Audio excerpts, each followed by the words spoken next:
Jack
it up.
afternoon, evening, and morning, and welcome back to the channel, everybody. We got a new LP tonight, and those LPs are awesome when you first come on. Today, we're going to go ahead and handle not the Great Ace Attorney 1, but the Great Ace Attorney 2, Resolve. We finished Great Ace Attorney in one of the longer ending streams of my life, ending at 4:30 in the morning. Thank you very much. I'm very proud of myself for actually staying up that late. And thank you all to our people who are coming in. First of all, big welcome to B_random30 for the follow. Thank you so much. Very, very appreciated. If you are Hoss, shame on you. If you're not, please stay in. Welcome and enjoy yourself. Also, we do have Winter Soldier and OnlyFans back today. Thank you again for coming in. Heather, by the way, is off tonight. She is spending time with her mother-in-law. So, we will be hanging in the range much longer than normal, more for Monday stream. Time but the other day, not case 5 from last game stream, but that's what it is. So, a couple of little things we're going to get out of the way real quick, guys. Mondays will be the normal time for this, the Ace Attorney 2 Resolve. I was thinking maybe something like Shake Squad, or we might even use the Shaker Soldier that you came up with in the Persona 5 maybe for a name. Something like that, you know, have like a baseball field, something like that. Or something maybe to do with James Bond, since he likes to have the shaken not stirred thing for his dry martini. Something like that. I don't know. Just something to think about. Anyway, like I said, tonight Ace Attorney. Tomorrow, if it comes out, if I can get it downloaded, I'm hoping I can. We're going to go ahead and do the DLC case for Life is Strange True Colors. It's something about Steph on that particular story. This will return Mondays. After that, it's up in the air what we're going to do. We're still going to see if we can go ahead and stream the weekends. Like I said, not really doing a good job on that, so I just had to knock it off the schedule that I normally put up. Finally got around to that. But like I said, we'll keep it up in the air Wednesday, Thursday, Fridays, things like that, how we want to do things, whether it's to continue the Great Ace Attorney or go to something else. We'll find out.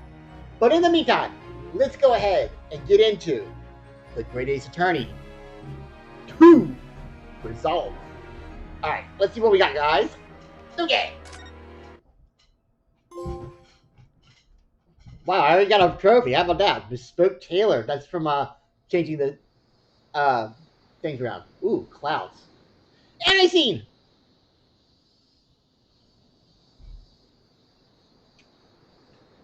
Susanoo. Standing here in the bright sunshine, looking out over the vast ocean. Those days in London seem like a dream. But I do miss my time in England's vast capital. That's my man. You know, he's flourished into a truly wonderful lawyer. I've no doubt that at this very moment, he's fighting some noble cause in court.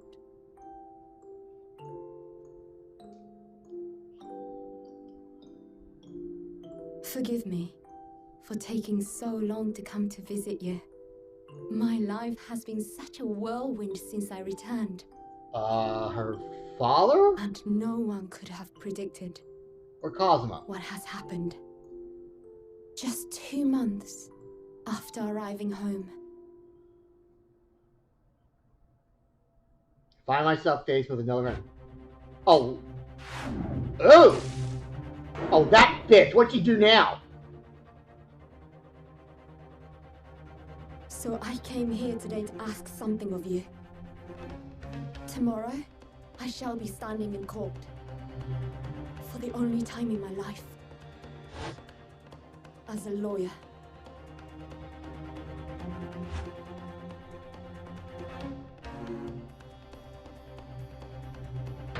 Well, what the fuck? So please, I ask for your guidance.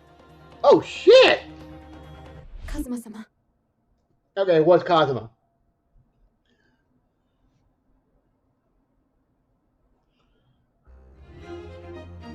Episode 1 is also the title for my stream, The Adventure of the Blossoming Attorney.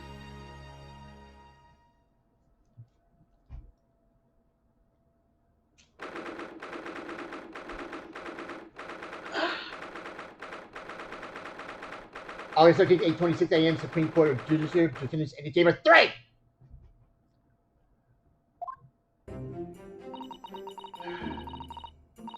Here I am again, 9 months. After 9 months. The Supreme Court of the Judicature of Japan. I feel so nervous. But I'm going to steel my nerves and find a way to compose myself. Well, I guess we answered that question there for sure. Kazuma. Oh, good, you're here. Doesn't do for a lawyer to be late. Oh. Yes, good morning, sir. That's your father. I think you can say okay. I hardly recognize you. You got a fine figure, counsel. What? You look as white as a sheep. Those white eyes aren't doing you any favors either. Oh dear. The truth is, I'm so incredibly nervous. I feel utterly nauseated. I always wish I had never been born. Jesus, Susanoo, shit! Goodness. That's not the sort of thing a father hopes to hear from his daughter, I must say. Yuji Mikitoba, professor of medicine at the Imperial Yume University. A man who, earlier in his life, traveled to Great Britain to study the latest advances in forensic medical science. And of course, my brilliant father. Excuse me? Ooh, she's pretty. Would I be correct in thinking that you're to be my lawyer in court today? Oh! Yes. Yes, that's right, miss. Well, I want to thank you for agreeing to represent me. I swear my life. It's a complete fabrication, this whole thing.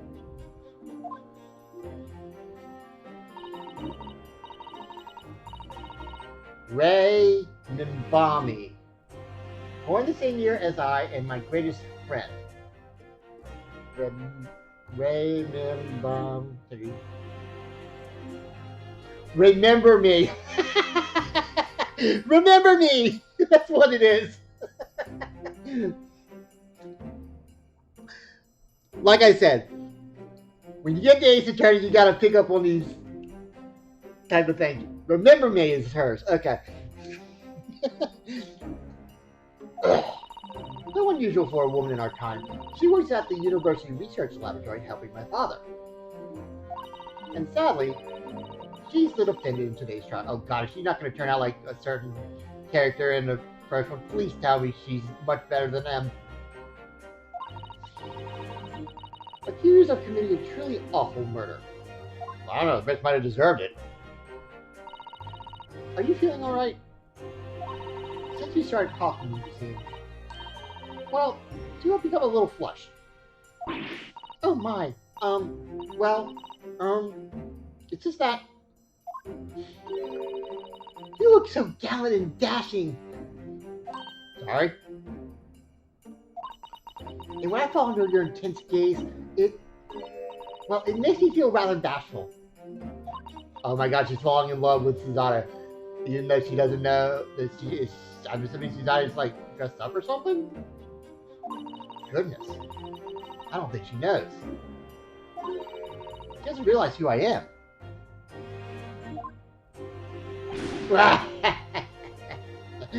You would see my little plan for this trial is going to work. Oh, what? What do you mean, Professor Mikitoba? If even your best friend can't see through the disguise, I think we can relax. Disguise? Yes. I never tried dressing this way before. Of course, so I wasn't sure how convincing it would be. But this does make me feel a little relieved, as you say, Father. Father?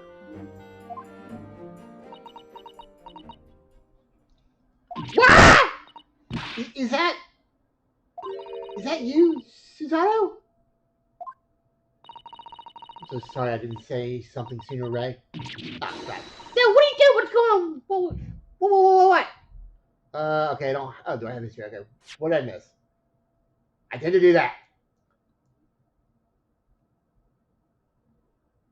It's just that. Okay, that's I didn't miss much. Okay. That varsity uniform. That varsity key. That varsity cap. I switched those, but let's go with it. That varsity badge. Look at you. You look for all the world just like a student of the Imperial Humane University. A male student. So glad you think so. It means all my preparations have been worthwhile. I woke up at 4 this morning to make a chart. But I don't understand. Why are you dressed like that? Well, you see, it was the only way. What? The only way she would be permitted into the Supreme Court to take on your defense in this trial. My defense? Wait, are women not allowed in there unless they're like witnesses or defendants or something? What sexist bullshit is that? Never before in my life have I felt so frustrated having been born into this body. I'm not complaining, Susanna, just saying. Oh shit, they did. Courts in Japan are barred to women. We're not even allowed to set foot inside the court. Oh, so that's why she wasn't there in the first case. I always wondered that. That's why she had to hand it over the evidence in that first case from the last game. That's sexist assholes. Despite the fact that the laws of the land apply to all people, male and female alike. Wow. But women are forbidden. Just for today, I'll be leaving my tree shell at the courtroom door, so that I can act as your lawyer.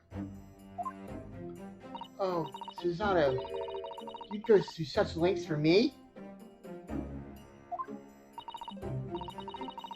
Yeah, actually, I didn't. You know what? That's a good point. Let's see if there's any like Mulan type of things in there. Of course, you're my greatest friend. I just worry that I shan't be the lawyer you deserve.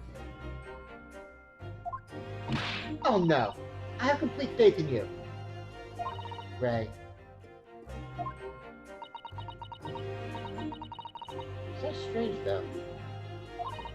I mean, you're such an accomplished judicial assistant already. And yet just because you're a woman, what a wretched reason. I mean, why shouldn't you be allowed in court? You're so gallant and dashing. Ray, we can't make love yet. We can do it after the trial, okay? Please don't look at me like that. Those flushed cheeks and doting eyes. Oh, I'm sorry. It's just... You really do look so dashing. Yes, you mentioned that once or twice. You should be pleased. It means you look convincing as a man. I am pleased. I think. It's really helped to bolster my confidence today, Mushu. I mean, Dad.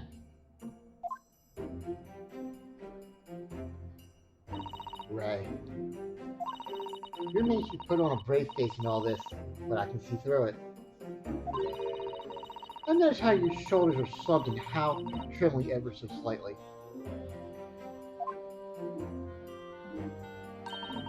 Susanna, you do believe me, don't you? Brad judges like you, Jack. I didn't do it. I couldn't have. I mean, murder. Of course. You have nothing to worry about. Your conscience is perfectly clean. Isn't that right? Yes. Yes, it is. Perfectly clean. I have absolutely no doubt in my mind about your innocence. Which is why I'll stand by you until the bitter end of this trial. Whatever happens, I'll always be on your side. Like Nationwide does for cars. Or so they say. Because that's what it means to be a defense lawyer. That means so much to me, Sudato. Defendant, counsel, court is about to begin. Proceed to the courtroom at once.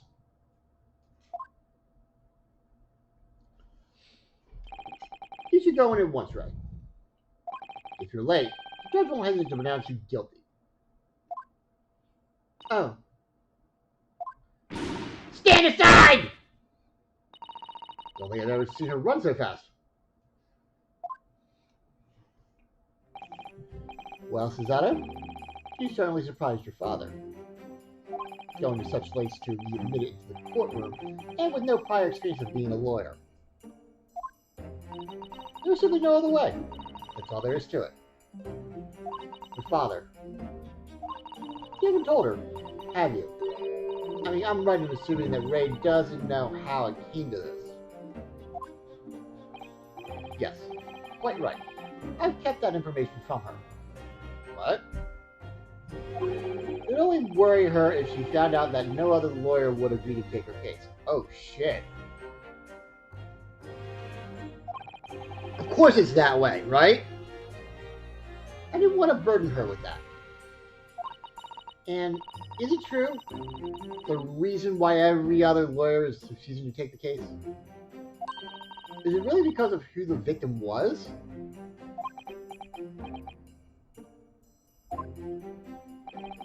We should be making a move now, too. As you know, law is in my field, but I'll do what I can to support my student. Thank you, Bob. Okay. I'm Susanoo Mikitova, a judicial assistant. 8 months ago, I accompanied a student of law on a study trip to Great Britain. 2 months ago, due to unforeseen circumstances, I found myself back in Japan. Oh, so this is his other student in action, guys. Do you like the original or do you prefer this one? Let me know. Because I can switch it back to off on both Iris and not Iris, both on Susato and also Ryunosuke. How many times have I wished that he were here? I wonder. Still, I have no choice now but to steel myself for the trial ahead.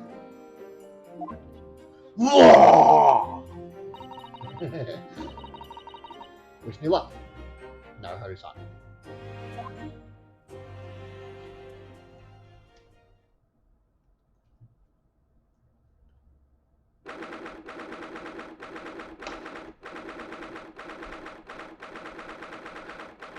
August 13th, 9 a.m. Supreme Court, Third Courtroom 1.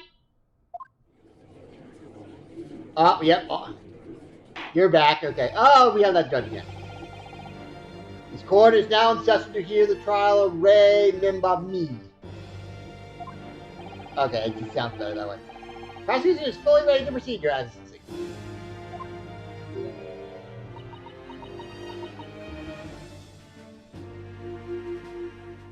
Do you have a preference, guys, of which ones you want for? Because I know you said whether you think it's the same. Do you like Susato like this? Or do you like it the other way with the kimono? I think it looks pretty dazzling like this too. Defense counsel, are you ready? Yes, Your Excellency. We are ready. Ready? Oh God. I'm gonna be Ryunosuke again. Yeah, I don't look any different than what he usually looks like.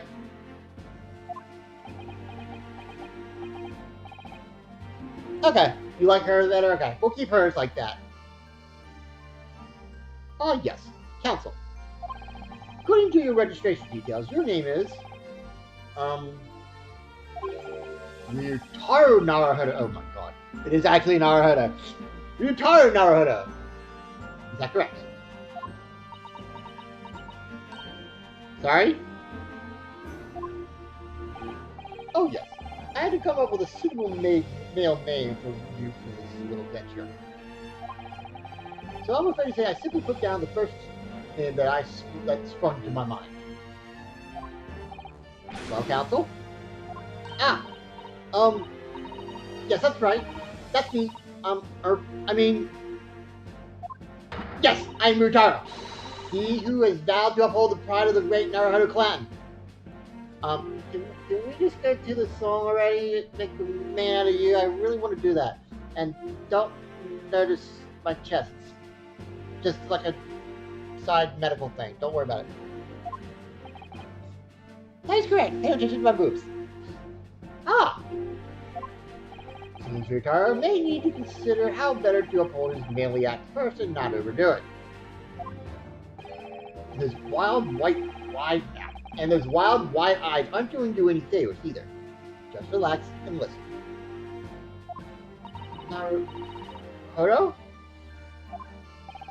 A fresh face in this courtroom, if I'm not mistaken. But the name Naruhodo, would that perchance be... You may be thinking of Ryunosuke Naruhodo, currently in prison as part of a studying program. Do they really write a program that way? Huh. This is, it's Skypen! That's right. Ryotaro here has been studying in the province, but was called to the capital for this trial. It's like Sailor Moon that way. We're really lovers, but, you know, just for the sake of continuity, we're just going to do it that way. I show you in matters of law, his knowledge rivals that of any of Tokyo's preeminent lawyers. Any of them. What a pitiful situation. Having been rejected by every lawyer in the capital, the accused is glad to call in a country boy.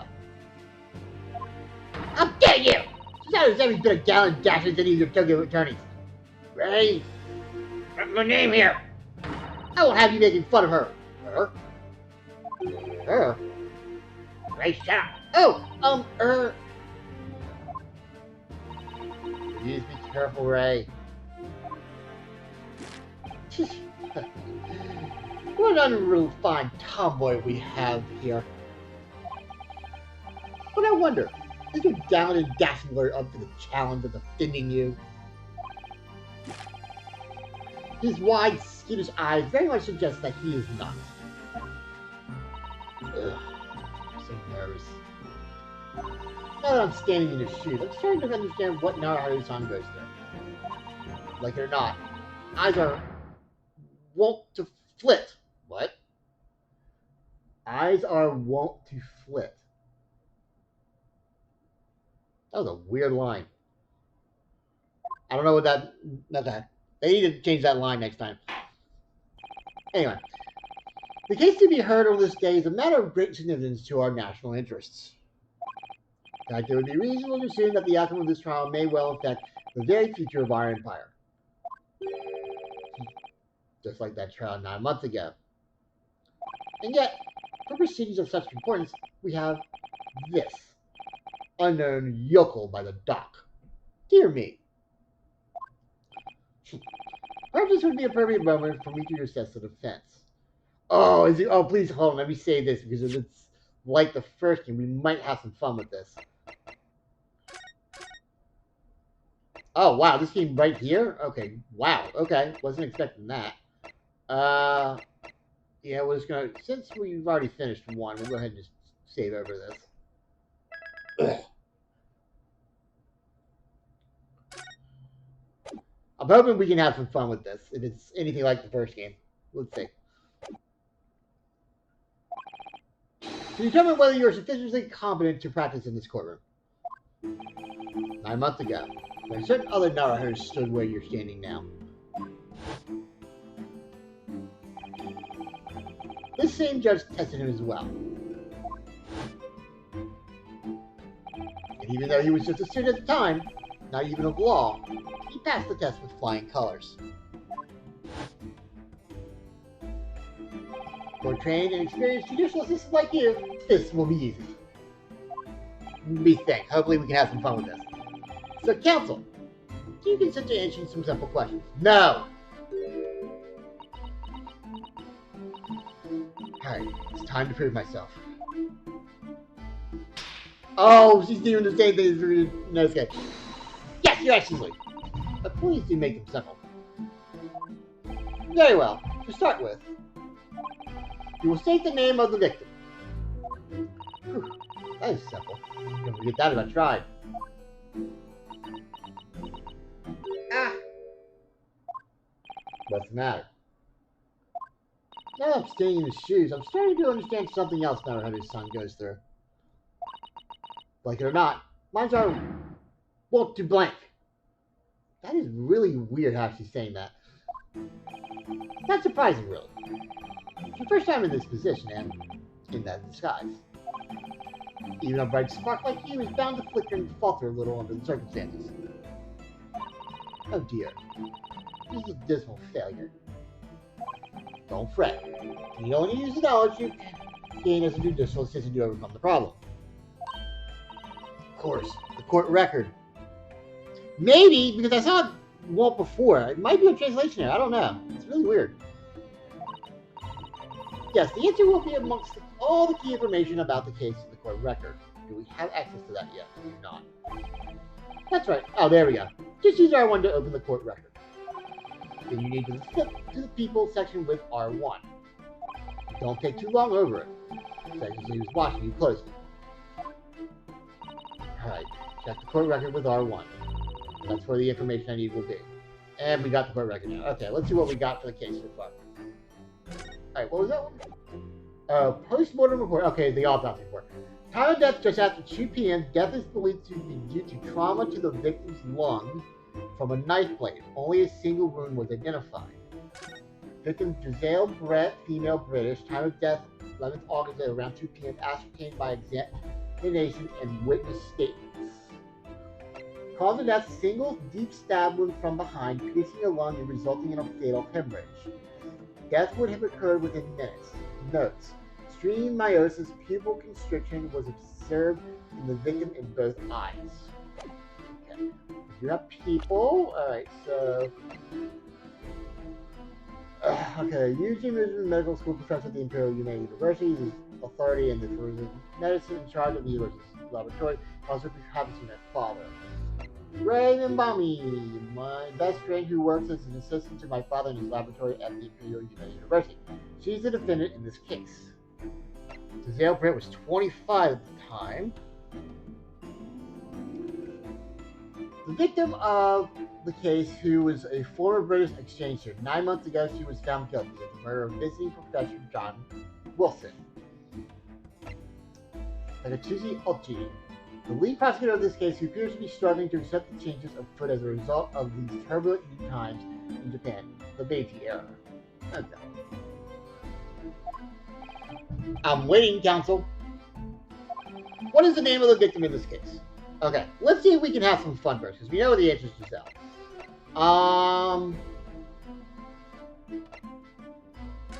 Takatsuki Ochi.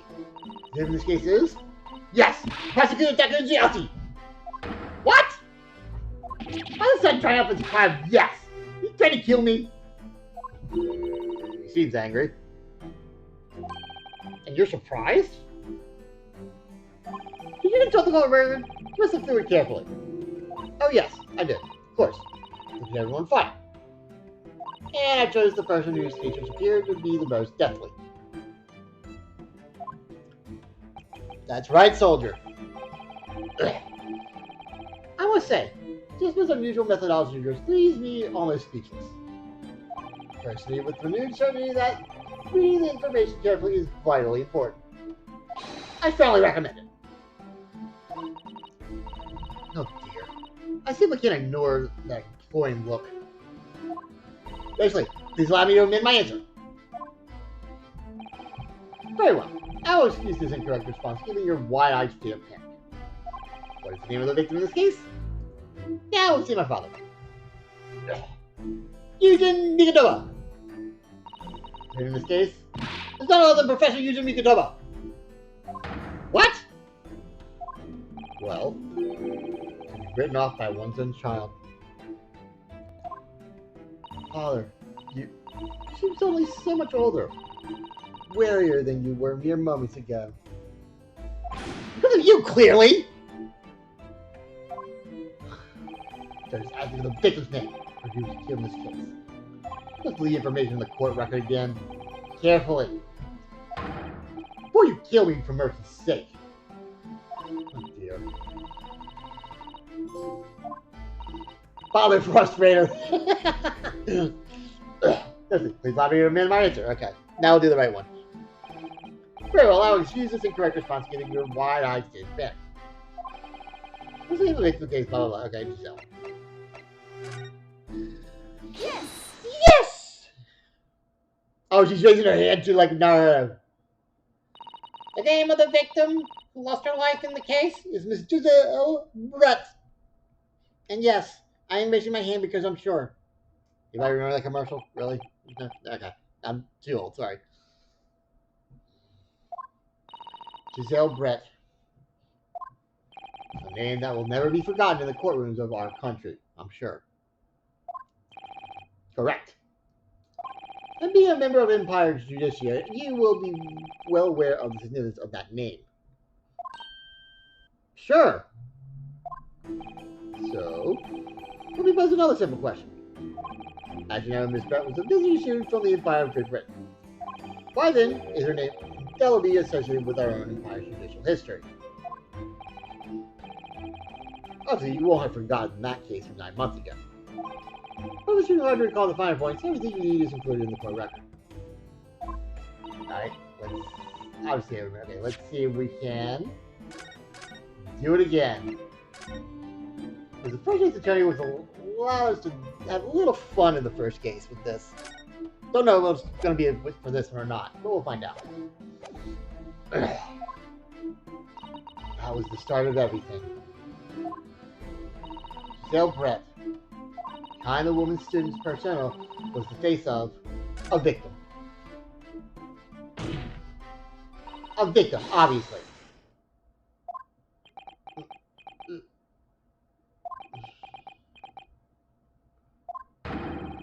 The victim's role is already taken counsel, as you should know.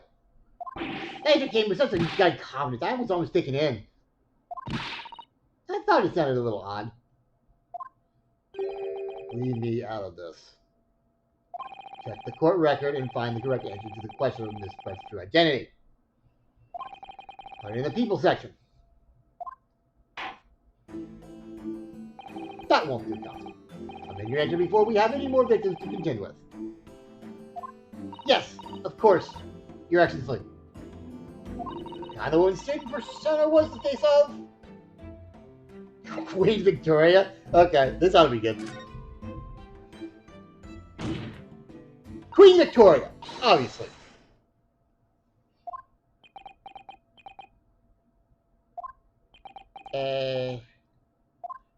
Obviously not. The Queen of England? Studying overseas? I thought it sounded a little odd. Leave me out of this too. So you know all the details of the case question from 9 months ago. Oh yes, how could I forget? I know every last detail about it. But what on earth was that absurd answer you just gave? No more charity, police counsel. You will amend your answer. Yes, of course, yes. Did you go have to call my answer absurd? Alright, behind the woman's okay. We know it's killer. Yes! Yes! 9 months ago, a visiting professor of medicine at the Imperial Yumei University was killed. And the culprit was Giselle Brett. Yes. She was a killer.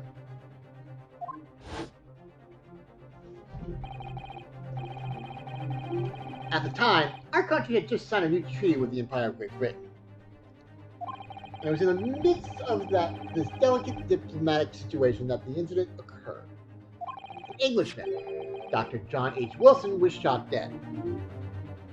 I believe he was an associate of yours, Professor Kitova. Yes, I was indebted to the man. He'd been my mentor when I went to London to study forensic medicine. Indeed, it was I who invited him here to Japan as a visiting professor at the university. Naturally, the murder of the Englishman Arsora was a matter the government wished to resolve rapidly. Indeed it was, which is why a secret trial was conducted here at the Supreme Court. Oh, look, a gun! Bang! Oh, fuck. Student of the Imperial Yume University was arrested on suspicion of murder. A second-year English language student by the name of Ryunosuke Naruhodo. Oh, Sogi. With the help of his best friend, a student lawyer, the accused had conducted his own defense. And exposed the despicable crime committed by Miss Giselle Wright.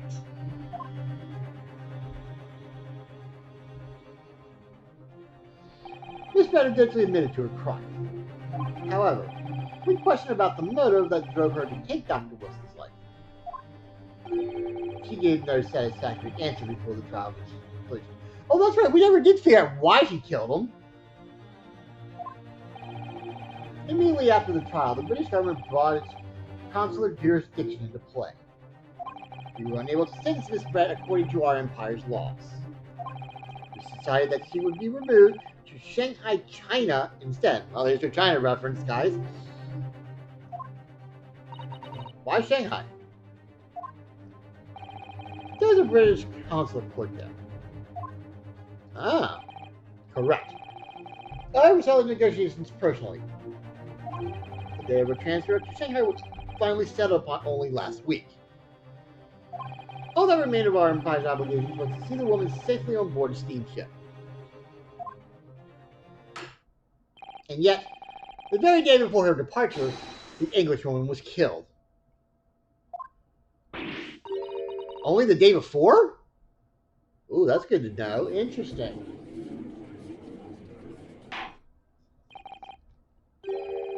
That will do. I'm satisfied that the counsel for the defense is sufficiently capable of representing the defendant. Oh! Even though I gave the wrong answers on both questions twice? Yeah, I was just messing with you. Thank you, Your Excellency. Over the first hurdle. Now, summary of the incident, if you please. Prosecutor Alchi.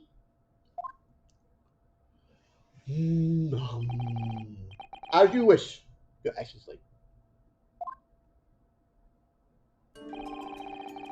The reported crime took place on the 11th of August in broad daylight. Ooh, pretty.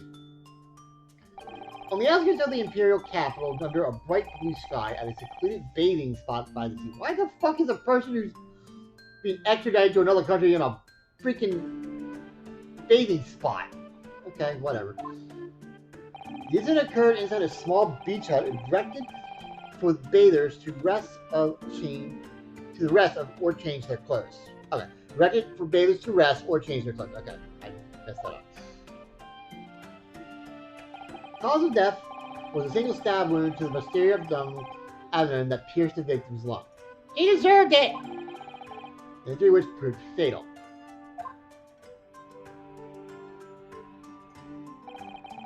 There were two persons alone together in the beach hut at the time of the victim's death.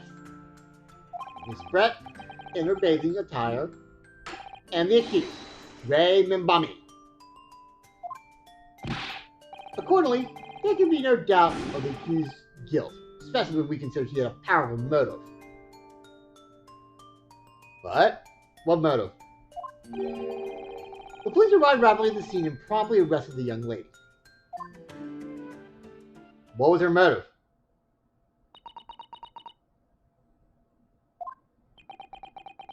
Yeah, what? I'm confused now. Well, that extraordinary description of events leaves me somewhat lost for words, I must say. It's certainly true. Prosecutor's summary. These full words have raised an awful lot of questions. As well, I really ought to pick up the prosecutor's counsel what he said about. Again, just in case. We'll go with a third one here, just like before.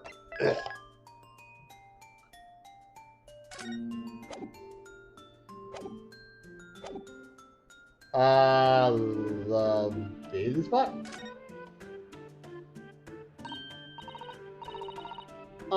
If I may, Prosecutor Alchi. What do you want? fresh-faced young yokel student. Maybe, I don't know. I wonder, could you please you mentioned a bathing spot? My apologies. Clearly my modernity has confused the poor country bumpkin's simple mind. Bathing spots are the very latest trend in health practices from the West.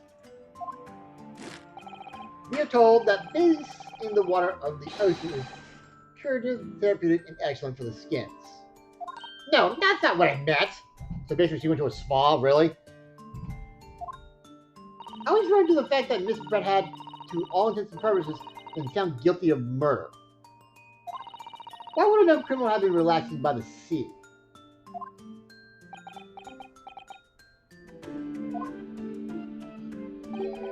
Ugh. For all time's sake, I believe. Sorry.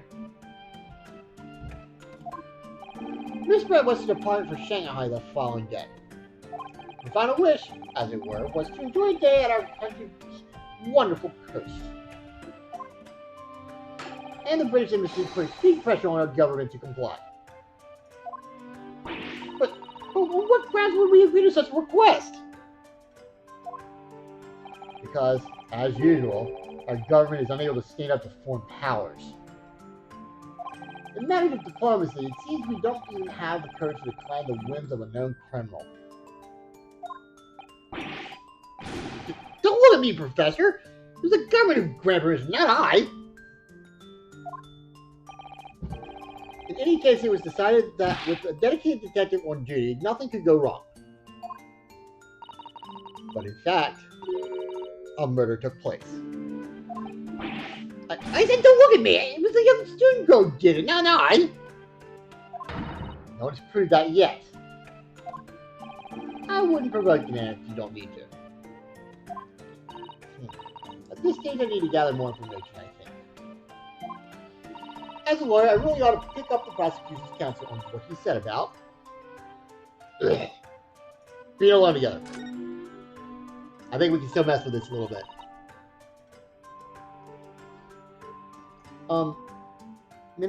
Mimbami-san? Yes, what is it, Susan?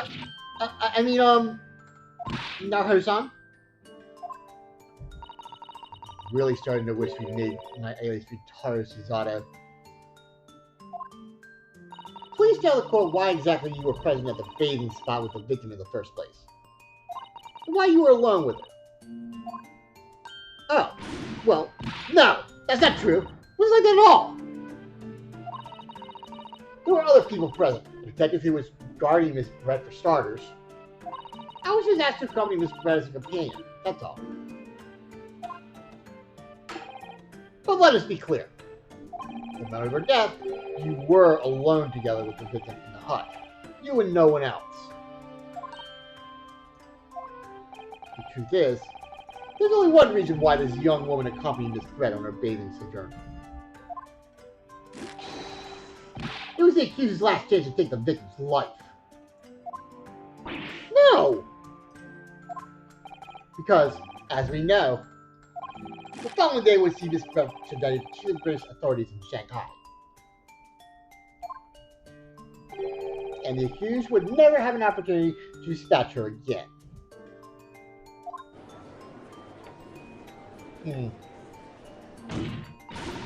Kindly refrain from conjecture, counsel. Prosecution counsel seems to enjoy using provocative tricks like that. But for now, at least, we need to assemble more facts. Try not to let him goad you. Oh dear, this is really terrifying. But father's right. We need more information. As a lawyer, I really ought to pick up the prosecution's counsel on what he said about a powerful motive. That's the last we have done yet. You're clearly exaggerating. Powerful motive is a blatant overstatement. Yeah, I was wondering about that too. Is the yokel boy using long words he doesn't fully understand? I beg your pardon. No matter. Let us put this to the accused, shall we? Mimbami-san, you are a research assistant at the Imperial Yume University, I believe. Yes, I am. I'm working with Professor Mikitoba in his laboratory at the moment. I can confirm that. The defendant is an excellent assistant with a strong sense of responsibility. Fascinating to hear. Now another question. Prior to your work with Professor Mikitoba, whose research were you assisting then?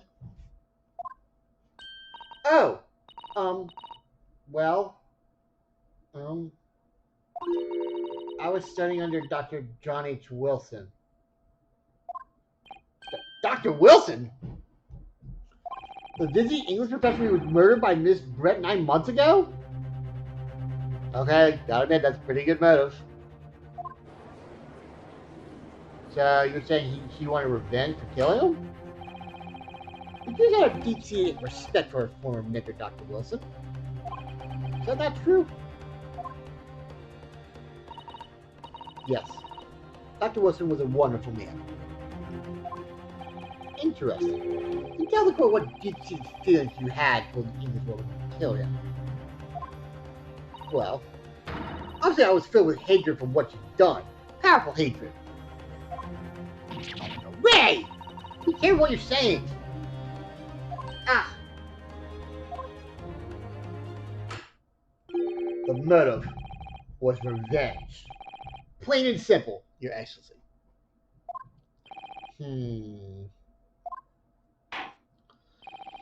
I believe we all have a clear picture of the incident now. Despite her guilt being determined 9 months ago, Ms. Brett managed to avoid incarceration, instead continuing her research work at the university. How the fuck did that happen?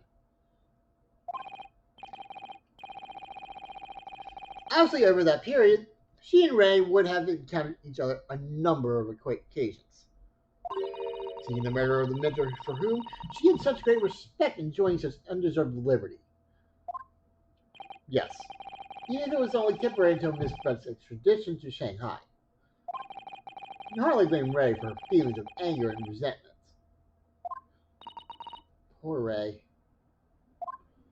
So, Your Excellency, would you be so kind to peruse this exhibit? A photographic print that shows the scene of the crime immediately following the grim incident. Yes, thank you, Captain. A tragic damage. Okay, let's see what we have here. Okay, we have Miss Brett, okay, looks like we have a glass, a bottle, and her things on the right. What did the glass and the bottle part, I wonder?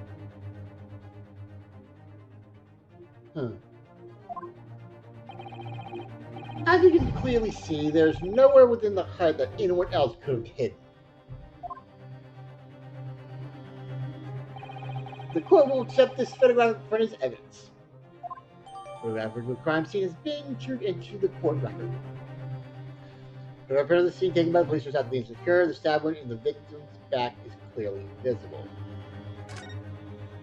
As I understand it then, the victim and the defendant were alone inside the beach hut at the time. This is deeply troubling, I must say. The finger of guilt points firmly at the defendant. Well, Your Excellency, naturally the prosecution is much more to its case. We intend to refer the accused appalling actions beyond all possible contention. To that end, I confirm that we have multiple witnesses to the crime and damning evidence. Witnesses? But who?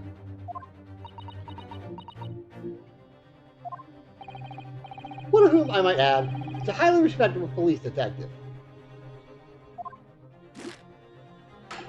I assure you, testimony of these witnesses will leave no room for doubt.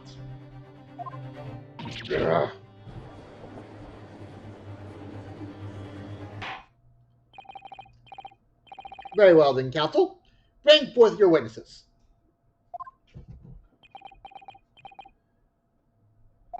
I, Dr. Tsuchiyoshi, have been waiting for this moment. Sorry? Oh yes, I haven't forgotten that trial 9 months ago here in this very courthouse. With that irreverent little student boy utterly humiliating me.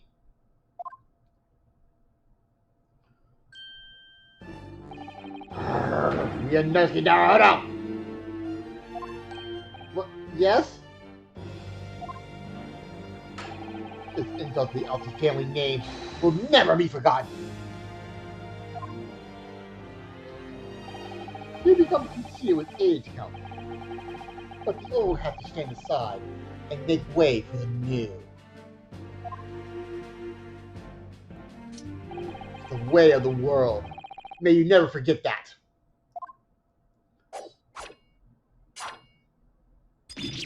Oh, that's right, I forgot he cut his hair.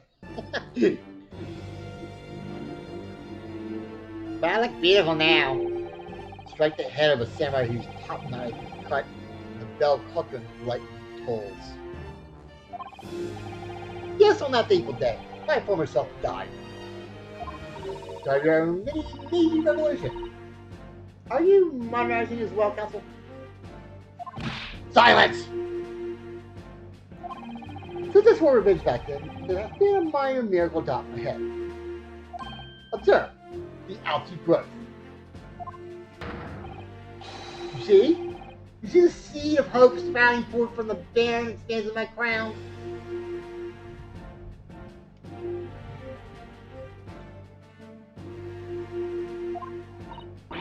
Well, she is Ryotaro, technically.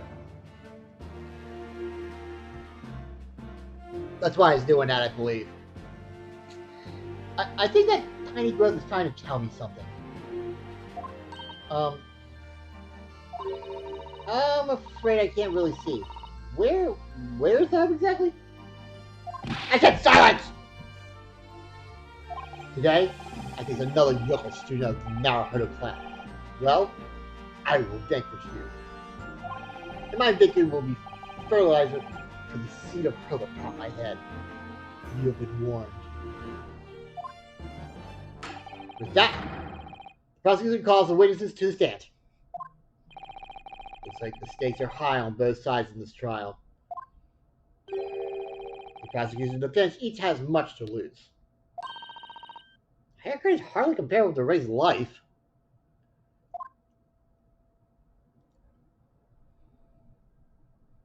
Oh my god, they're back? What is this?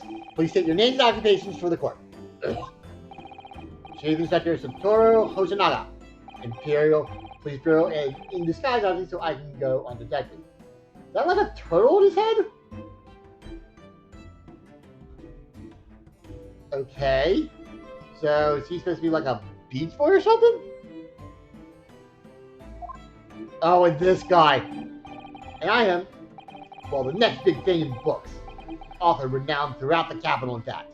Yes. Ugh. Soon to be sold out! Stable, I'm a cat! A sensational success by successful announcement. Who is the guy behind him? And why does he have a mark on his hand?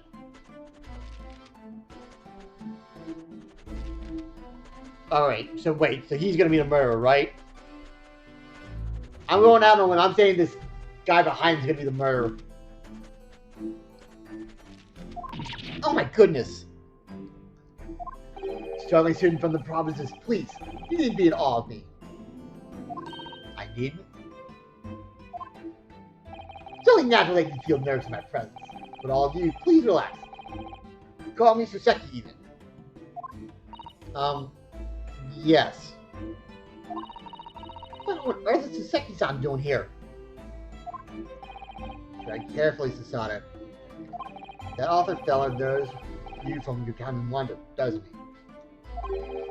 If he exposes you for who you really are, this will be over before it's begun. Yes. Yes, of course. I know.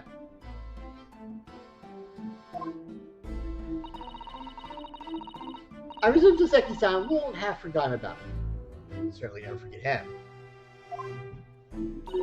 Oh, he does seem to have changed somewhat in the 6 months or so that it's been since I last saw him. As for Inspector Hosonaga, that amazing outfit is hard to believe. Do I have something on my face? Well, yeah, your glasses. I'm more concerned about the turtle on top of your head, dude. Well, your glasses for one. They don't seem to be helping, you see. Thank goodness he hasn't recognized me either. Oh, I suppose it's the disguise, is it? How about that appearing here in the clothes I was wearing at the time would make for most faithful testimony. It's my guiding principle to carry out all testimonies flawlessly. Well, I can appreciate why an Imperial Police Bureau detective might have been present.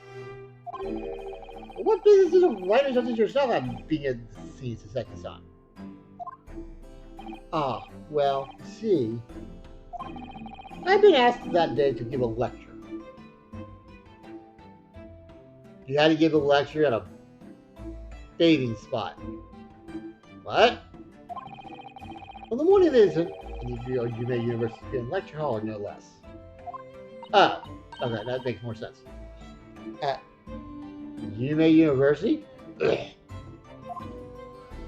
After the lecture, I had a very pleasant conversation with a researcher from the medical science department. The professor over there, in fact. With Professor Mikotoba? Yes, that's right. It was arranged by one of the newspapers. They wanted some story on other about two former students who studied in Great Britain. Of course, being a renowned author, the press never leave me alone. They secretly spy, snapshot, scribble the stories, and scupper my privacy.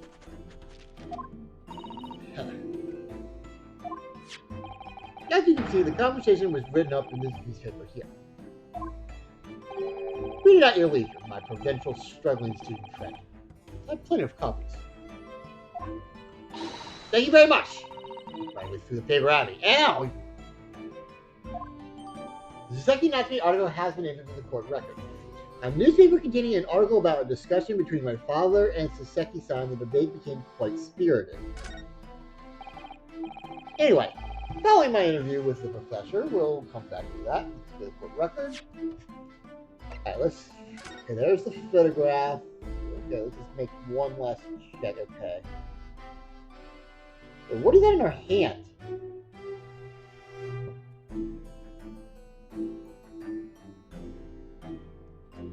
Is that like a pen or something? I don't know. Alright, so we have whatever's in her hand, a glass, a bottle, her stuff on the right. Actually, let me go back. Let me see if we can...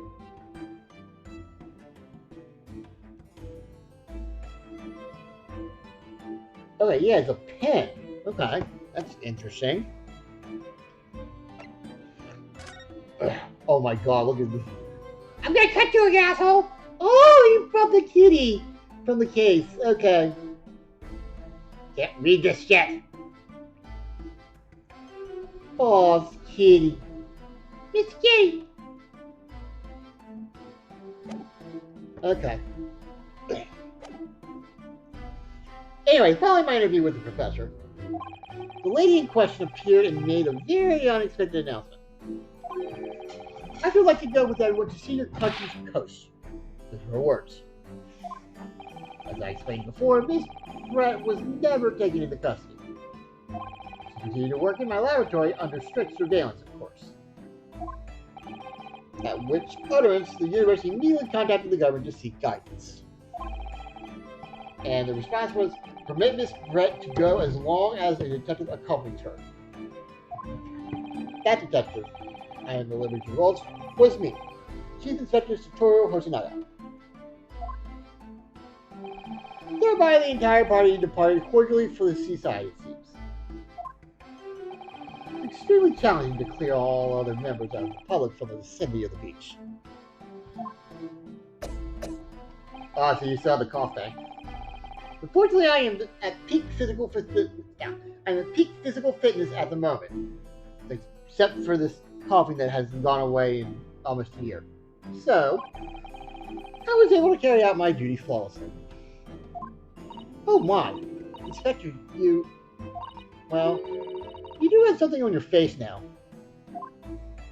Oh yeah. Oh, nothing unsightly. I do apologize. Does that mean that you went to the beach too, Father? No. Fortunately, I had work to finish off. But unfortunately, of course, It meant that as my assistant, Ray was invited to take my place. Of course, being a renowned author, I didn't like to decline the invitation. Ah, but only I had! I'd never seen such awful sight! Relentlessly grasped by remorse and regret. Very well. I must now ask you to present your formal testimony to the court. You will give an account of all that you witnessed on your impromptu excursion to the coast. Of course, Your Excellency. I'm going to keep the blood here, though, just to make sure you see it.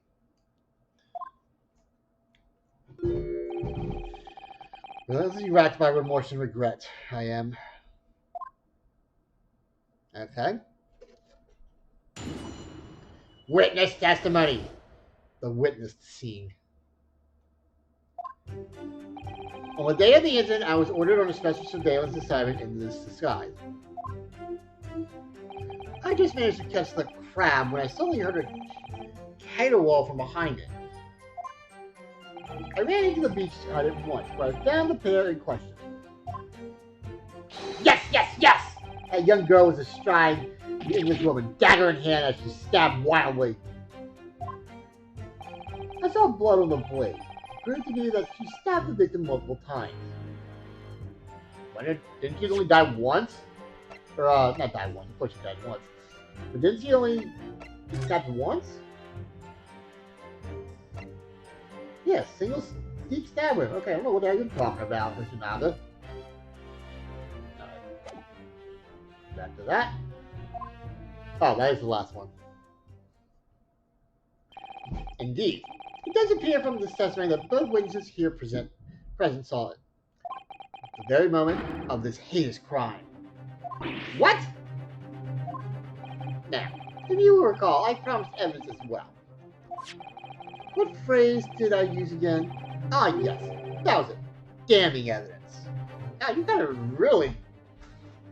You really are a douche, aren't you, Archie? What have you there, Captain? A so-called fountain pen, is it? Correct, you asked. I found it at the scene while examining the body. It appears that in her dying moments, with her final ounce of strength, the victim clutched a piece of evidence that would positively identify her killer. What? Your actions, if you would cast your eyes over this photographic print of the crime scene once more.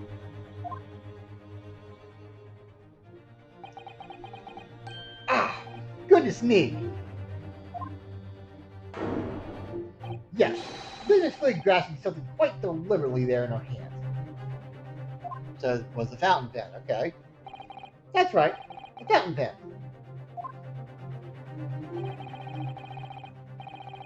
And if you would kindly examine the pin, Your Excellency. Ah!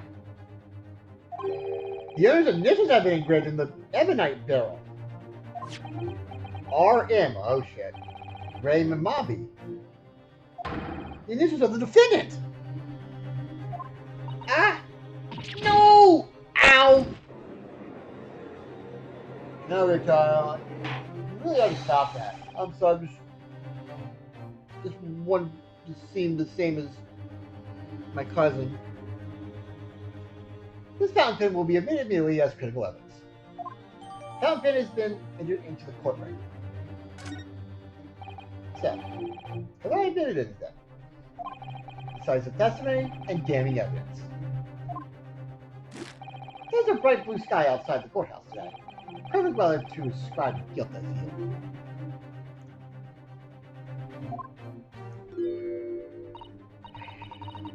I don't understand. Prosecutor asked him 9 months ago. God, so this is what weird nasty sound feels like. God, how do you do this? Ow! Had none of this man's poise. Counsel for the defense. You may begin your cross-examination now.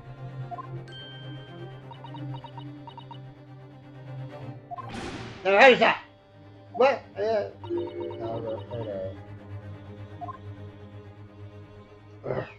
That means...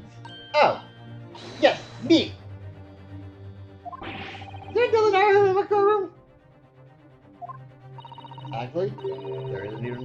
an hour ahead on your program. Cousin Miyataro, pull yourself together, please. Alright. I've seen this countless times as a judicial assistant. Finding inconsistencies in the witnesses' testimony proves that they're lying somehow. All there is to it. How a real lawyer would handle a cross-examination. So let's see what I can do.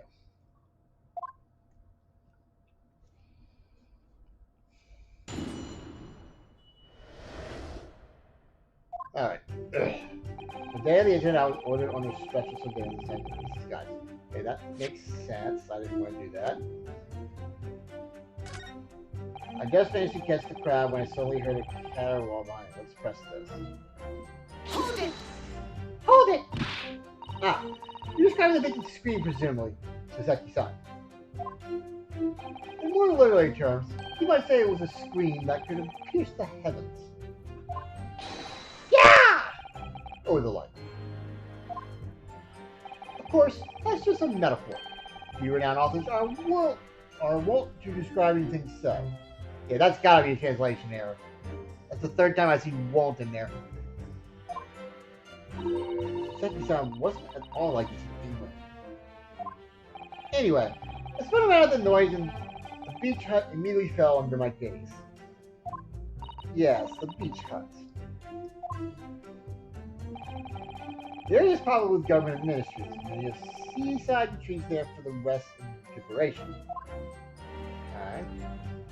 Locals are prohibited from entering the area, so it's always very quiet. Because it's a simple structure, erected as a place for people to change or take refuge from the sun. Although the Englishwoman completed the hut for herself. Which meant that I was forced to change into my swimwear on the sands. Ah, I imagine that was rather embarrassing for you. Well, anyway, I tossed the crab aside and headed for the beach hut at a run.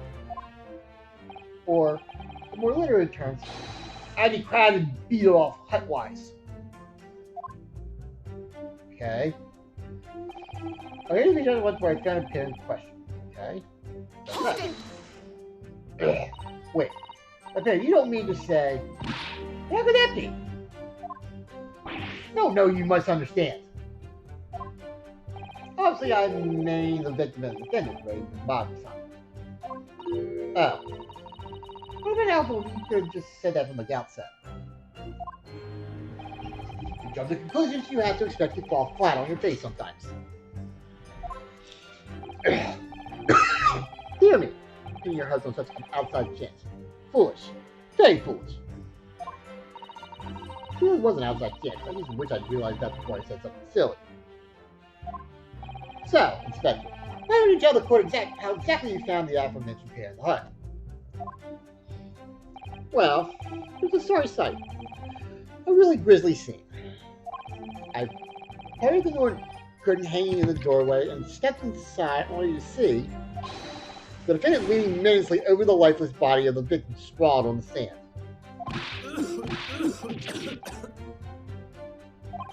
My glasses very nearly cracked at the ominous sight that met my eyes. How thoroughly appalling. Doesn't appear to be lying here. Well, Saseki-san, can you confirm what Inspector Tsunaga is saying, I wonder? Ah, this is like a literary man's opinion. Yes, the young girl was astride the Englishman, dagger, and shield. Yep, pulled that one too. Stabbed wildly? You actually saw her do it. Oh, indeed. Devil, Spectre, the terrible Spectre, the Blade Torment, the Author's Torment. Eek! Every side of every sound is still carved in my melancholy memory. That was my impression, at least, as a future literary sensation. Counsel, what was that shrill ethnic scream? Oh, no! No, what are you doing? I'm as manly as a deputy's man as you are. I wonder if I might interject here, Saseki-san. Something you said is troubling. By the way, let's put on the Mulan song. Place Mulan song now. That was my impression. Were your words just now?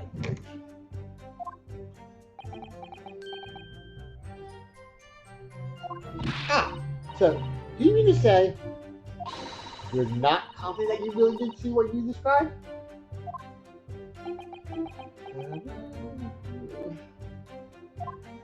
No! I mean, yes! I mean, I know what I saw!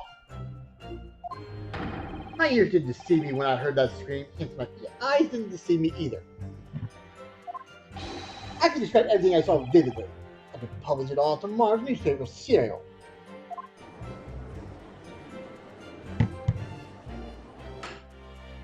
Sounds as though the next installment of I Am a Cat may have a turn.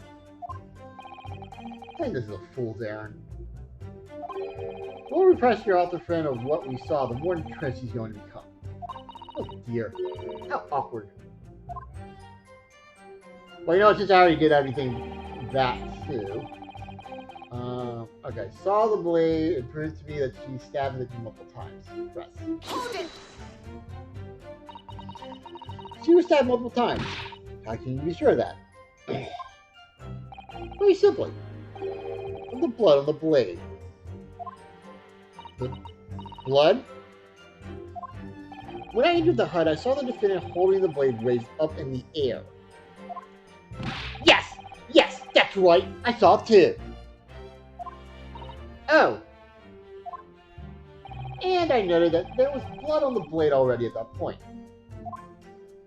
In other words, the victim had already been stabbed at least once by the time I arrived on the scene. Yes! Yes, that's right, I saw it too!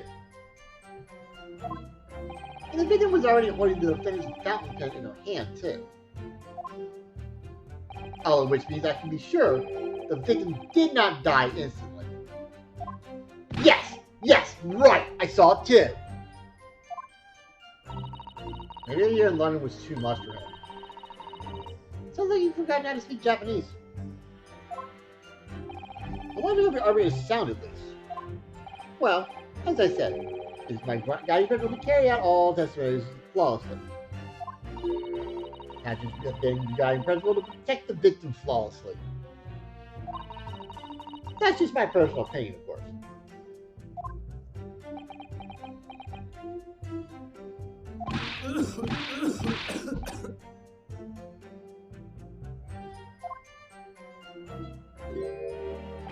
Counsel, you refrain from mocking the witness. Oh no. Just so many thoughts rolling around in my head. So I can just stand here, wide-eyed and mute. Goodness, my dear. You really must try to calm down. But how am I supposed to find an inconsistency in what these two gentlemen are saying? I don't see why either of them would have any reason to lie. What you must remember, I think, is that witnesses may inadvertently lie at times. For various reasons. A misunderstanding, a mistaken observation, a delusion, even a delusion. What's important is that we determine the truth, and there's only one sure way to do that. Yes, with evidence, of course. Something like a true judicial assistant. So when it's necessary, you can use R1 to pick a piece of evidence and just defendant for consideration. So you listen carefully to each statement and compare what's said to the details of the court record. Finding conflicting information, that may be the inconsistency you're looking for. Yes, it's all about inconsistency. What you identify a witness's statement that appears to conflict with a piece of evidence, present the evidence to the witness, blah, blah, blah, blah. Yeah, we know, we know. Yes! Alright then.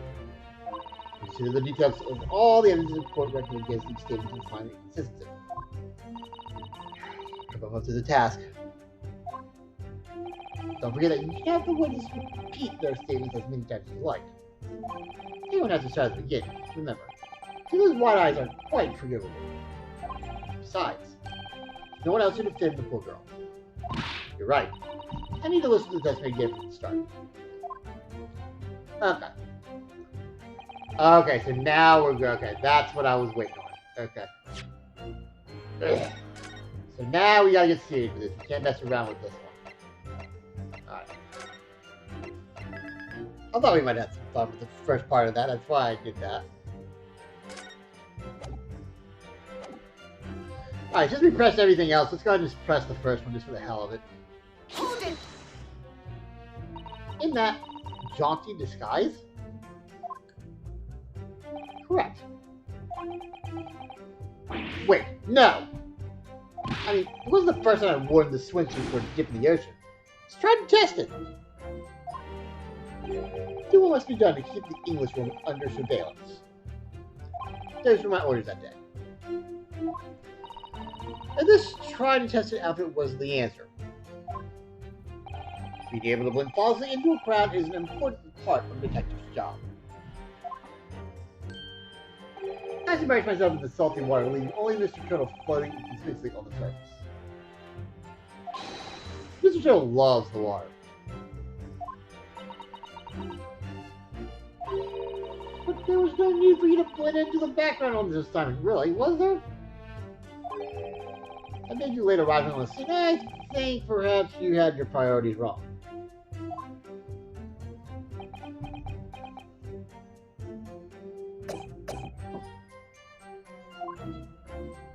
I'm not going to pursue this line of questioning any further at the moment. Okay. Thought that might have been something, but I guess not. Alright. Well, we know where it is.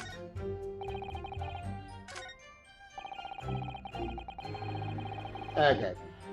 Presents. And it was this one. Objection!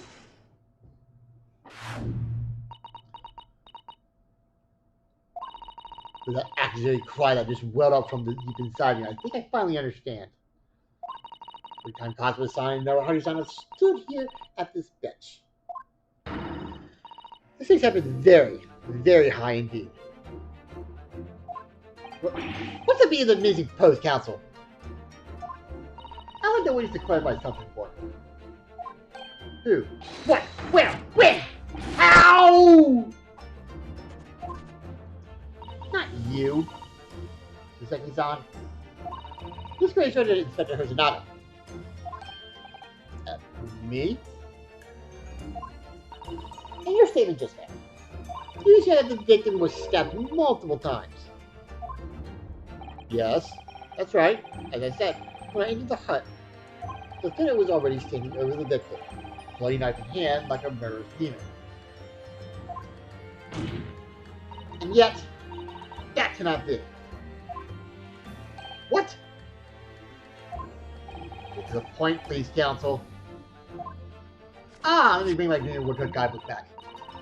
In the first mortem report, it clearly states that the victim was stabbed one time only. In other words, Dr. Hoshinaga's testimony is clearly flawed. Well,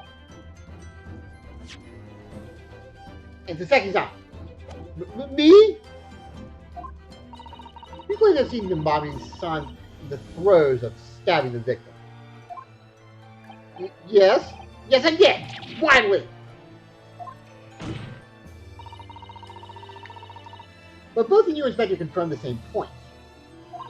That there was already blood on the knife that you saw the defendant holding. Yes. And? Quite simple. We know the murder weapon was used to stab the victim only once. Therefore, there's no way there could have been blood on the knife if that single stabbing hadn't already occurred. True! What exactly is your contention, Counsel? Are you ever going to tell us? Yes, yes. There's only one logical conclusion. The Saseki-san in fact saw was not the moment the defendant stabbed the victim at all, but the moment the defendant in fact withdrew the blade from the victim's body. It's actually supposed to be better to keep it in, from what I understand, because it just bleeds all out. It actually contains the wound if you actually keep it in, from what I understand. So, that can't be! what works, son. He split at them without objection and then proceeded to pull them apart systematically. Objection! Nice objection one. Well, well, this takes me back. Yes, I think earlier cousin stated seemed much like this in trial time months ago. Gary beat your ass to shut up. A half-witted child with half-baked objection attempting to steal the show. Danny good. You're right. There were similarities. Said that so-called half-witted child managed to outwit the prosecution. There's only half a head of hair. Damn! Fern, holy fuck, dude. Slander! My head is quite adequately dressed. In any case, all this talk of stabbing and withdrawing and multiple wounds makes not a difference. What? Why not? Engage your brain, young man. When the accused first plunged the deadly weapon into the victim, that was the fatal blow. And it was that moment, just as she had withdrawn the blade ready for her next strike, that the witness saw. The knife was already tainted with blood, because the accused had already stabbed the victim. Ah! All your success is shown with your little display is that the mustache author is prone to moments of extravagance. Ah! She said, I don't want to get a family doctor now to keep doing this, okay? I'm in agreement with the prosecution. If the defendant was seen wielding the blade at all, that is sufficient grounds for her actions to be viewed with suspicion. But if she was withdrawing the blade, then we are back to where we started. Sorry. Consider this, young yokel boy. If the student girl is innocent as you claim, then why would she have pulled the blade from the victim? And with a demon's cold-blooded composure, too. The prosecution demands an explanation, and it better be good. Why did Ray pull out the knife? Ah, yes. Going for the jugular. Follow me by that. But the court hear you answer that, court counsel. The truth is, I don't really know. You have to come up with a plausible reason here. You don't have a case. The reason why the defendant pulled the knife blade out of the victim's body was surely so she could, well, not stab herself, stab her again, not hide it, definitely save her life. Alright, let me see. We haven't had a chance to look at this yet. And we can't do it yet. Alright, so we'll do that in a minute. It's definitely save her life. It only didn't make sense. According to the post-mortem report, the victim's death was not instant. That's correct. It's thought she would have remained conscious for a short while after sustaining the injury. Indeed, giving her the time to take hold of this piece of evidence that clearly indicates her killer. The point is, being a medical research assistant, Mommy-san was compelled to act when faced with the wounded victim. Instinctively, he pulled the blade out in an attempt to save Miss Prince's life. Okay. Can we look at the pen now? We cannot. Damn it. I want to look at the pen.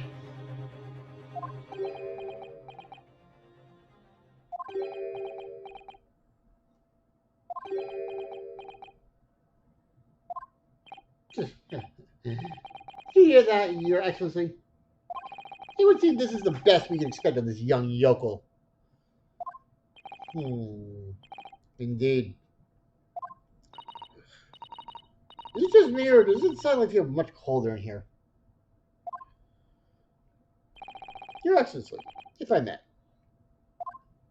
Speak, witness. I would like an opportunity to testify. In respect to the slipshod assertion just put forward by the Yokel Defense Council, I mean. Slipshot? Huh. Excellent idea, Inspector. Our young Yokel hopeful has a modicum of knowledge when it comes to the law, it seems.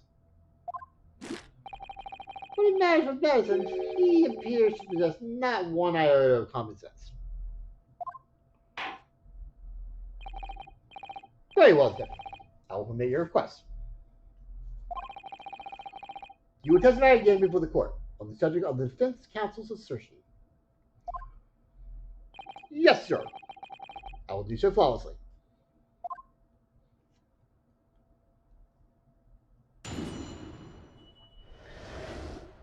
Forensic medicine primer. Pulling a blade from a wound without thinking could cause heavy bleeding. It's true. That's basic knowledge that any medical research assistant with an ounce of sense ought to know. In other words, there's no good reason why the defendant would have tried to pull the knife from the victim. Let's not forget, the youngster did have a motive for killing the victim. The man the victim murdered 9 months ago, Dr. Wilson, was the defendant's highly respected mentor.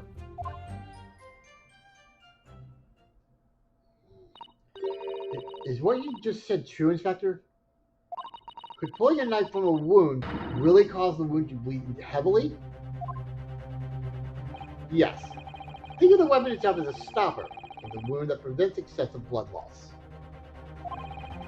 So the doctor is ready to provide proper treatment, that stopper shouldn't be removed. Oh, I see. This is why Yokel should stay on the farm. Even a quack from some obscure mountain village with such basic knowledge. Anyone who's ever given someone a little poke with a knife and pulled it out again knows it. Oh. Well, I've never stabbed anyone, you see. Or pulled a blade out of a wound, so... Of course you haven't. I didn't bring you up to behave like a bandit. Is it true what they're telling me? Yes. It's basic remedial knowledge for medics. Ray would have been well aware of this. She would have claimed ignorance of such fundamentals that would prove fatal in many ways. But then, why would Ray have done it? Could she have pulled out the knife in full knowledge that it would be fatal from his breath? I don't know. I never once mentioned anything about the knife to me. Seems almost impossible to believe, but... Did my friend actually have... Susanna! Yes? Put yourself together. You mustn't lose sight of why we're here. Ah! Counsel, it's time for your cross-examination. Oh, yes, excellent. However, I must warn you that if your cross-examination fails to identify any issues with the established facts, I will be moving to my adjudication immediately afterwards.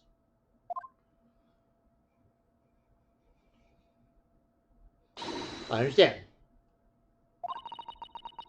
Leading your clients and fighting for their cause until the bitter end. I knew it would be hard, but I had no idea it would be this hard.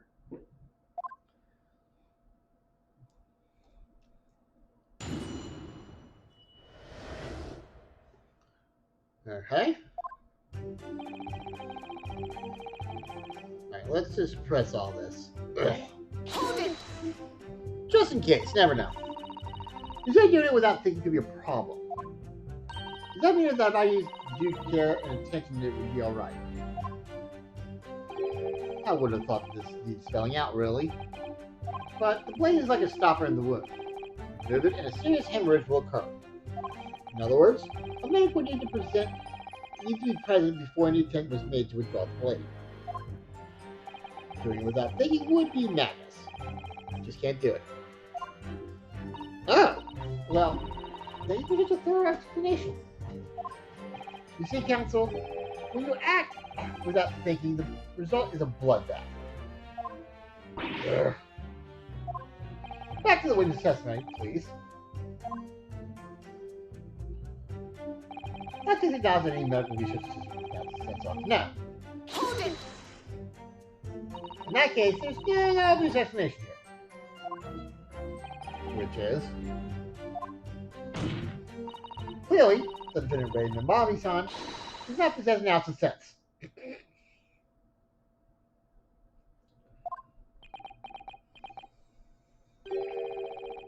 What do you think about that, Professor Mikitoba?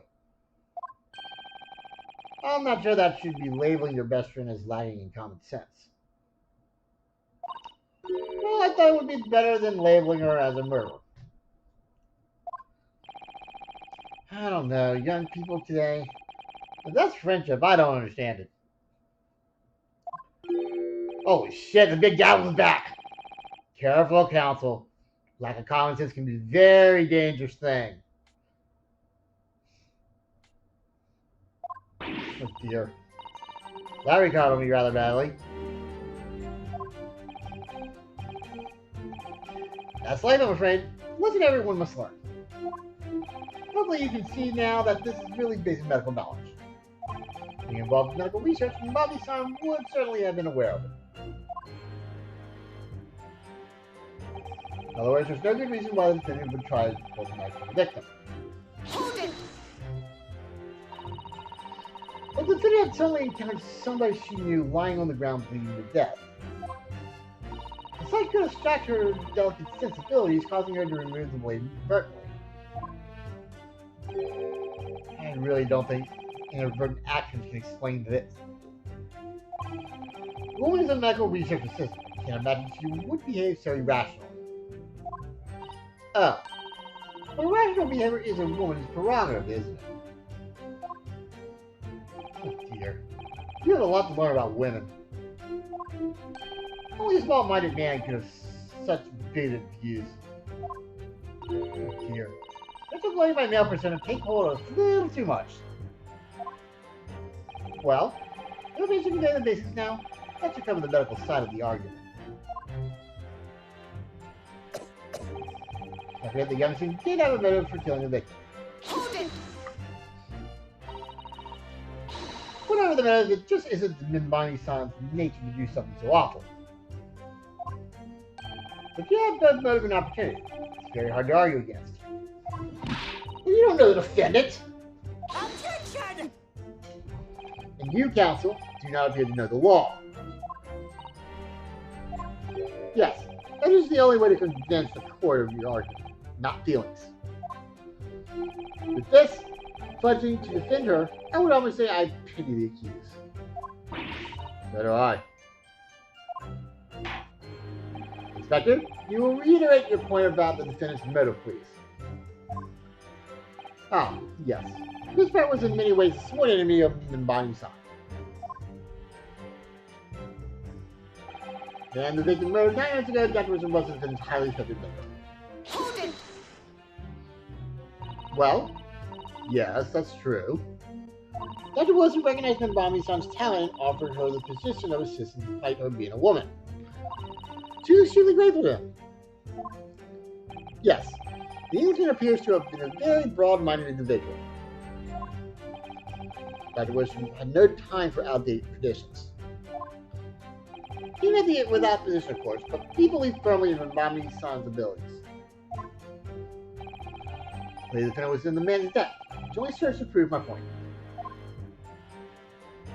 It's hopeless. They find a single crack in this testament anywhere.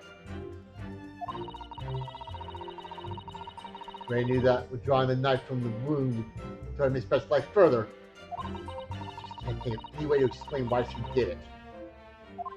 Besides, sounds like these women especially important to remember the fundamentals. The fundamentals? Evidence is what counts in the courtroom, isn't it? Of course! Well, I've been through the court record dozens of times already. I think we're actually forgetting something, though. You need to take the evidence at face value. You can and must examine it in greater detail. Ah! At least this is your first time playing the role of lawyer in this courtroom. So if you need reminding of the rudiments, you need only ask. I'll do my very best to help. And the evidence in the courtroom. What should I do, Charlie? What should I do? I know what to do. think of it. Amazon and Amazon, we're always turning evidence over and over. Hands. Yes. Same thing's very detailed with X. Alright, so can we finally do this pin thing? Thank God. Okay. Alright. Okay, let's start here. We didn't have the pin's lid. Ugh.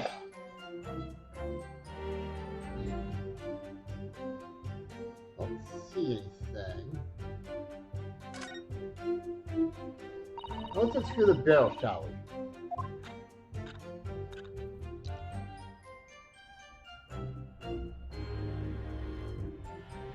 I don't notice anything right off hand.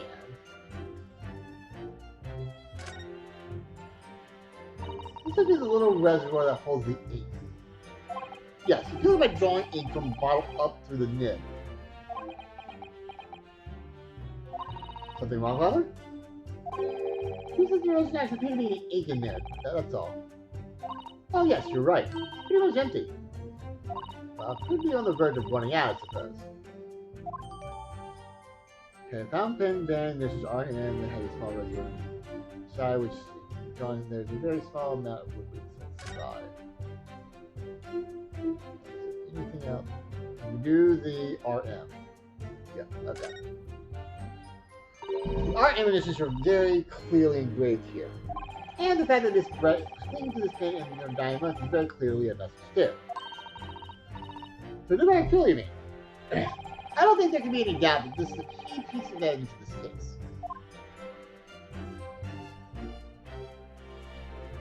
Is that anything on top of you? Okay. There's some sort of emblem here. Look. But is there Yume University one? It must belong to some other organization. I suppose a business of some kind. That would seem to imply that the friend doesn't in fact belong to Ray. Ooh. Found pin bearing the initials aren't added an emblem in some description. There's a very small map from some side of the first floor. Okay. I think that's everything. Nothing here. Okay. Yeah, I think that's everything. Okay. Let's see if we can do something with this. Waka's England returns tell all. This is the interview with you and Saseki-san, is it, Father? Look as that was quite an exchange. Yes, he was a little over animated when he was talking about his time in England. The Jaguar managed to capture the moment his hand karate chopped me on the neck. Ow! I do hope you weren't hurt.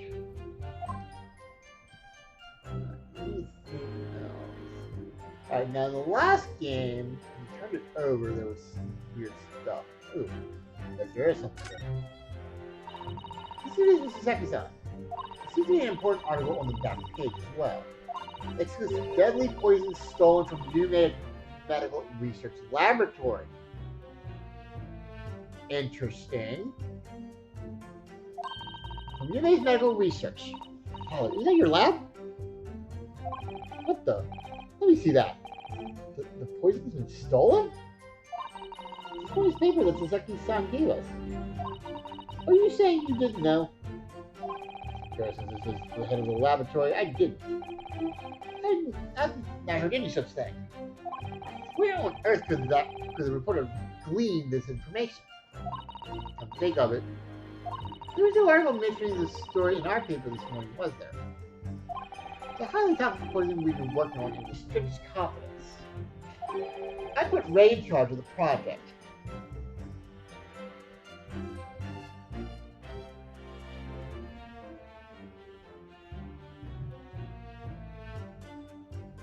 Okay, so maybe Giselle stole the poison? But that doesn't make any sense. How would she have the opportunity? And secondly, it got on the reporter's hands. Maybe the reporter stole it.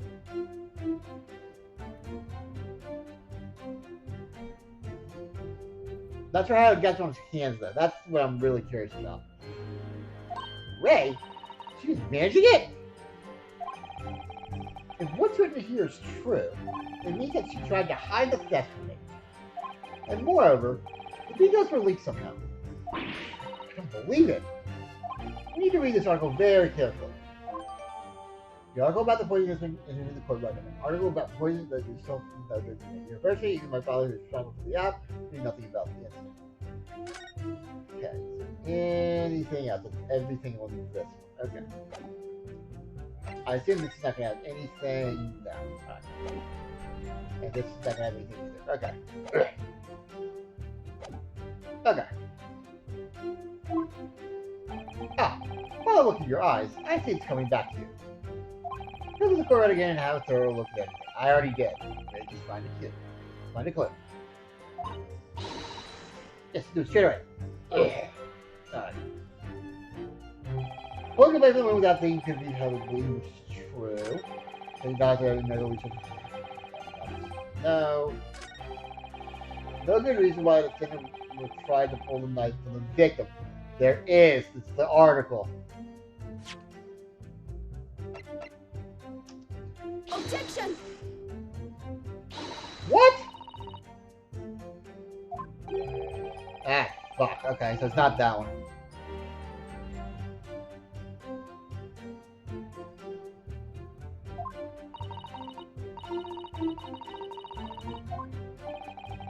Okay, so it's not that one?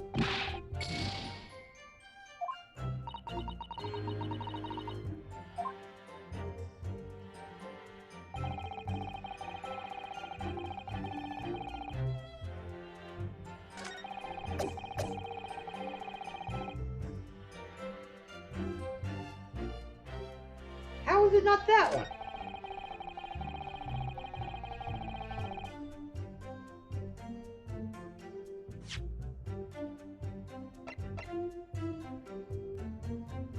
You hear the article about discussing between my father and... Oh! That's why. It's this one. Objection! Okay. Ugh. Right paper, wrong... Right evidence, wrong paper. No, there is one possibility. One very good reason why the defendant might have decided to withdraw the knife from the victim's wound.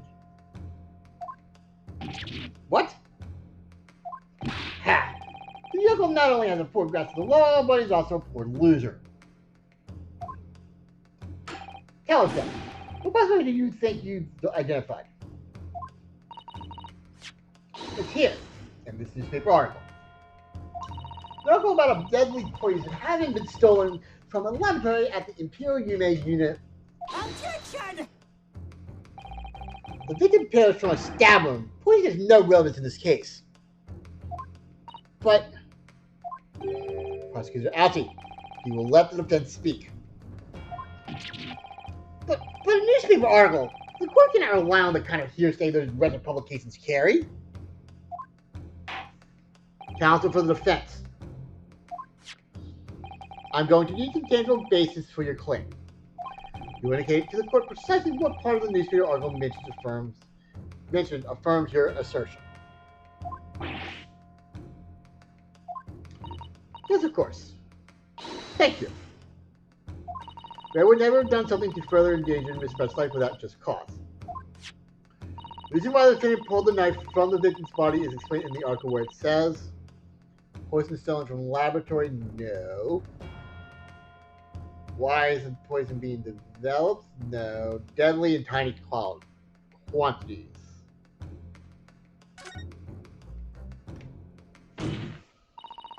The article reveals the following property about the poison in question. When the toxin enters the body on a knife laced with the poison, it's rapidly absorbed and causes death in minutes. Are you suggesting the knife used to attack Miss Brett was laced with this very poison? It would have explained why the defendant, Minbami-san, would have withdrawn the blade as soon as possible. Yes, the truth is, it was an attempt to stop the poison from entering the victim's body. What? Objection! This is It was nonsense! Not at all. The defendant withdrew the knife blade from the victim's body not to accelerate the woman's demise, but to save her life, and the prosecution cannot deny the possibility. Have you not read the post-mortem report? The cause of death was hemorrhage. The word poison appears nowhere in the document. Well, that's because by acting quickly to remove the blade, the defendant prevented the poison from taking hold. Objection! Oh, please! This is clear desperation. The weasel's last breaking of wind. Which has nothing whatsoever to do with this case. I believe the defense is well aware. We have no proof that the information in this wretched newspaper article is at all reliable anyway. In that situation, what the student should have done is wait for medical assistance to arrive. But instead, he glanced suspected poisoning and took the potentially lethal decision to remove the blade. She must have had a strong reason for her suspicions then, or the argument makes no sense. Ugh. Exactly. Well put, Inspector. And what grounds did you do it to him? Do it, Yokel? I did raise suspect stolen poison as well. You want grounds? I'll give you grounds. What? You can't possibly. From your expression, counsel, it would appear those are not empty words. But naturally, as you stand in this courtroom as a lawyer, you must be aware. My words alone, empty or not, are of no value in our modern justice system, according to these evidence. Yes, Your Excellency. I'm well aware of that. I've seen it many times. I place it aside in the Old Bailey. In that case, I will present the proof to the court now. Whatever seems to a clear link between the case and the poison in the newspaper. Well, it's this. We know that. Take that! I would ask the court to refer to the notes section of the postmortem report, which reads, extreme meiosis, pupil constriction, was observed in the victim. Ah! Clearly, being a yokel with no knowledge of forensic science, I have no idea, so please, do tell me. Presumably, the fact that the condition of the victim was noted in the postmortem report means that it's an unusual symptom of death. Well, under normal circumstances, the pupils dilate when someone dies. If there was extreme constriction instead, that's most certainly unusual, yes. What are you doing, you yokel detective? In the newspaper article, there's the following information about the stolen poison. One set of symptoms occurs in minutes, ending with acute contraction of the pupils prior to death. What? The defendant, upon seeing the victim stabbed in the back, happened to notice that the pupils of Miss Brett's eyes had been constricted severely. Yes, as a medical research assistant, she would have suspected poison immediately, without doubt.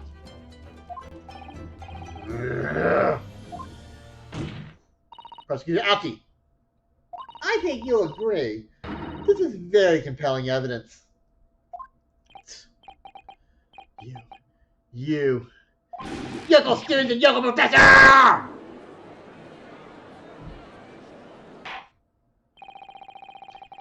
believe the defense has expertly demonstrated a credible reason for the defendant's actions. No. Yuji Mikitoba? Yes, Suzuki? I believe you are best placed here to confirm or deny the veracity of the defense counsel's arguments. You will tell the court the truth about the details reported in the newspaper, please. Hate me to have to admit it, but I'm afraid I don't know. You don't know. The toxin was kept under lock and key in my laboratory. Certainly.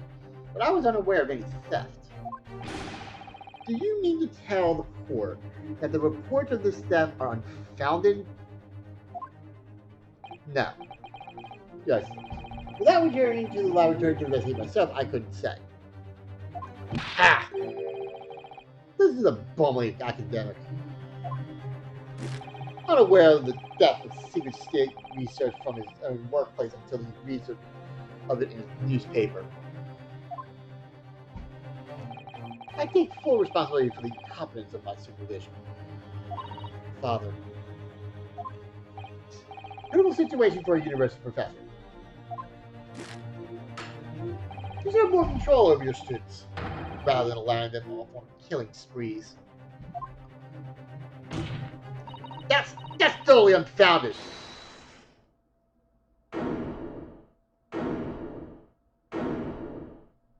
Oh, it was you. No, this is Professor Rikitoma's fault. It's all my fault. Ray. And Bami-san? You can't accuse her. Outbursts like this will not be tolerated. But it was me. I was the one who noticed that the poison we were developing had been stolen that day. What? So you knew. I've been placed in charge of overseeing the project. It was the day that the professors of Seki-san were contributing together to the newspaper. That's when I noticed that some of the poison was missing. Just a tiny amount, it was. Why didn't you let me know immediately? I was scared. The whole project was supposed to be confidential, but some of the toxins have been taken. So, I decided I'd try to get it back before anyone else found out. You had a very good idea who the thief was. Oh, and she thought it was Giselle? The thief. You don't mean? Yes, of course. It was that dainty English woman. Miss Giselle Brett? That's why I decided to join the little group of people going to the seaside. Inside the beach hut, I confronted Miss Brett. And she just sat on a stool at the back of the hut, smiling sweetly at me as if she knew she was untouchable. I know it was you who stole the poison. Well now, whatever do you mean? And then, she suddenly got to her feet. She would fall to her knees in front of the ant, then collapsing on the floor. That's when I saw the knife in her back. Couldn't understand what had just happened. And then, a moment later, I was seized with fear. The pupils of her eyes they'd shrunk to tiny pinpoints. I don't believe it. She has eyes? You never saw them. Whoa. In other words, you realize that the victims were suffering the effects of the stolen poison. I started racing. I'd seen anything past Miss Brett's lips while I'd been with her. There's left only one possible way for the poison to have entered her body. On the blade of the knife in her back. That kind of thought was what spurred you to withdraw the blade. Yes. If the amount that had entered their bloodstream was small enough, she might still have had a chance. That's what I hope. Really. I'm so sorry for staying silent all this time.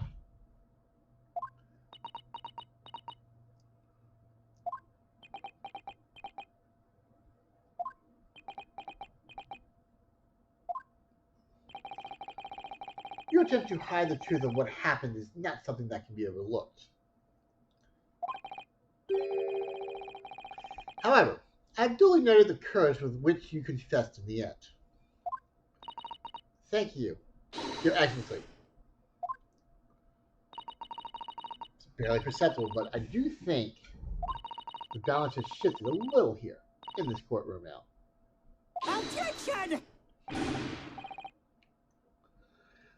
You actually do not be deceived. The vision just collapsed before your eyes, you say? Well, Mimali-san, if that is the case, perhaps you can explain how Miss Brett came to be stabbed. Well, you have no answer because the simple truth is that you stabbed the victim motivated by revenge. Objection! Well, you have no conclusive evidence to prove that assertion, do you?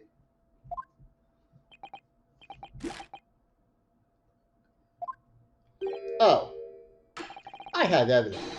It is very much conclusive. What is the prosecution counsel up to? He was brief, but he hesitated for a moment there. He was sure of it. You will produce the aforementioned evidence at once, Prosecutor Hudson. Perhaps some praise is due, young yokel student. What? I had imagined there would be no need for me to submit this evidence. You brought this on yourself. Oh shit. What the? Could a more damning shot exist? The cruelty in the air on that beach is almost palpable.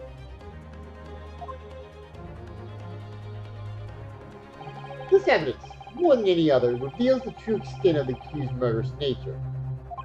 Which shows the precise moment that Mimbami-san plunged her dagger into the victim's back. No, that's not true! No! I don't believe it. Ah! Ow! Oh, my head. Order! Order! Order! Counsel for the defense. Was it you who was responsible for that shrill scream that just pierced my courtroom? Perhaps his voice is yet to break. These judgments are slow of mind and slow to mature. Ugh. So you slow to mature. Careful now. She's already starting to show her face here. He's often said that a picture's worth 1,000 words. Here we have ample proof. The court will accept this extremely cogent photographic print as evidence. The remaining photograph has been to the court record. Photographic print taken at the moment the victim was attacked. My friend Ray can be seen kneeling over Miss Brett. He's had a photograph like that up his sleeve this entire time. Alright, let's look at this thing. See if we notice it. What is this? This.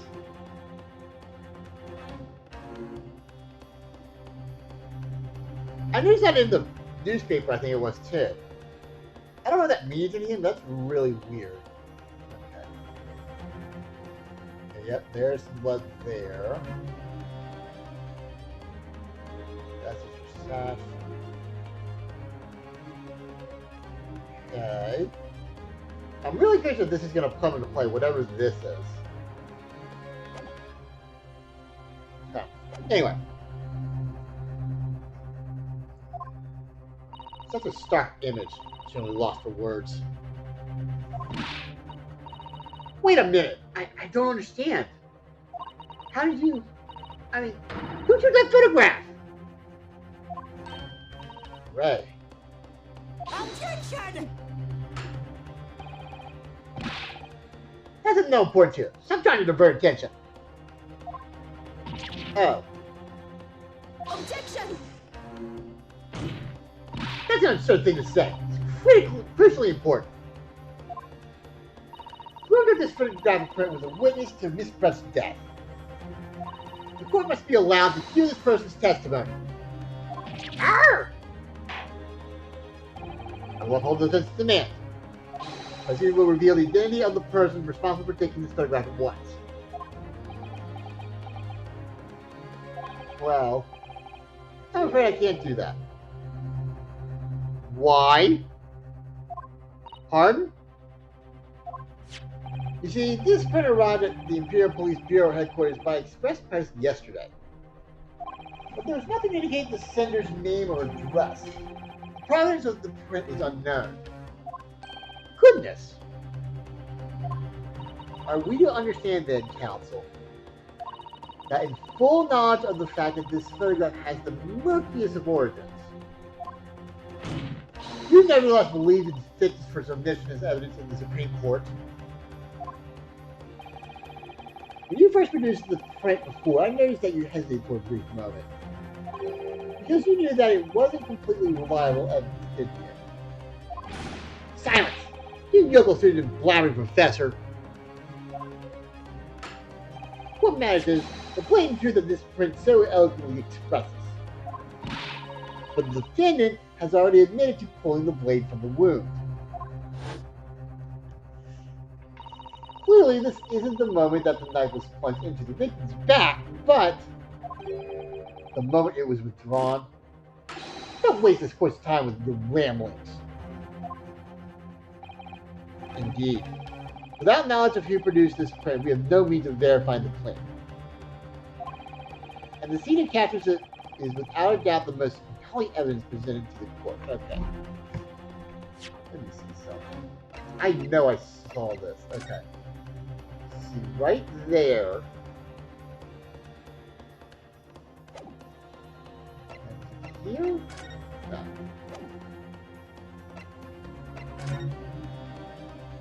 Yeah! Look at the pictures right there! I knew I saw this again.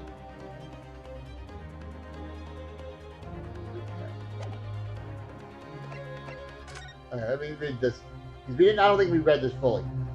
Exclusive deadly poison still in Yume Medical Research Laboratory following a lecture Yume Shosuke Natsume on 11th August. It's come to light that a very disturbing incident took place. A deadly poison being secretly developed in the Forensic Science Laboratory was stolen.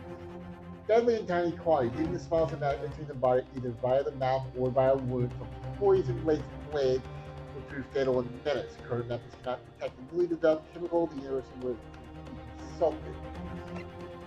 Why is the poison being developed? One set of symptoms occurs in this, starting with impaired breathing and ending with acute contraction of the pupils prior to death. Such symptoms would be suggestive of this toxin. Apparently, entirely these symptoms of alkaloids and rumored to have been conditioned by the military. Jeez. Okay. The defense is unable to shed any further light on the matter. I believe the conclusion is clear. Oh no. Sada, this is the time for you to fight. If what you established so far is true, then there can be no doubt. This photograph shows the moment that Ray withdrew the blade from the victim. Yes, you just need to prove that somehow. You'll have plenty of time to rue your defeat on the slow train back to the provinces. And to rue the day you came up against Takasuchi Aochi in a court of law. I can't tell who took this photograph and the trial is going to come to an end. There must be a clue somewhere. There must be some way of working out who took it. Well, counsel? Yes, Excellency. The burning question is who took that photograph, and the truth is, I have an answer. I just don't. It's gotta be the reporter, right? Ow. Isn't about whether I can or can't come up with the answer now. We have to. The identity of the person who took this dramatic photograph print is, I assure you, something the defense can and will reveal. Well, no, you can't possibly. But, as you so boldly claim that you can, please, do enlighten us.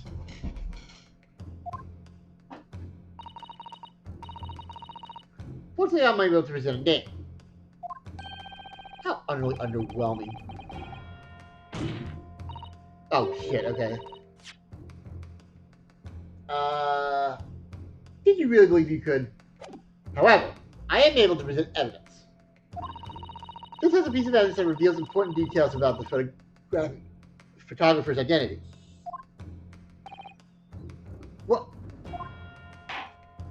Very well then, Counsel. Present your proof to the court. Which piece of evidence do you claim reveals something about the identity of the mystery photographer? Okay, well, not you, not you.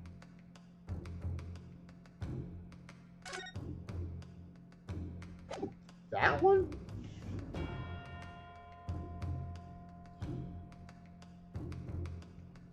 Is this where we put the camera, maybe?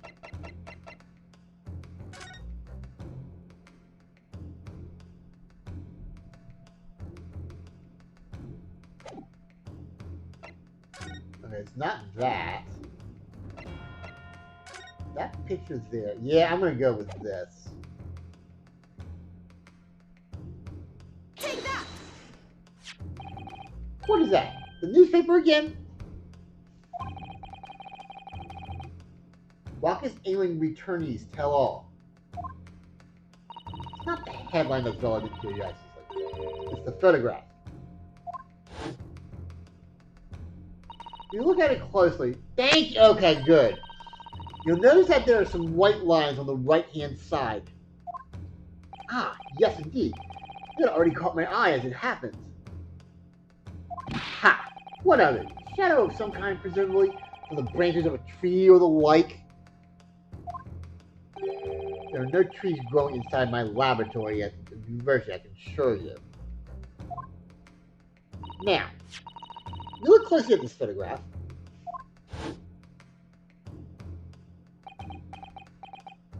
Good gracious! Yes, exactly the same pattern of lines is present on this photograph too. Is that like maybe a camera lens, maybe? Objection! Well, that tells us nothing. Ha! Yes, it's a shadow of some kind, definitely, on the branches of a tree. There wouldn't be any trees growing inside a hut at the beach, Counsel. What's quite remarkable about it is that the two patterns are absolutely identical. How does an extraordinary similarity have transpired? The curious matching pattern appears on both photograph prints as a result of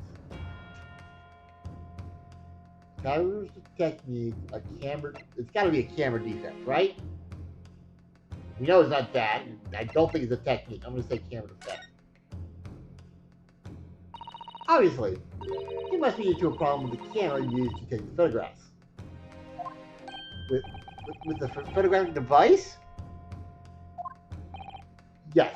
We can confidently say the camera's lens must have been scratched. Yeah, okay. Okay, so it did come up. I was like, what the hell's with that thing? And the scratch lens causes unwanted lines to appear on every print taken with the device.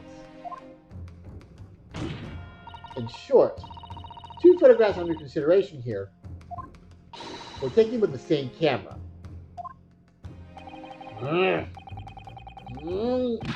But there must be hundreds of such camera devices here in the capital. It would be utterly impossible to identify the owner of this particular one. Objection! I think you're forgetting Prosecutor Action. That one of the photographs featured in a newspaper article. A newspaper? Ah! That's right. The author of that article is the mystery witness to this crime. What? Wah! Minimino! What the fuck? I see why you were called a raucous alien returnee. What are you yelling about? You already testified. It's Minimino, I tell you. Minimino! Me, Mo! Saseki-san? What was that? Did you say Mini Mimo? Ever since I returned to Japan, a reporter from the Shoyu News has been hounding me, following my every move. are reported by the name of Riken Mini Nimmo. Yes, hounding me from dawn till dusk. Riken. Wait a minute. Wait a minute.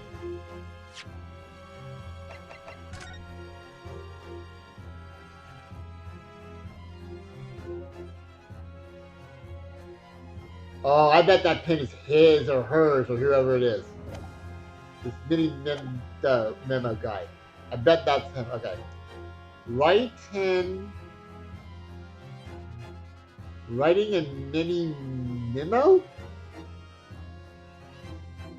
Writing a mini memo, I think is what it is.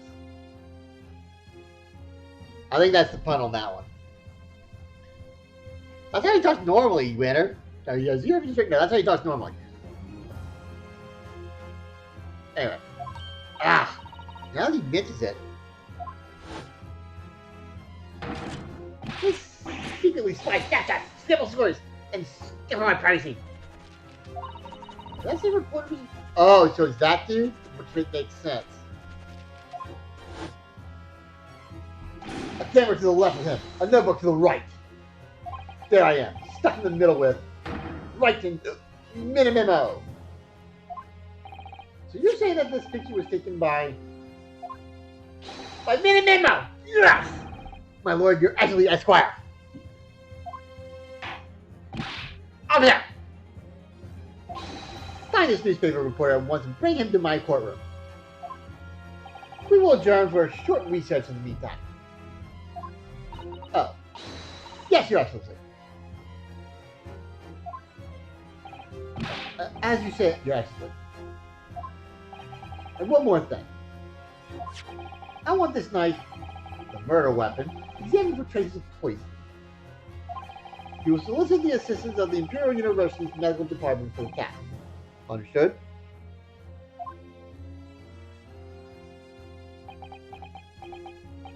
Meh. Minimimo! Great, now both the prosecution and the defense have freaking concussions. To be continued!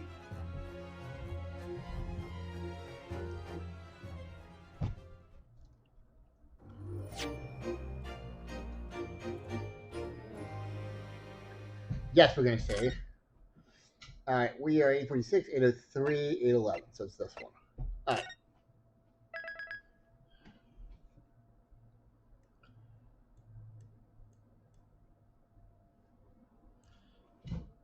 Unwind the Hall.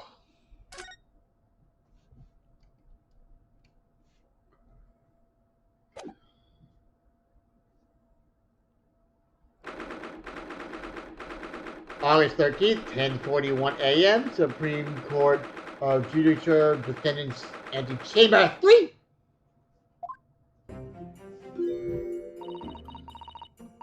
So sorry, Susato. I told you about the toxin. Ray.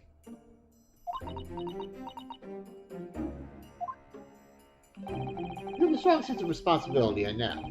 That's why you decided to shoulder the burden alone. No, that's not it at all. I was scared of my failure coming to light, that's all. So I had to retrieve the substance from the English room before anyone found out.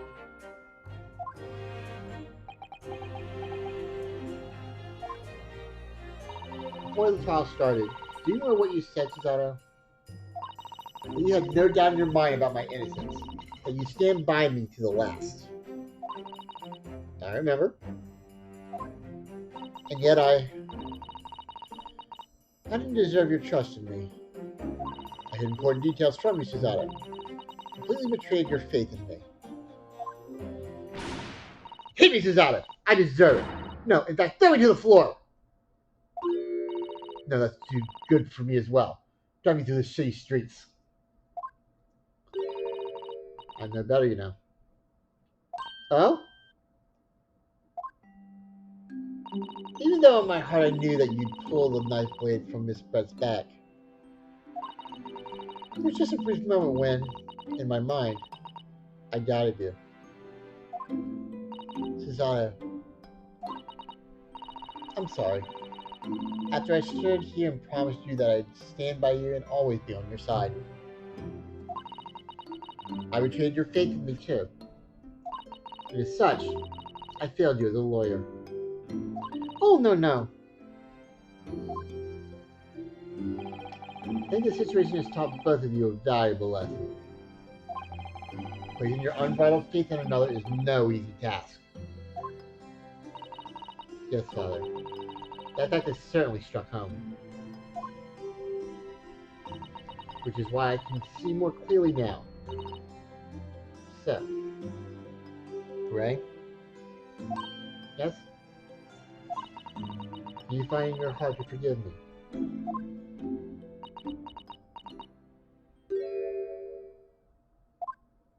Oh, Susanna. You know you'll always be gallant and dashing lawyer in my eyes now. Huh, Ray. Aw, so sweet. I was so scared, you know, when it happened. I didn't know what was going on. The Englishwoman was sitting at the back of the hut listening to what I was saying. I know it was you who stole the poison. Well, now, whatever do you mean? And then a moment later, she suddenly got to her feet. Before collapsing on the floor in front of me, with a knife in her back. It all happened right before my eyes. And you were the only people in the hut at the time. That's right. It was Miss Brett and myself. There was no one else. So I just don't understand how she could possibly have been stabbed like that. Great mystery indeed. I still can't believe it happened. That's why I just couldn't bring myself to speak up. You'll be alright. However, it happened. And whatever really went on by the sea that day, I promise you that I'm going to prove everything you said and you saw is true. Spoken like a true Bikitoba.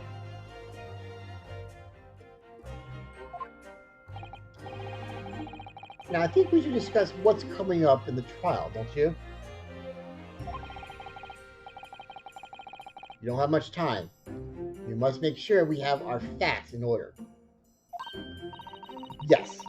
I think the poison is going to come up under close scrutiny in the upcoming proceedings. Police should hopefully have identified it on the blade by now.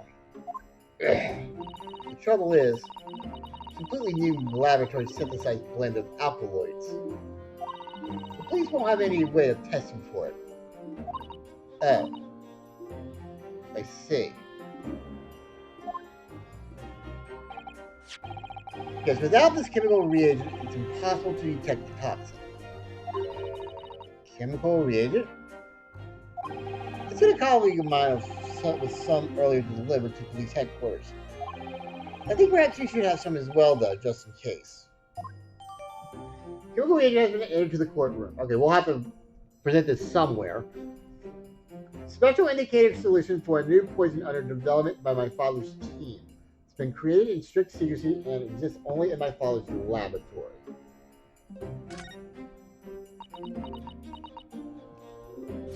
Okay, let's look at it. Alright, anything back here? No. Can we open it? No. What does that say?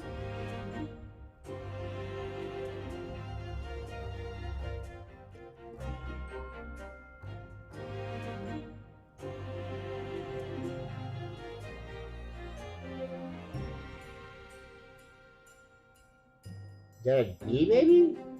I don't know what that word says. The label appears to be written in a foreign language that I don't know. It's German. So your knowledge of English is going to be a little help here, I'm afraid. If you had just written medicine on it or Japanese, then we'd be able to read it. German is the international language of medicine, my dear. that really true? I didn't know that if that's true. But yes, I can certainly see the merit in labeling the bottle in Japanese. Though I'm not sure medicine would be entirely appropriate. Oh, there we go. Nothing appears out of the ordinary. Okay, so there's nothing there. So really, so just that? Okay. Kind of disappointed by that, honestly. Mr. Madison's out of. He's really very quiet. It's a newspaper article. Exclusive. Deadly poison stolen from Yume Medical Research Laboratory. I'm wondering how the information got out, given that it was a government secret. What's all the English woman's doing? What? It was when Professor Jizaki-san would be interviewed at the laboratory. So how did she sneak in? Wasn't the detective supposed to be with her? So-called English lady swaned in and without any compunction said to Professor Mikitoba, "Oh, Professor, surely your guest would love to hear about your work on that substance there."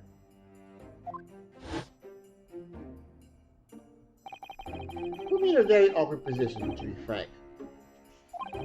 But Jizaki-san's curiosity had been piqued, so I had little choice but to give him a cursory introduction. So then, Jizaki-san knew about the poison.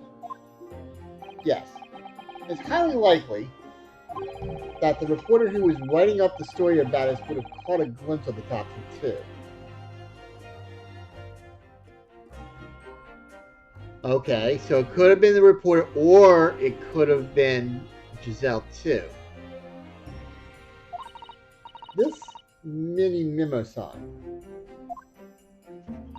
By the way, did that reporter join you all when you went to the beach? Oh.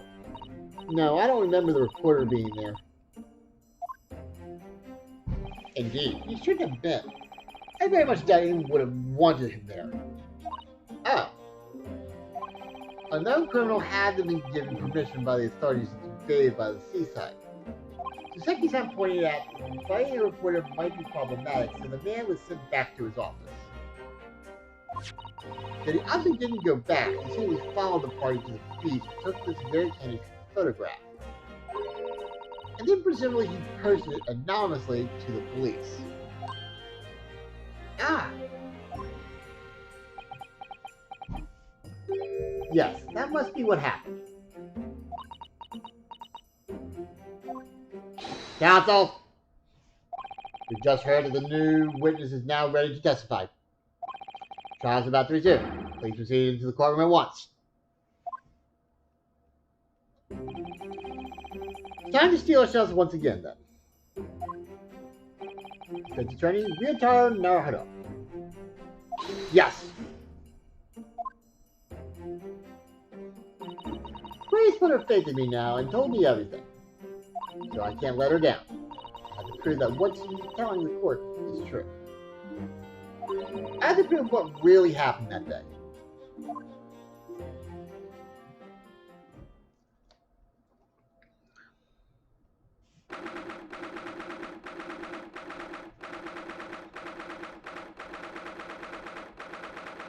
August 13th, 11:30 a.m., Supreme Court of Judiciary Courtroom 1.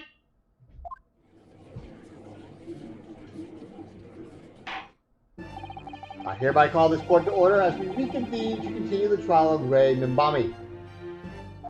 Prosecutor Apti, have you summoned a new witness?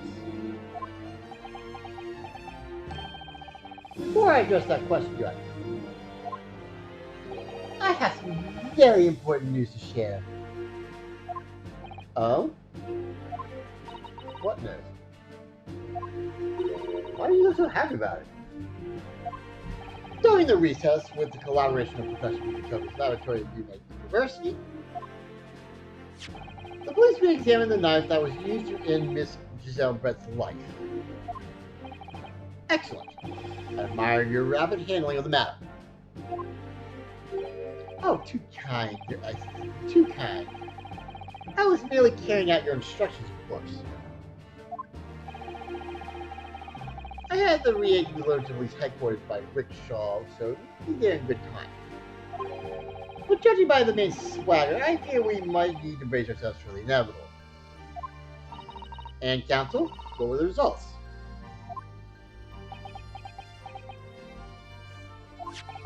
This dagger, which was so fully used in the life of the victim, has no trace of poison anywhere along its blade. What? You sure about that?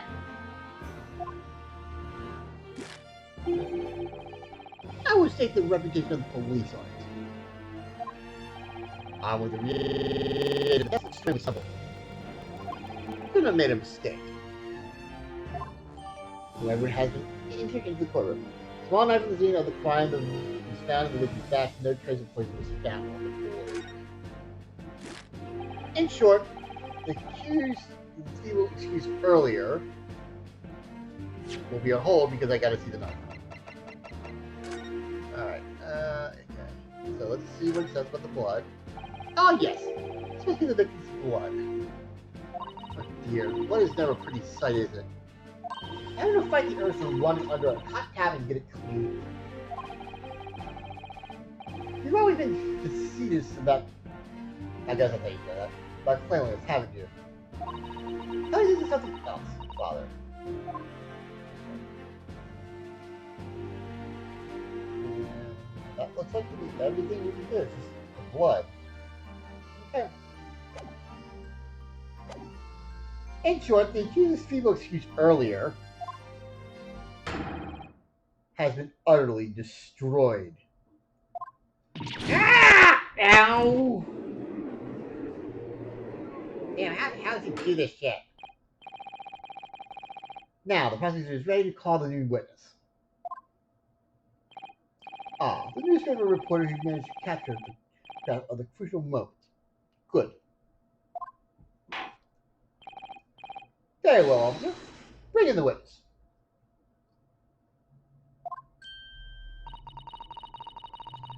No trace of the poison on the knife. But if that's really the case, how could the dagger have entered the victim's body?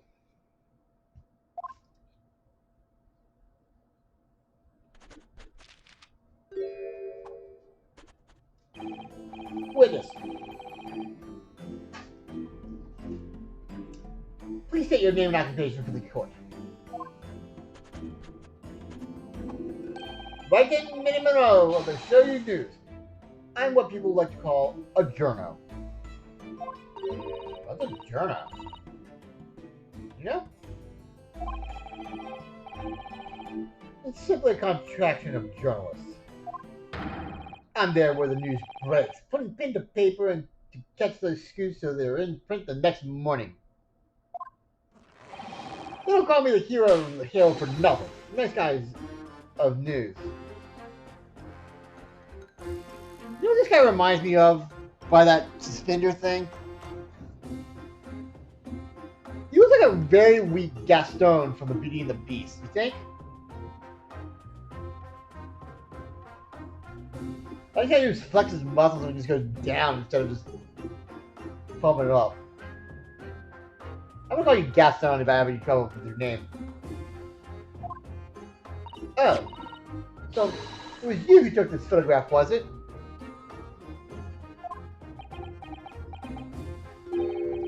Well, what have we here? I'm sorry? Ooh, brace yourselves, people! Minimalist is a scoop in the offing. Female student up to trial play defended by curiously handsome young lawyer in Supreme Court. Please don't wrap this up. We'll say this above the fold at stage you point in a 5-leg format for the morning edition. Please give it. Yeah. Huh? Right then. Let's start with your name. Oh, it's Ryota Naruto. Yes. What made you want to become a lawyer? I wanted to reform our country's legal system I suppose. Your daughter suddenly become very ambitious, I see. I just borrowed Cosmo Sound's dream for a while. By the way, my name is Takatsuchi Uchi. That's Taketsuchi Aochi. This is called Dark Horse of the Supreme Court. My judgment strikes fear into every defense lawyer's heart.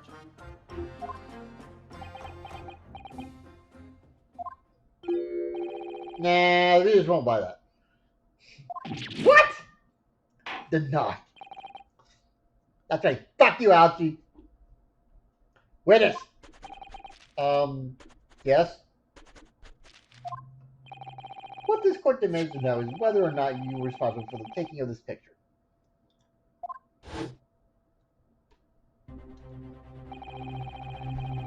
It was delivered anonymously to the Imperial Police Bureau only yesterday.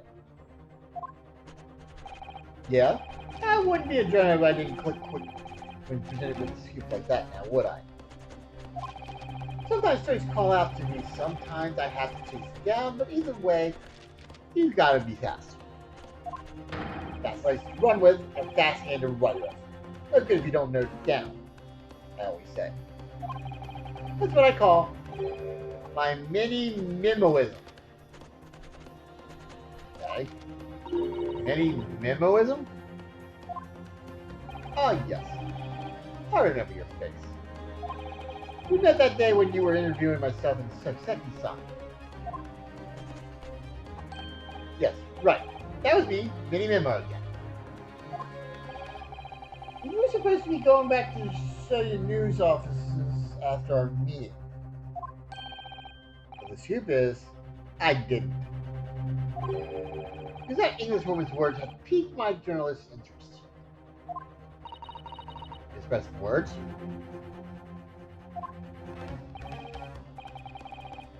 A criminal. Left to do as she pleases, just because she happens to be a British citizen. Horse dung.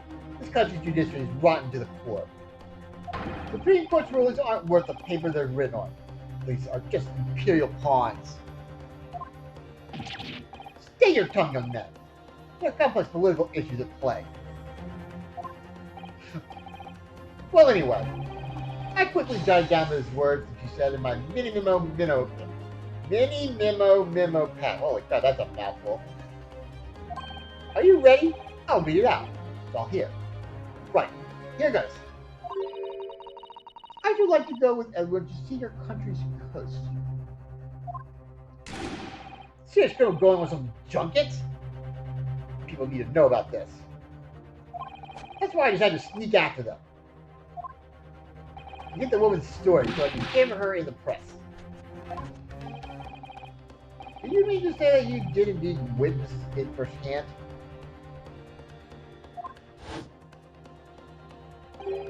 The grim scene portrayed in this photograph? Oh yes. It's all with my very own journal eyes. Okay, Gaston. From start to finish, to the viewfinder of my trusty camera. Yeah. Oh yeah. Thank you, Minamino-san. You will now give a formal testimony before the court. You will state exactly what it is that you witnessed on the events surrounding Miss Brett's death.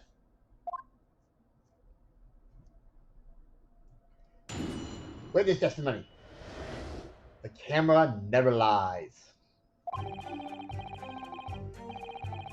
The retouch was made of shiny old reed screens, so there were plenty of gaps I could see inside through. The Englishwoman was sitting on a stool when the student girl came in and started arguing with her. Seconds later, the girl pulled out a knife, throwing the Englishwoman to the floor as she stabbed her in the back.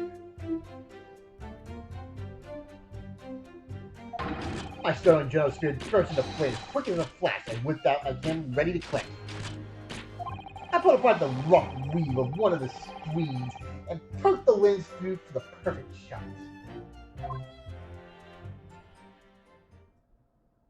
Sure you did. Reed screens, you said? Right. You can see them clearly enough in that great shot I snapped. The hut walls were just screens made of coarsely woven reeds. Yes, it allows the breeze to pass through and bring some relief from the summer heat. It worked great for hurricane season. And if it was a breeze for me to poke my camera through and see the whole thing hotting up, enduring for the time being the appalling invasion of piracy involved, did you witness everything that happened from the moment the defendant entered the hut? Oh yes, I saw it. I saw the whole thing, from start to finish. And you say that you took the photograph through a gap in one of the screens. Luckily for me, they were pretty shadowy woven. Pulled the reeds apart and stretched the lens of my camera through the gap. If I get away with it, what would I be seeing? The game of a lifetime. A tenacity of purpose that considered admirable in a journalist, I suppose. But I risk one day when I scoop the net. That's a mini minimalism in a nutshell. At last, it would appear we have a genuine witness to this wicked crime. The evidence and testimony are extremely compelling. I believe we may be close to a verdict. No! Wonderful news, Your Excellency. Wonderful! Nevertheless, cannot be denied that this testimony begs one very large question. What question? Exclusive news. A startling photograph. All the makings of an exceptional story for the reporter. Why then was the story never published? Oh, that's right.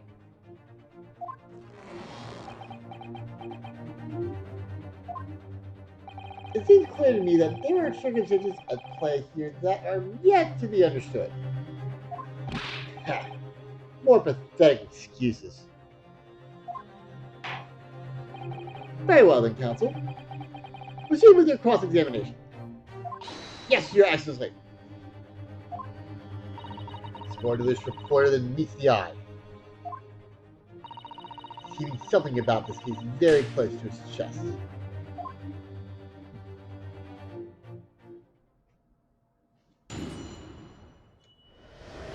The camera never lies. Alright. This art was made of shiny old reed screens, so there are plenty of gaps I can see inside through. Alright, well, let's start pressing. Hold it! What made you want to see what was happening inside the beach hut in the first place? Oh, journal instinct.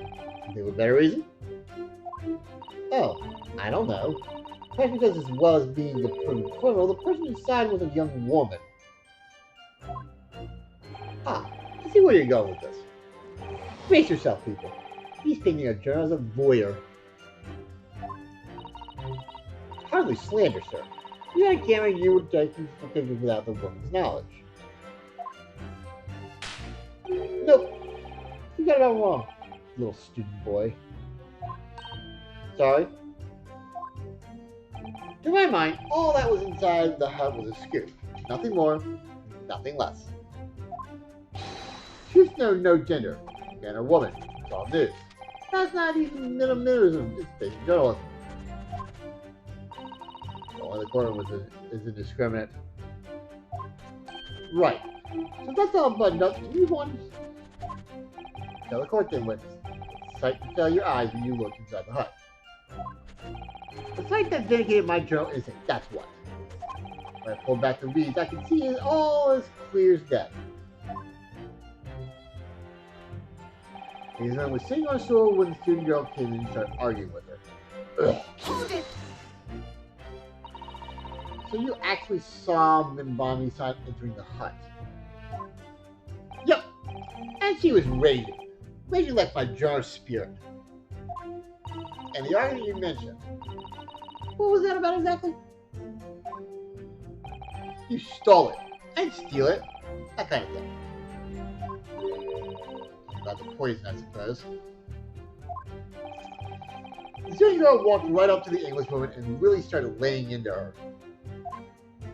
I mean, if she laid into her anymore, there would have been eggs. And should have been an author. Just because the towns were wasted on journalism. Well, the student's rantings fell on deaf ears, like a Japanese person listening to English for the first time. He really ought to work on his similes first, though, to be honest. Anyway, the point is that woman in the dock was mightily angry. And her temper finally got the better of her, it seems. Dear me.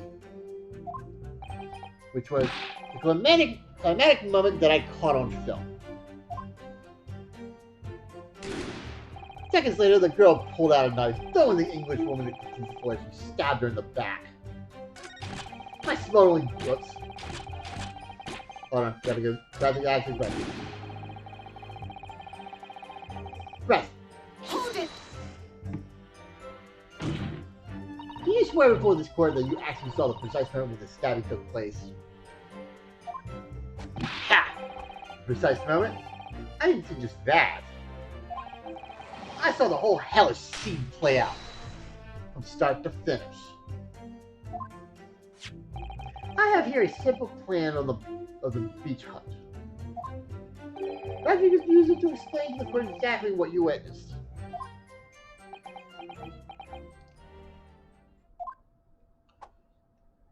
Right you are. It's all here in my mini pad.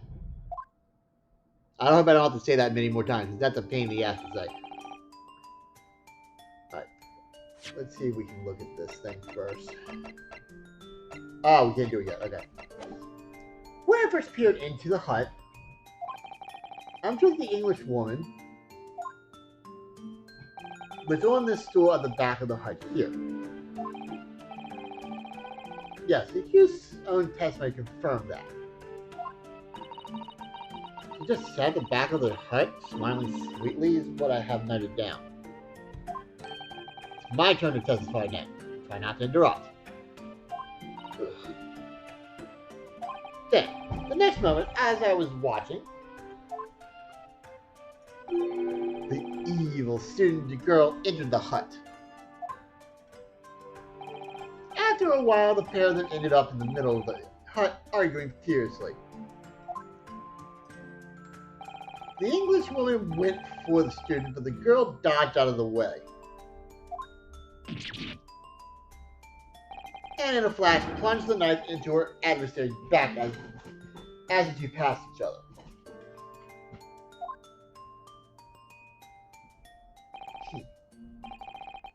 What you describe as a grim crime indeed. Never sugarcoat the truth. That's what minimalism says. A plan of the layout of the small beach hut where the victim was found. Okay. Alright, let's see, we can look at it now. Alright, let's see what we have here. Alright. So we have what looks like a dinner table thing. Cross. That must be her stuff. So is this where that bottle and glass was in that one picture is? If that's her, she went this way and stabbed me this way.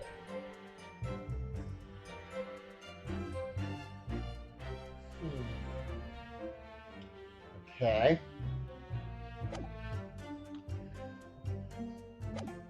By the way, Minimo-san, whilst you were watching that terrible scene unfold before your eyes through the gap in the screen, did it occur to you to try to prevent the tragedy rather than capture it on film? Cameras have to be observers. Can't get involved. That's our race they care. So you didn't converse with Miss Brett at all? Obviously not. The observer always remains on the outside looking in. That's something to be proud of, is it?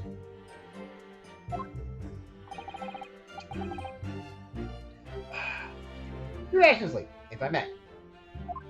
Yes, Professor. I think the witness's last expertly phrased statement should perhaps be added to his formal testimony. What are you? I will grant the defense's request. In a moment, you will supplement your formal testimony with the aforementioned statement. Well, nihilism is the foundation of minimalism, but I'll gladly prove that my words are meaningless. I never once set foot in the hut, nor spoke with the English woman. I was there only as an observer.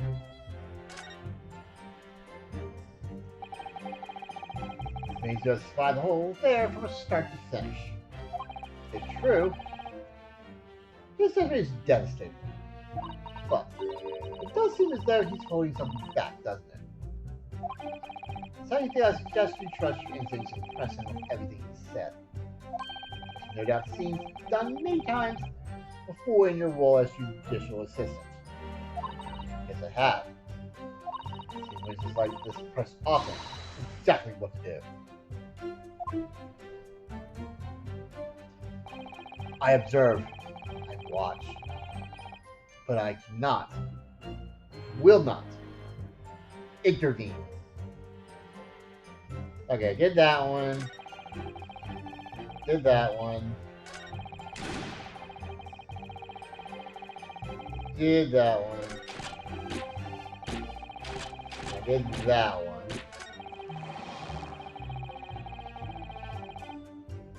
Pull apart the rough weaving. Okay, that's the. You gotta reference the picture there. Everyone set foot in the hut nor spoke with the English when I was there only as an observer. Okay, let's press that one. Hold it!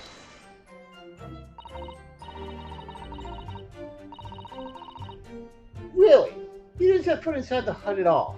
You quite sure about that? I think you may have the wrong impression of me.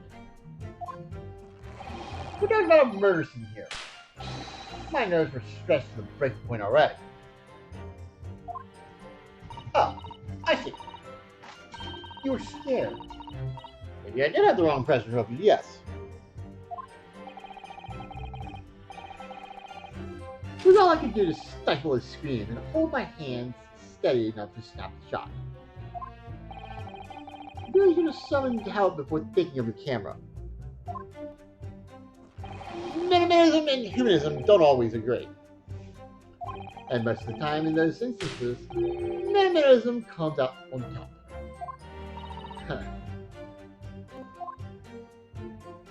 As a sculptor of stories, sometimes I have to be cool for my art. Yes, that's spot on. Surely he's making all this up.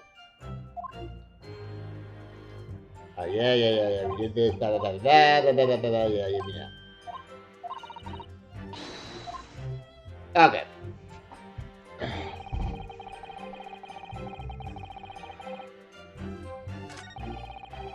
So the only thing I can think of is on this one is the last phrase.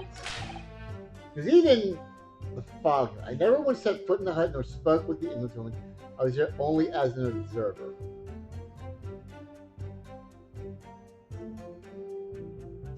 Alright, so do you press the pin maybe?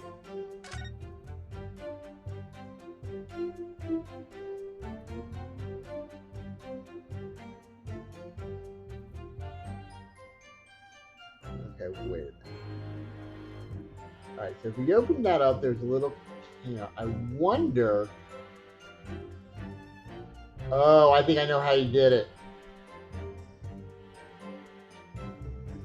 I'll keep it here real quick.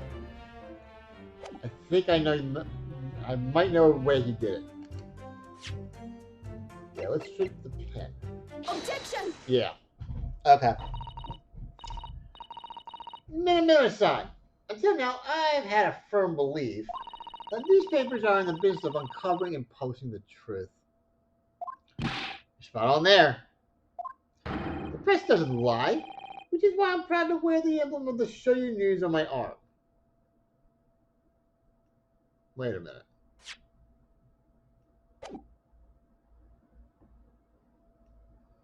Okay.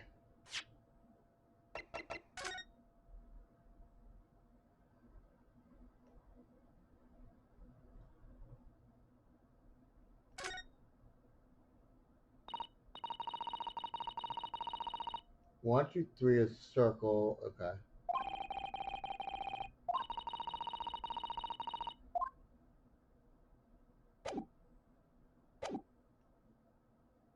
Yep, that's his pin. Because of the emblem.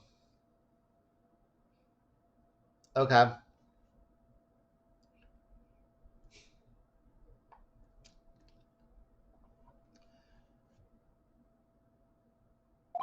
In a way, that's more minimalism. Sadly though, seems the journalists who write for those papers don't always share the same passion for the truth. What are you suggesting with those reclamatory words, Counsel? Minimum-san, do you recognize this fountain pen? Ah!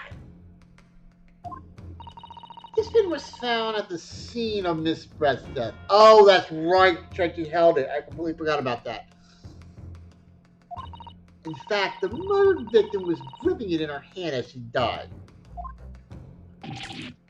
What are you? If you look at the barrel of the pen, you'll notice that its owner's initials are engraved there. R.M. Yes, thank you for bringing that up, Counsel. The initials of the accused, Raymond Bobby. Is it a coincidence, I wonder, that your initials are also RM? No. Riken Mini Memo. RM.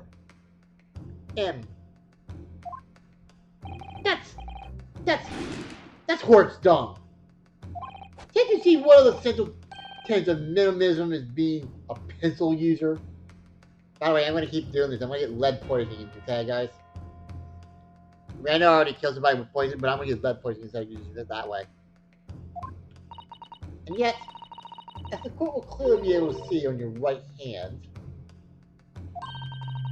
there's a very obvious blue ink stain.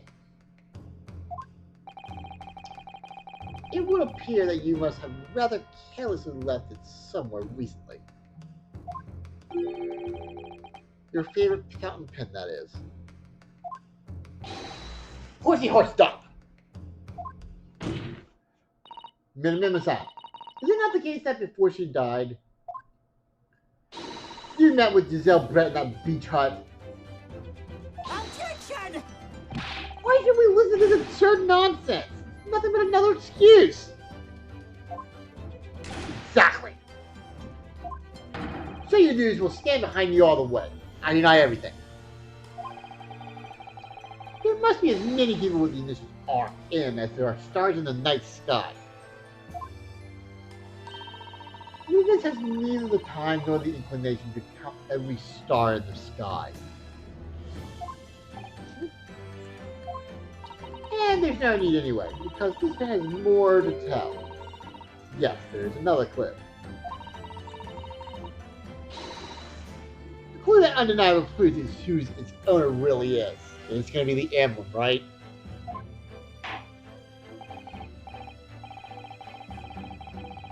In that case, Counsel, the defense will now show the court where this alleged clue lies. Of course, you guys. The clue on the fountain pen that clearly reveals its owner's identity is right there, baby. Got it! Got it! As well as the initials, there's also an emblem on this fountain pen. An emblem that you will, of course, recognize. Minimum-san. Goodness me. It's the emblem of the Shoyu News. In other words, the owner of this pen is an employee of the Shoyu News whose initials are RM. Suddenly the stars in the night sky don't seem so numerous, do they? Well, Mini-Son, how do you respond? No! Order. Order! Put yourself witness. I see the Phillies lost again. Well, they win their playoff hopes. Not like I think they were going to get it anyway, but still.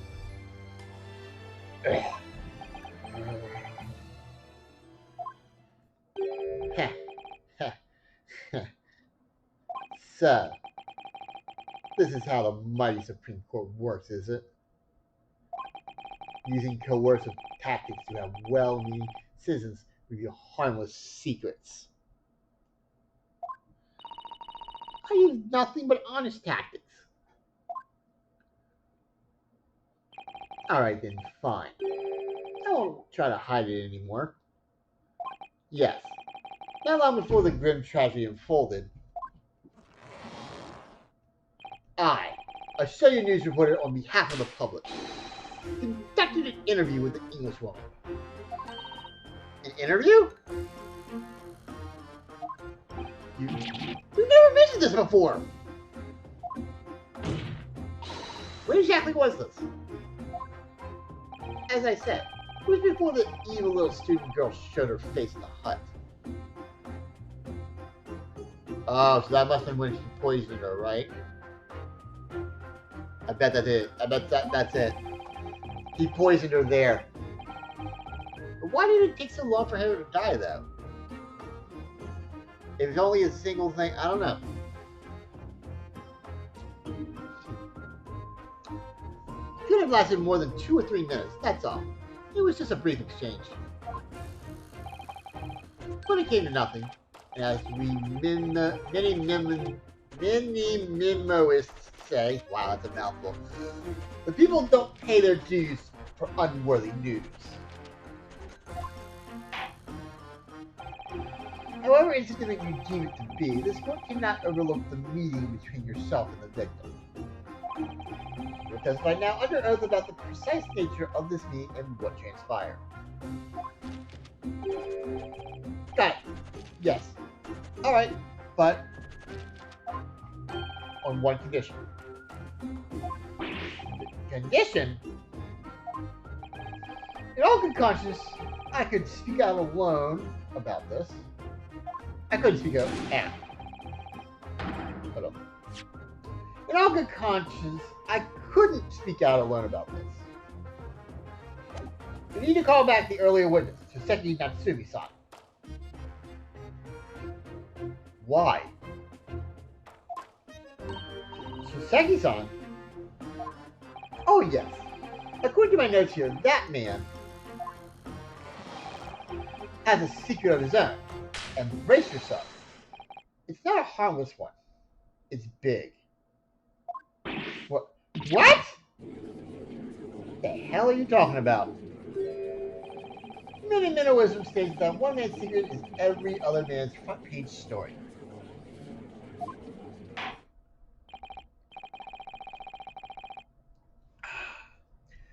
Very well. I will grant the witness's request in this instance. Officer, summon the earlier witness back to the stand. Soseki-san. Hiding something? Okay.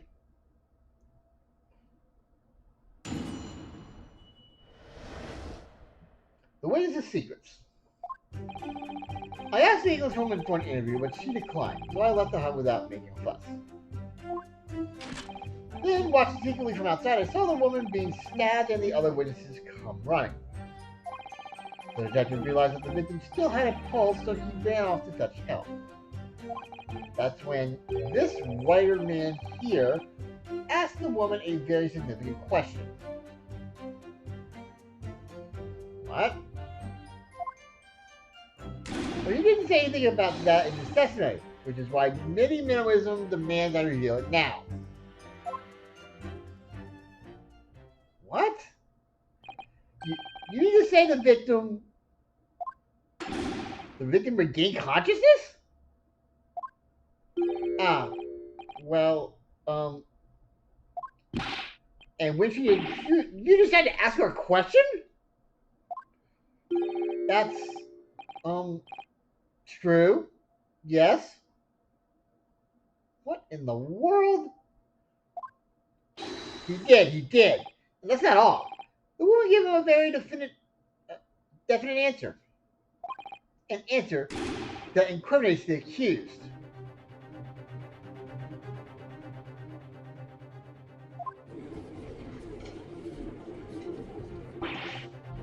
This is preposterous! Why am I only hearing about this now?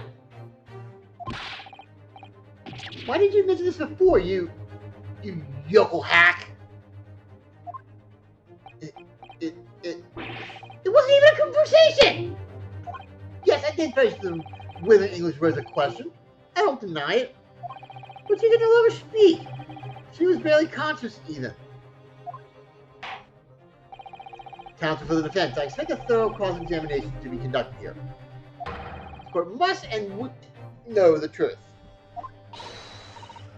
Absolutely, Your Excellency.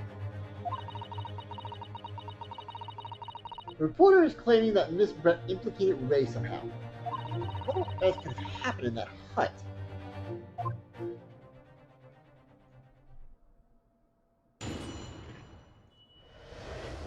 The witness's secrets. I asked the Englishwoman for an interview, but she declined, so I left the hut without making a fuss. Then, watching secretly from outside, I saw the woman being stabbed and the other witnesses come running. Hold it! It was very persistent of you, considering that Miss Brett had just turned you away. Persistence wins the prize. Any mini-moist will tell you that. But to think you left, then just when they lower their guard, that's when you swoop into the scoop. And the fruits of your labor are all too apparent in just telling photographs. Though I'm sure the young yokel student would rather not be reminded of this damning evidence. Actually, it's thanks to that regret that we managed to identify this witness. And now that you found me, I'll tell you whatever you want to know. I've got nothing to hide. I'm sure. Please, you go ahead, witness. We're eager to hear what you have to say. Try to stop me. There's a story to tell here, and I'm going to tell it. The detective realized that the victim still had a pulse, so he ran off to fetch help. Okay, where'd he go? Hold it! And Saseki-san remained behind the hut. That's right. Yep. On an awful print here was a blabbering wreck, shaking all over from his head to his toes. Mustache twitching, eyes bulging. What do you expect?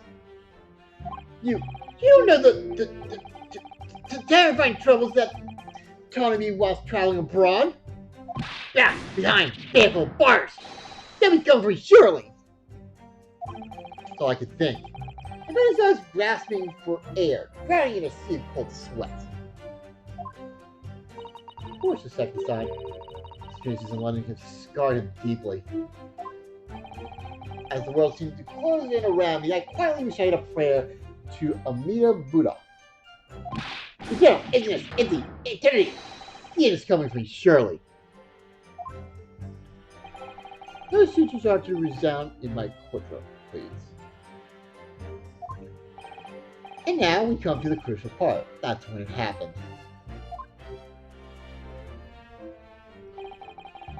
That's when this writer man here asked the woman a very significant question. Hold it!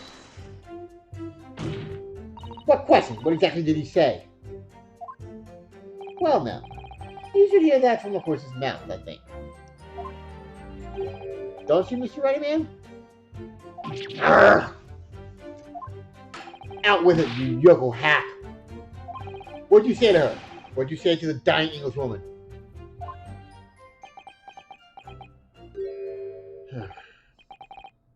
Well, in truth, I've been catching crabs at the water's edge and building castles in the sand, you see. Well, the seaside is a place to be at leisure, I suppose, even for a grown man. But then all of a sudden, from the little beach hut, a young girl's panic-stricken cries from Helma pierced the air. Ray. I ran up the beach to see what was happening, to find the defendant leaning over the collapsed victim. As soon as Inspector Hoshinaga saw him spread on the ground, he sprinted off to get help. And then, just a moment later, I heard a faint moan. A moan from the dead Englishwoman. I nearly jumped out of my skin! But what did you ask her, Soseki-san? I asked her, who did this to you? Don't protect this any longer. How did the woman respond? She didn't! She said nothing in response. But when in the stand, you will answer the questions asked of you unambiguously. Now, without evasion or reticence, I demand that you amend your testimony. I will! I asked her who did this to you, but she never replied. Hold it! So you tried to find out who the culprit was. He who asks a question is a fool for a minute. He who does not remains a fool forever. And having been labeled a criminal twice during my time in Great Britain, I was quick to make up my mind. Better to be a fool for a minute than remain a fool in prison forever. However, you've indicated that the victim failed to respond. Is that correct? I know why. I know why the Englishwoman said nothing. She was ignoring me because of my stupid mustache. Because I'm Japanese. Oh dear. Soseki-san has really developed a dislike for the English, it seems. Having read the report on his time in Great Britain, I can't say I'm surprised at his xenophobia. But the Englishwoman didn't ignore you at all. Did she, Mr. Writer-Man? Well, yes, alright, she did respond in a manner of speaking, I suppose. She just lifted a trembling finger and pointed in the direction of the defendant. Hold it! This man pointed a finger at the defendant? Soseki-san, is that really true?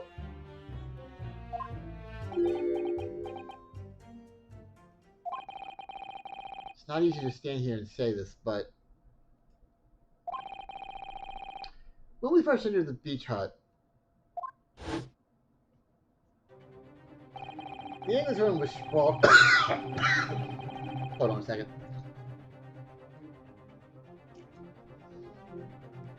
There you go. The Englishwoman sprawled on the floor before us, with the student girl standing on the far side of her. And when I asked who did this to you, the Englishwoman summoned her last ounce of strength to point a trembling finger at the back of the hut.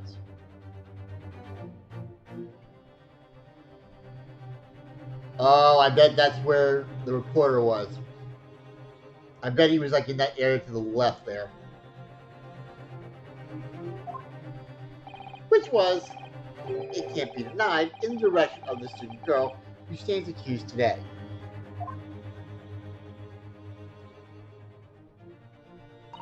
No. Soseki-san, why on earth did you neglect to mention this in your original testimony? But, fiddlesticks, I said! My grandmother used to always say that, fiddlesticks. This is not a British court of law. You will respond in Japanese. What? Fiddlesticks a Britain? I don't know. Yes, of course. The Englishwoman did point her finger toward the back of the hut. But I was trembling, and she was trembling, and everything was a blur. And thinking about it, I feel as though perhaps she was pointing in a slightly different direction. Actually, no! Not slightly! In a very different direction to where the student girl was standing. to somewhere at the back of the hut where nobody was standing at all. You mean that your memory of events and the direction in which the victim was pointing are both unclear? Yes, that's it. Unclear. I'm very, very unclear. Objection!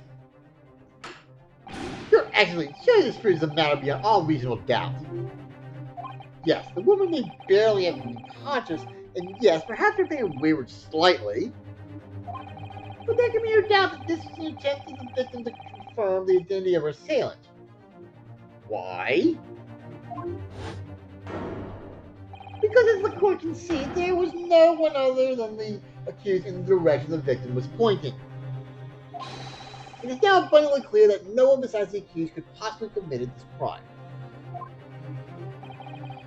I am inclined to agree.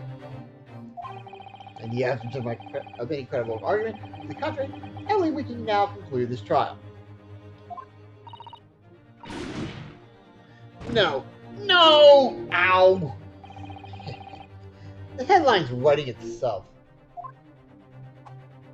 Dashing lawyer host dash. That can be pointed across the whole page. We'll do an extra edition.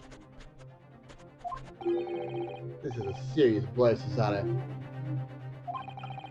Unless we're able to identify the true culprit and substantiate our claim with evidence, the judge will give his ruling and the trial will be over. But that's impossible, Father! We don't even know how the crime was committed yet! Impossible though the task may seem, we have no choice. We must think back over everything we learned thus far. Somewhere in all those details, I'm confident we'll find the clue we need. Ray gave us her account of how it's unfolded in the defendants of 82 before the trial resumed. She told us what happened at the precise moment Miss Brett was killed. He and this woman were sitting at the back of the hut, listening to what I was saying. And then, a moment later, she suddenly got to her feet before collapsing on the floor in front of me, with a knife in her back. How could Miss Brett have been stabbed in the back in the beach hut that was empty but for herself and Ray? Somewhere amid all the information we gathered so far, there must be an answer to that question. I take it then that this is nothing further to add. So, the Gallon Yokel student's luck finally runs out. Can't say I'm surprised. In that case, I am ready to deliver my final verdict on the matter. This is a crucial turning point now. Since that was what really happened, it's over. Where was the real culprit hiding, and how did he or she stab the victim? Okay, let me save here. Let's save here just to be on the safe side here, guys. That's this one. Alright.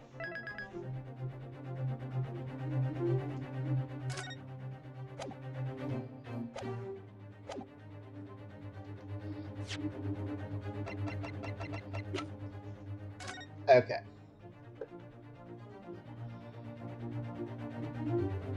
Alright, so Ray comes in here. Giselle is over here. They come forward and come here. So, would it be like right here?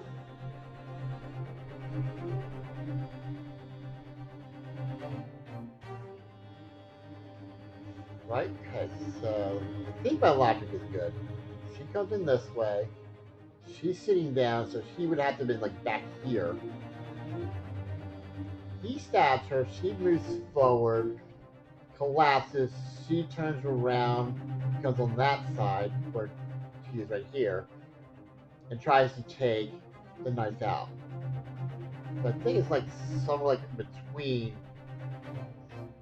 box here and the back wall, I believe. I think that's what it is. I know how. I want to go with it. Objection!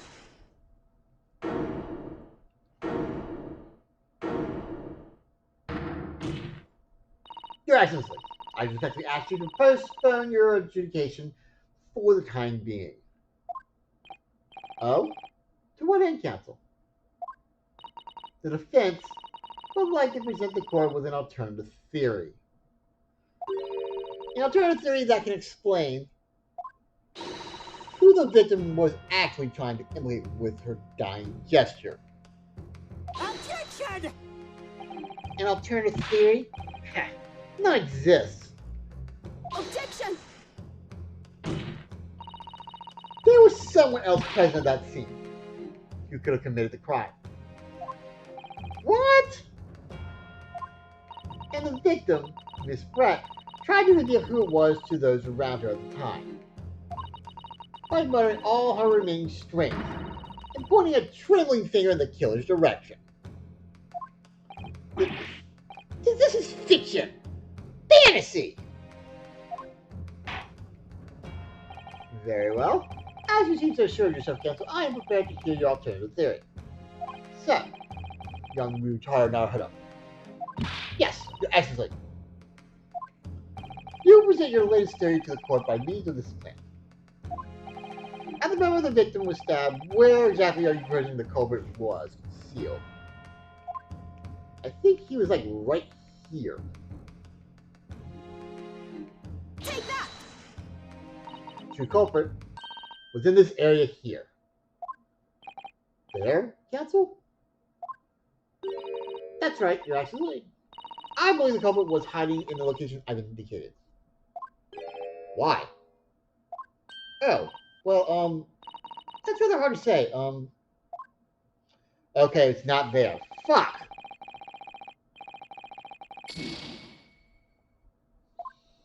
Oh dear. Well, I did! Okay. It's gotta be somewhere close to that, right?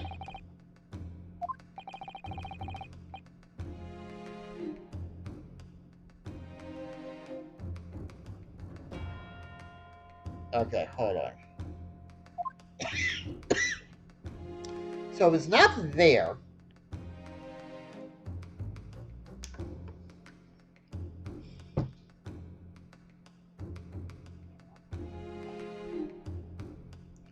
could it be up here maybe?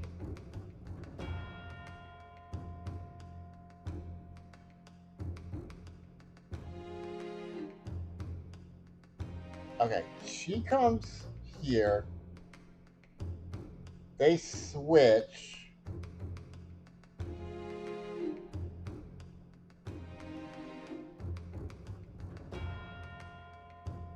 And then she dies here?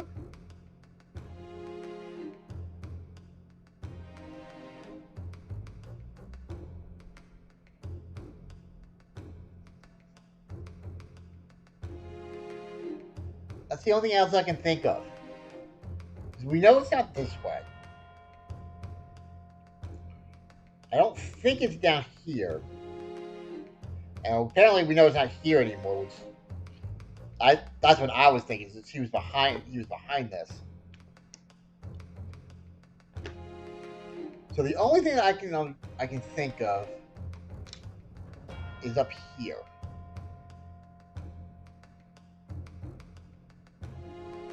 Okay, let's see if this is it then. Take that!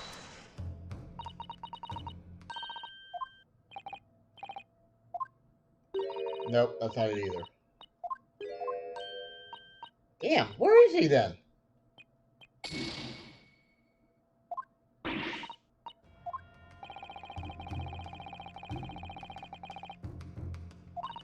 Okay, I'm stumped then. If it's not these two places, I don't know where he would be.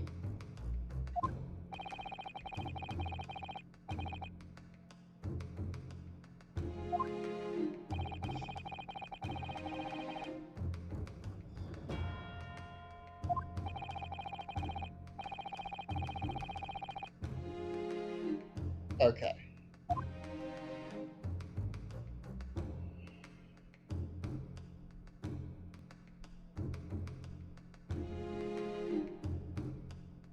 Where would he be? If he's not here,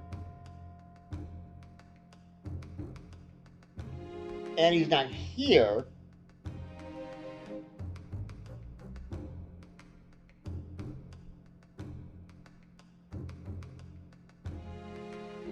Is he behind us?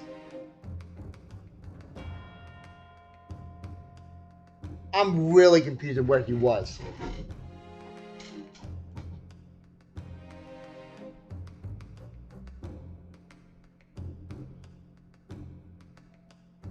Okay.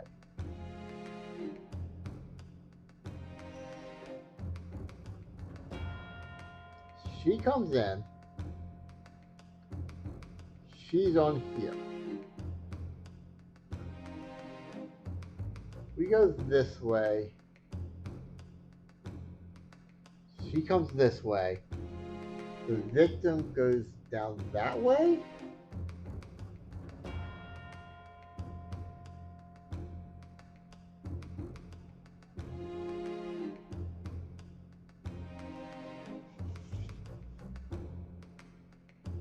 I really thought it was back either here or there. That was my two choices. I don't get which one it is. If it's not those two, I don't know what it is.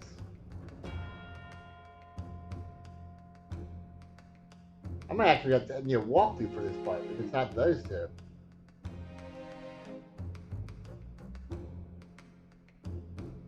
Because that's the only thing that makes sense. Unless they mean that. Right? Or...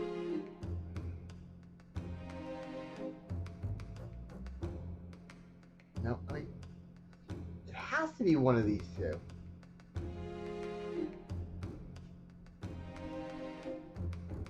I'm really confused here. Okay, so... She comes in...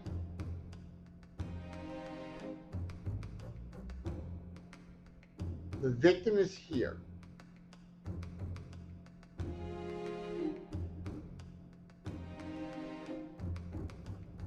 Now, the victim went like this to get over here, and then she died. The culprit went like that, and then get up here.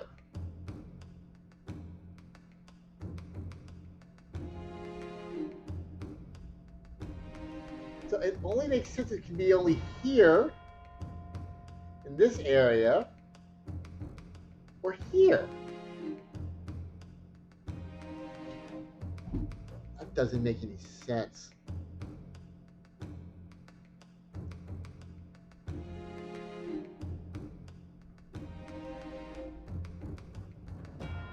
Alright.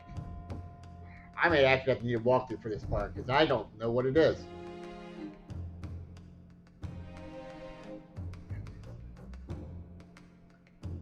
Let me try this part just for the hell of it. I don't think it's this, but we'll try. Take that! Nope. Alright. I'm confused as fuck then.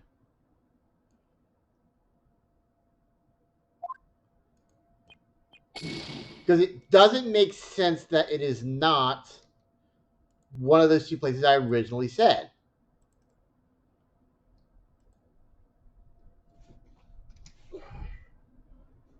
Alright. Let me see if we can figure this out. Okay. Give me a second, guys. I don't know where else it could be. It has to be one of those two places.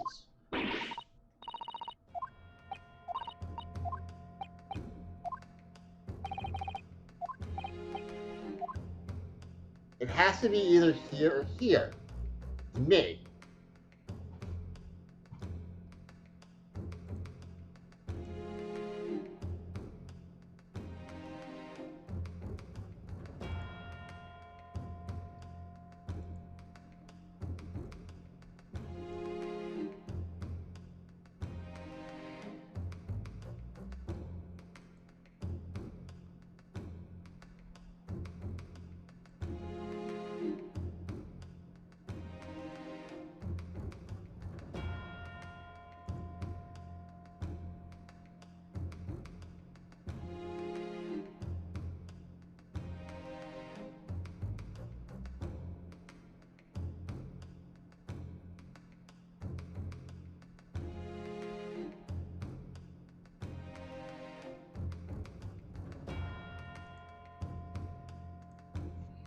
Okay.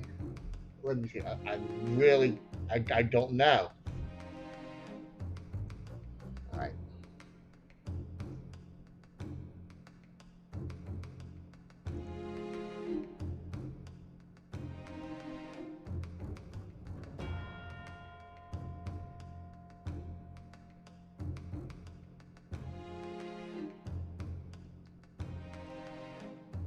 Hmm.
Okay. It has to be here. At the moment the victim was stabbed, where exactly are you proposing the culprit was concealed? Unless it's behind this?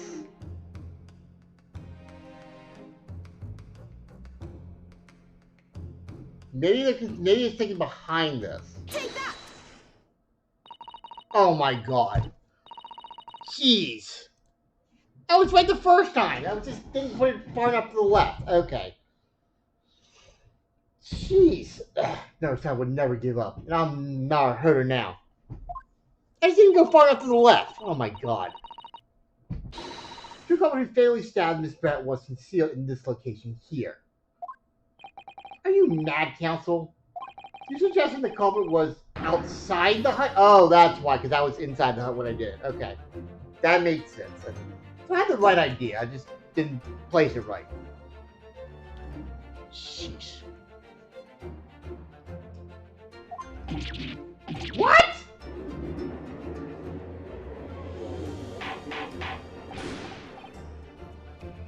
Order! Order! Order! What's the lawyer now her on Esplat? That isn't this at all! You just pointed out the exact spot where I was hiding to get my scoop snap.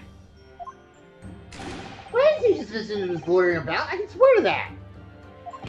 Obviously, if the culprit had been outside the hut, there's no way that he or she could have stabbed the victim who was inside the hut.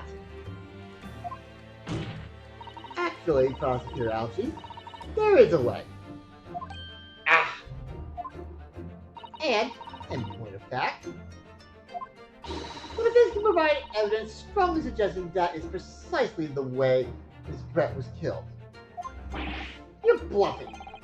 You're bluffing. You guys are just searching this very too catastrophe for the court to comprehend. Stop doing that.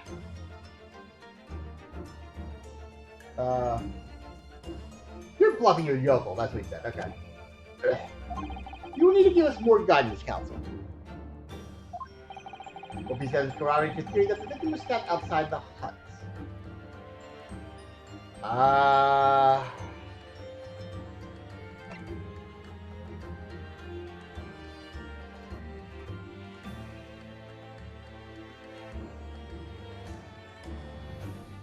Wait.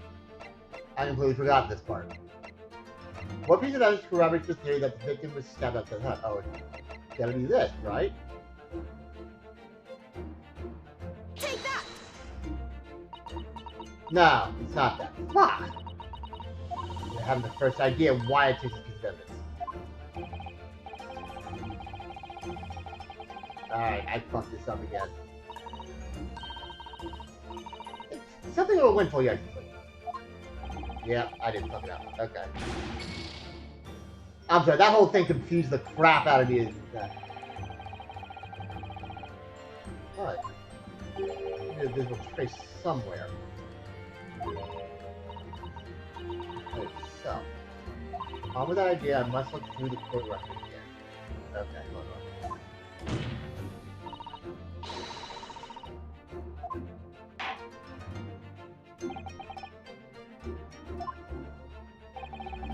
Okay, hold on. I'm gonna go back here.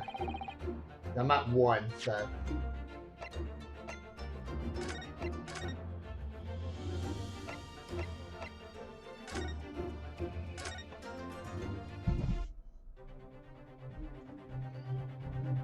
Alright, so this one's I know how. Objection!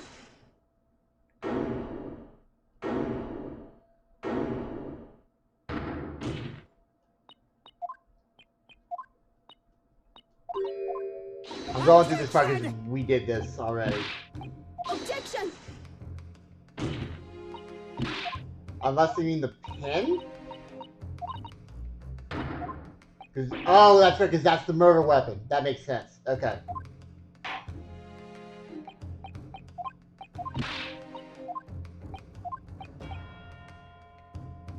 Alright. So I was sort of right, assholes. Take that!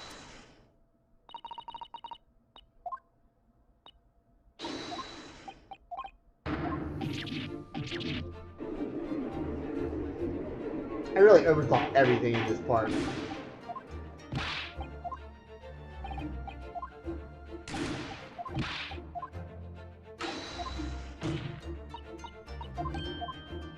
And blah blah blah blah blah, you're bluffing, blah blah blah. Alright. Now we save. There we go.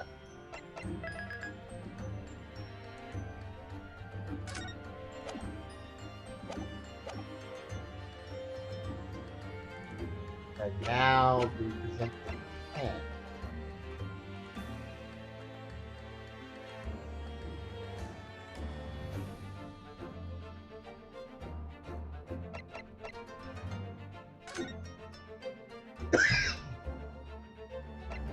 Keep staring behind piercing a long so you can very much death will be 15 minutes.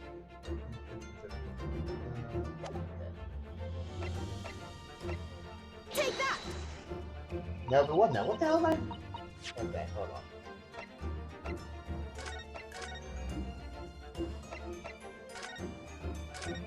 Why am I getting this so confused? Oh, maybe it's this? I haven't used this yet. What piece of corroborates the theory that the victim was sent from outside the hut? Or is it this?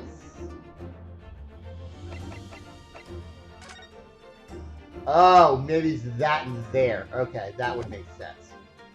Take that! It's the original photograph print of the crime scene? Yes. It's clearly visible in the print. Okay, okay. I like that. I really overthought this. In terms of the fatal thrust that was delivered from outside the beach hut. Objection! You guys are fools. There's no way to any such thing. I'm not sure that everyone present would agree. Someone, at least, appears to have noticed what it is that I'm referring to. Counsel, once again, I must call you to be explicit for the court. Where on the photograph is the trace of the stabbing which you claim took place from outside the hut? Alright, so let me say this again since I fucked up so many times earlier.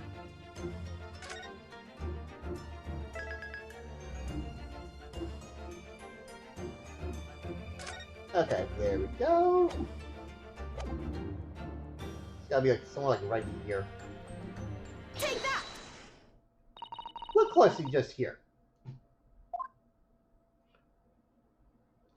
In the screen of the back of the hut, you can see the effect of a blade having... Really? The blade having been forced through the reeds. Okay, I'll take your word for it. No, I can't! can't see any such thing. It's true the hut in question had 4 walls as you'd expect. However, by parting the reeds, a knife blade could easily penetrate them. This is extraordinary. Yes. The true culprit actually stabbed the victim from outside the beach hut. Ah. And of everyone present at the scene, there's only one person who could have done that.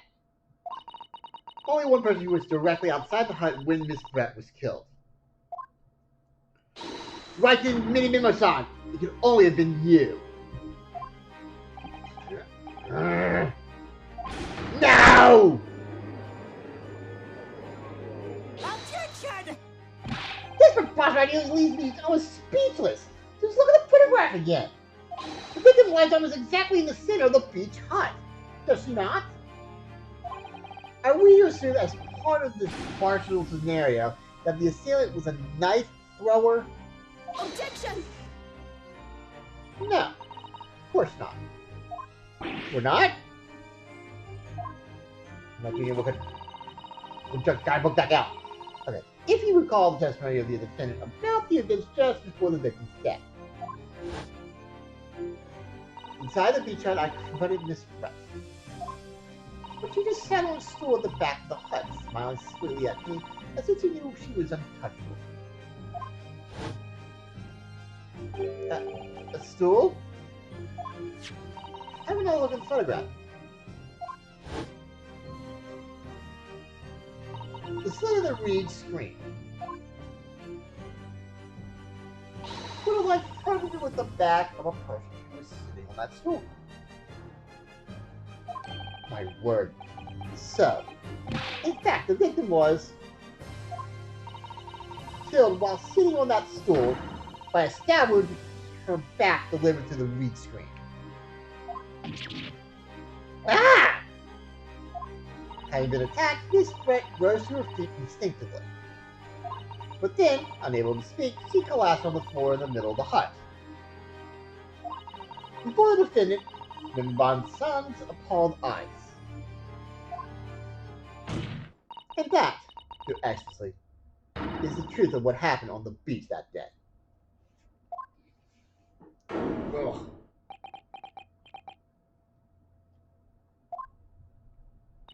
By your silence, Minimima-san,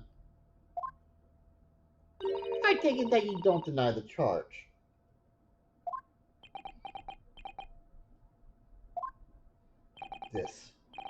This is absurd! That will do.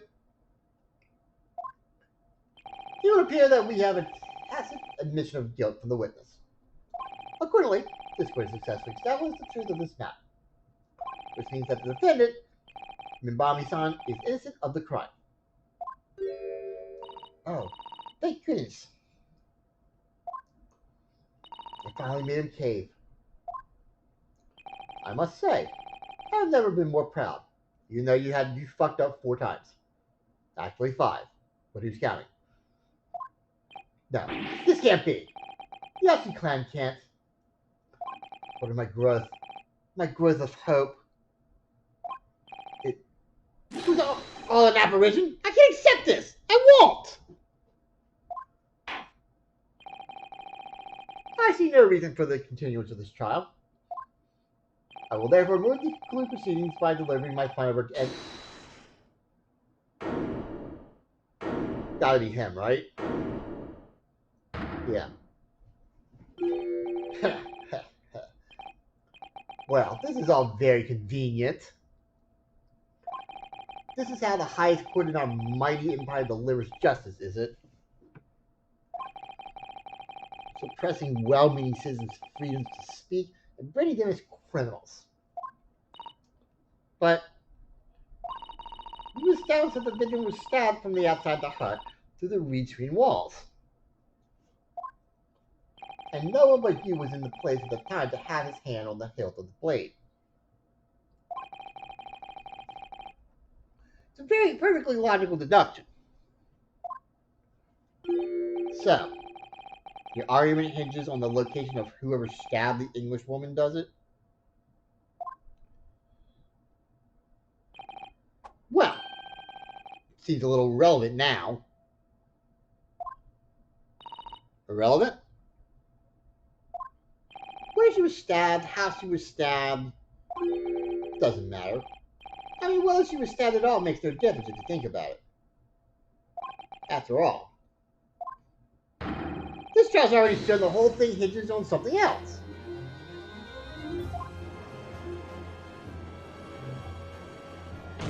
What? What are you talking about? Brace yourself, little man. I'm talking about the fact that everything's changed. Because of the dirt you dug up. What? Enough obscurity. Explain yourself, witness. What's to explain? I'm talking about the poison, of course. The poison?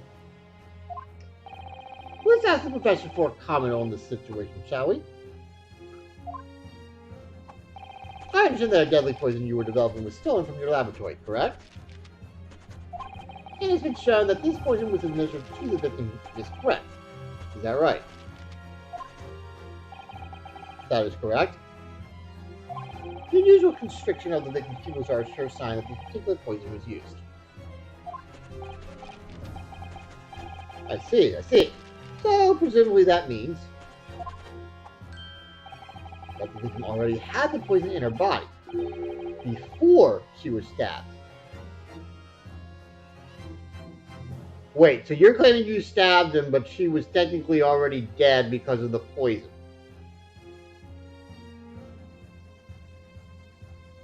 Is that what you're claiming? Ah! Given that her pupils were clearly constricted, it seems highly likely, yes. If she had been dead already, the poison could not have circulated in her blood.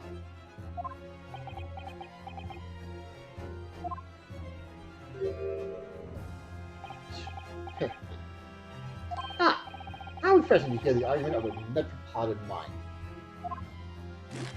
Precisely. That is not a doctor who stabbed him in whose back and with whose blade. Yeah, it does! Because quite simply, the English woman's life was taken not by the knife, but by the poison. Objection! Wow. But that can be explained by the poison being on the blade, as I already... Objection! Forgotten already, have we, yokel? During these very proceedings, the laboratory of the professor at your side assisted in proving that the blade of the weapon used to attack the victim had no trace of poison on it whatsoever. Ugh. So let me get this down. The facts, as skillfully established by the defense of this trial, turn out to be a headline-making red herring. Is that alright? Well... Ah! Ow!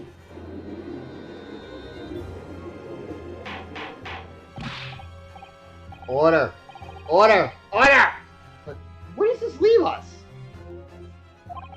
How, in that case, did the poison enter the victim's body? There's undoubtedly opposite answer to that. The lady most likely imbibed it. Oh, yep, I was right. Have another look at the photograph here. As you can see, the bottle of carbonated water in a glass had been knocked onto the sandy floor of the beach hut. The poison could have been slipped into either. So somebody made Miss Brett drink it. Well, what do you know? Look at those dashing eyes. This will make a great front to shot.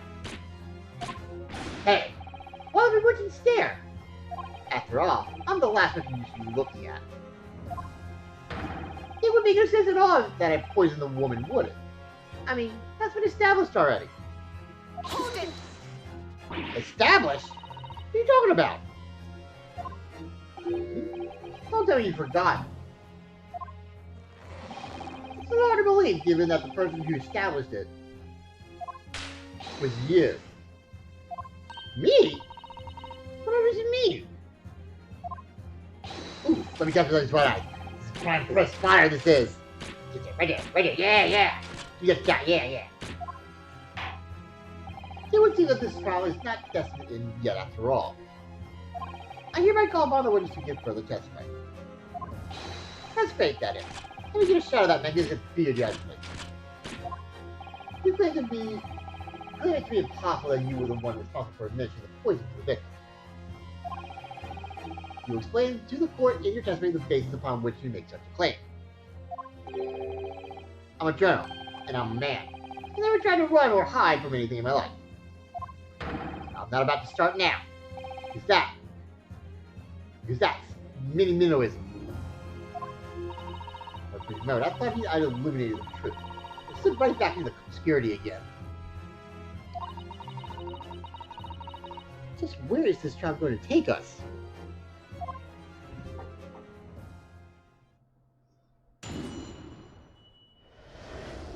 Complete innocence. Oh, yes. I stabbed the English woman. It's that very fact that proves I'm innocent. So that line alone is stupid. If you stab the English woman, she's not technically dead. You killed her. That makes no sense. You killed her right there. That's right. I mean, technically, he killed her, and then if somebody else had poisoned her, they would be going to jail too. So they both went to jail in this case, in my example. Anyway, whatever. Oh yes, I stabbed the English woman. It's that very fact that proves I'm innocent. Why would I bother to stab the woman if I already poisoned her? When I heard the student girl and that pompous English murderer arguing, it got my goat. Courts weren't going to punish Brett for what she did. Someone else would have had to see justice done.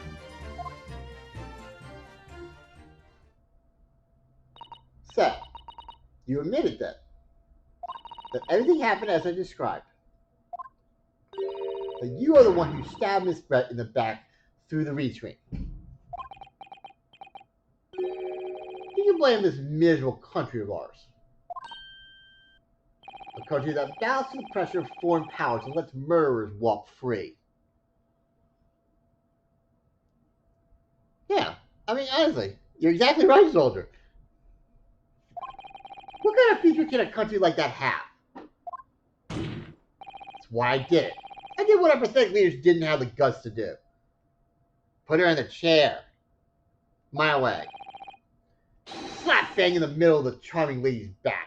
I plunged the blade of sweet justice right in there. Okay, that's a little dumb. I'm sorry. As someone who spends his life seeing that the truth is told, I feel really, really awful about giving false information in my testimony before. As it turns out, there was somebody else who had it in for the victim and got to her before me. That's right, you guessed it. That pretty little student girl. Now there's a woman after my own heart. Shut up, Gaston! You're getting Ray again? She's the one who gave the poison to the English woman in her pitiful existence. And suddenly, snap. This journal here is off the hook. The argument is sound. Sorry, like, no, it's not!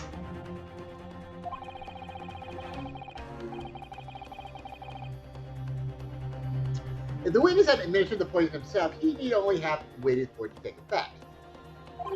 Subsequently, stabbing the victim in the back would have been entirely nonsensical. That still makes him a killer! And therefore, this reporter had nothing to do with the poisoning. Yes, it's all quite logical. That's right, it is. Logical and true. I'm glad you all see the light. Justice at last. This is unbelievable.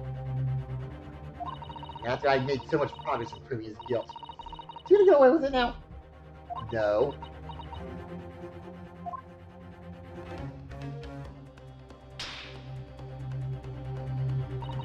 Think of Kazuma-sama and Naruhodo-sama. They never stopped looking for a way forward until the judge's final gavel. Very well then, counsel, proceed with what I assume to be your final cross-examination in this trial. Yes, Your Excellency.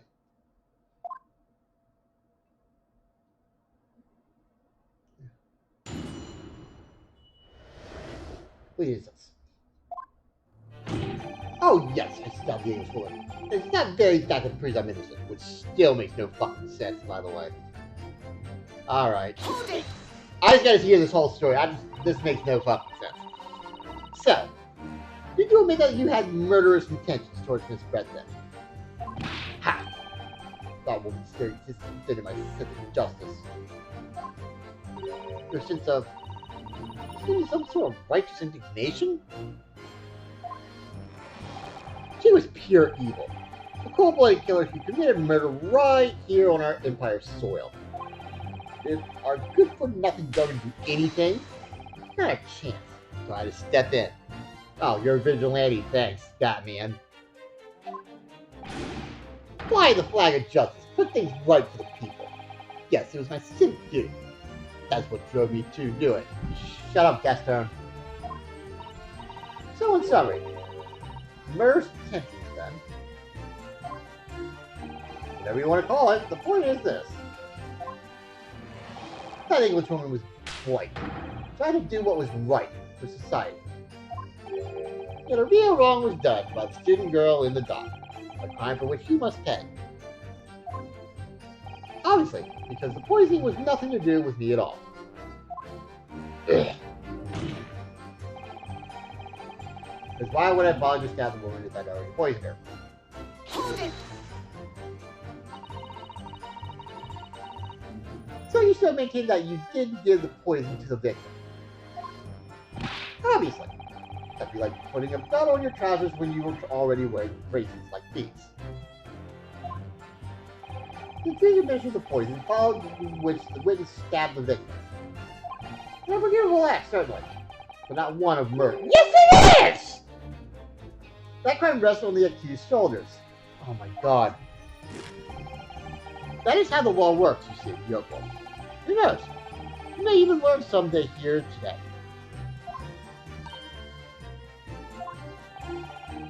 She can take the kids of her life in the space of minutes. What a day for the victim.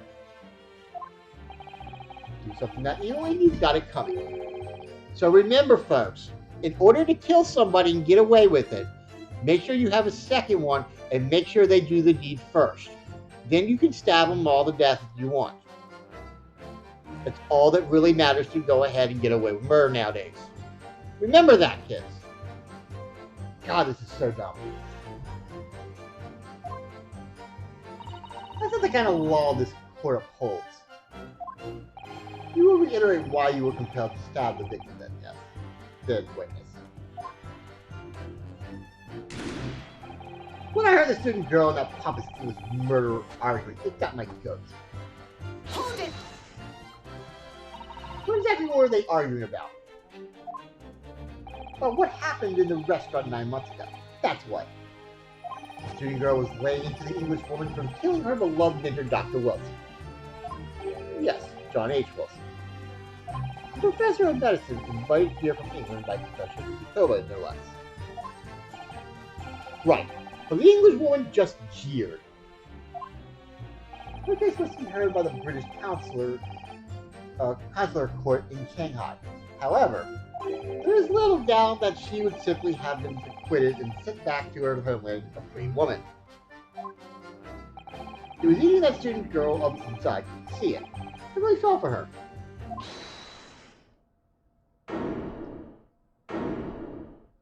Wait, what's going on? Oh, Ray. I can't. I can't sit here and listen to this tripe. Ray. Young girl, you stand accused here. You can't just blurt out whatever you feel like it. No, you can't. Sorry, but I'm in the middle of some very important testimony here. Just be quiet and listen. But this awful man is making all this up. Susanna, please, You have to make him listen. Return to the dock at once, then Bonnie-san. We are in the middle of a cross-examination. Hold it! Your Excellency, please, I implore you. That journalist clearly not a trustworthy witness. Exactly. He's a filthy, rotten, black-hearted, bigoted, dirty great peeping Tom.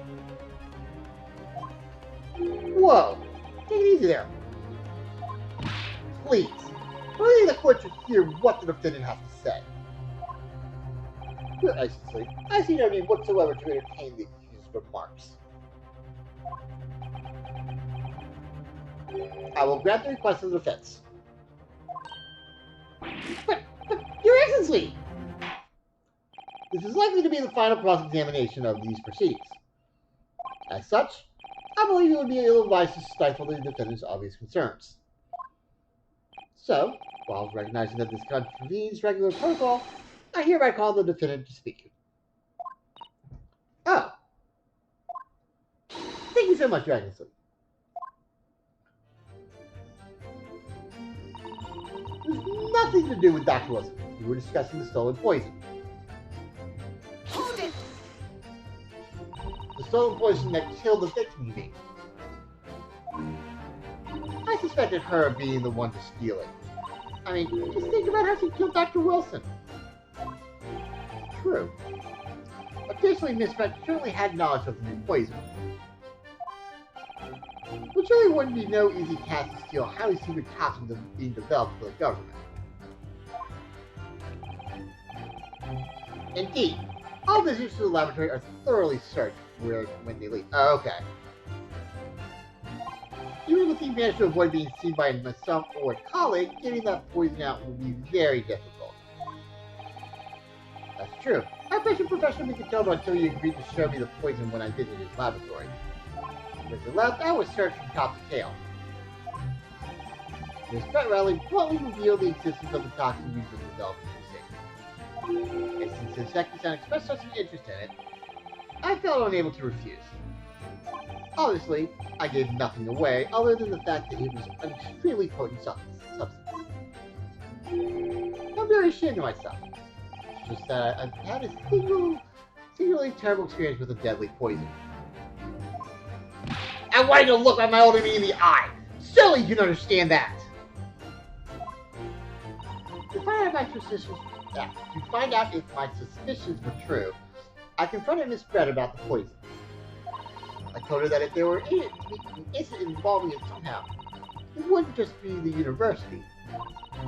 The military would be dragged into it. The whole government, even.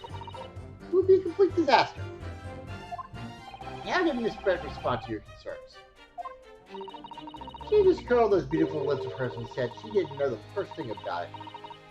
In English, actually. Oh, yes. Minamino-san, one small question if you don't mind.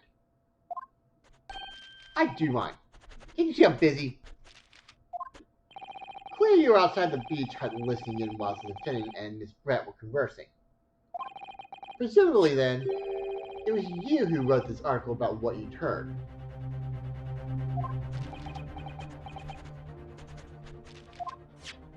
Exclusive. Deadly poison stolen from Yume Medical Research Laboratory. The story was published in the morning's edition of the Shoyu News. The details are too accurate for it to have been written by anyone else. So, you see the sweat, guys. Sorry, I don't know what you're talking about. Lying asshole. Yes. Look at this! The entire article! It's almost what I said to Miss Brett. Word for word! Ah! Well, Minamino-san. As a journalist, as a citizen of a free country, I don't have to reveal my sources. That's a founding principle of minimalism. I was clearly right about this. I reported to write that article and based it on what he overheard outside the hut. Because the poison article had been updated. An article about the poison that was stolen from the laboratory at Yume University, the reporter, Minamino-san, based on information he gleaned by by eavesdropping. Excuse me. So that's what it was all about. You were trying to cover up the fact that you were listening in. That's why you came up with that stinking story about me arguing with her. Shut up! My stories never stink. Look, whatever you say, little girl, it doesn't alter the facts. Actually, there's something I want to say, and I wanted to go on record. Very well, you may amend your formal testimony.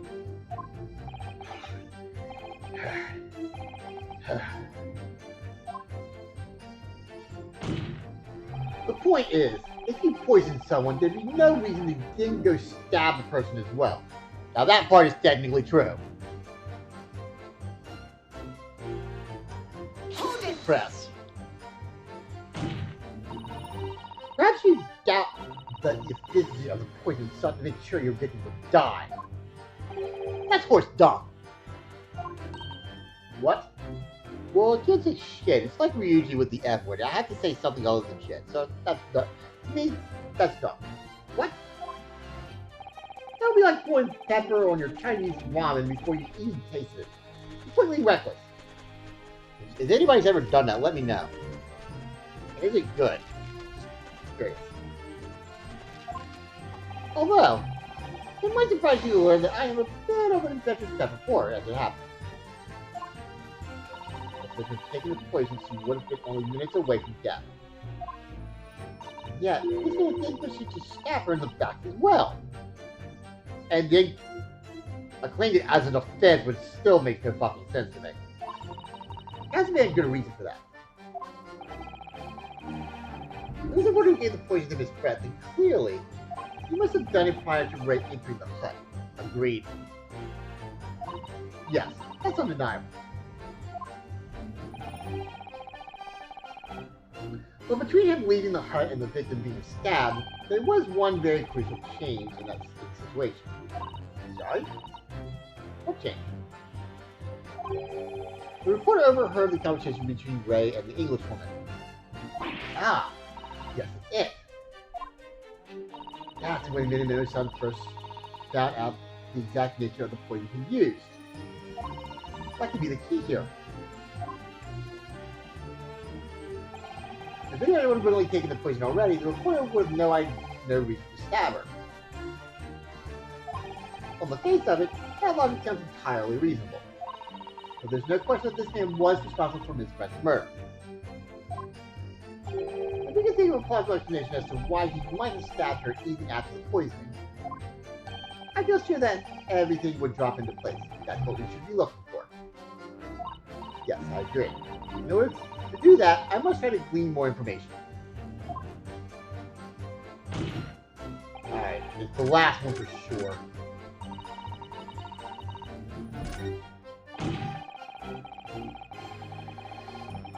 Alright, let's say, since I fucked up earlier, I'm pretty sure I know what this one is, and technically I knew the other one too.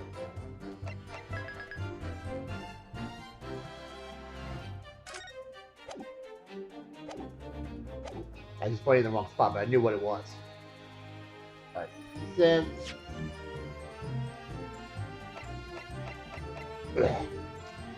Objection! Well, I can think of one reason. What? What? But before I explain, I'd like you to confirm something for the court. Did you glean all the information for this newspaper article from what you overheard outside the hut?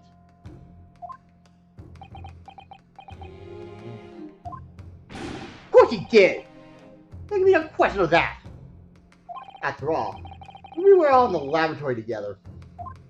All we were told is that it was a terrible toxin. And there's one more important fact to consider.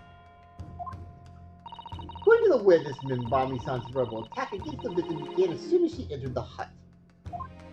In other words, it would have been impossible for her to have slipped the poison into Miss Pratt's drink. Objection! Where are you going with this, counsel? Minamura-san has made it quite clear that he observed every single thing that happened in the beach hut. If this man somehow found an opportunity, this man would have seen it. Ah! Which means that this Beck couldn't have applied poison whilst the defendant was present.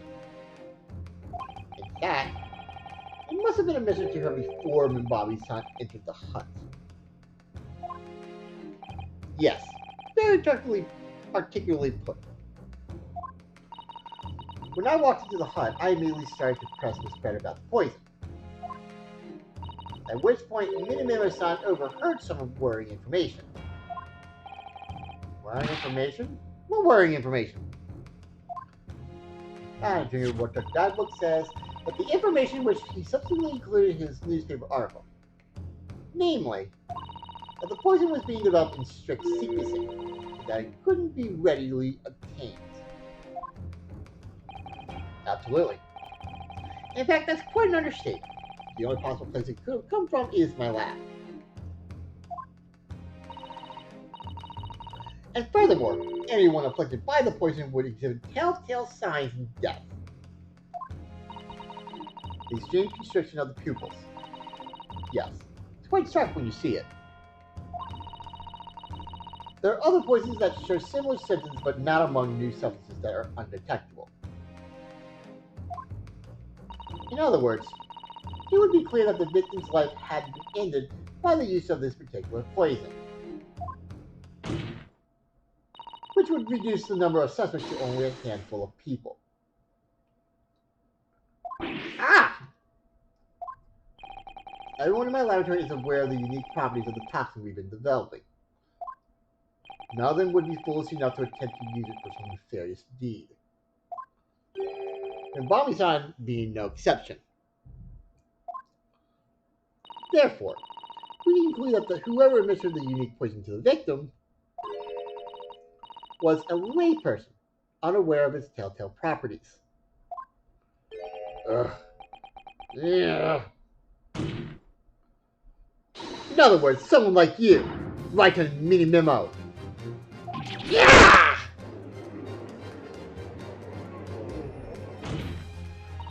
It was you who stole the poison from the laboratory that day. And it was you who administered it to the unwitting victim. But you quickly realized that was a terrible mistake. Because the poison causes such unusual symptoms and was so traceable. As you listened in from the far side of the beach hut's thin walls, you learned of these facts. But you'd already given the victim the poison at the point. It was too late. So you had some plan to disguise your mistake. A plan that involves stabbing the victim in the back through the screen. Objection! But what good could that possibly do? Isn't it obvious, Counsel?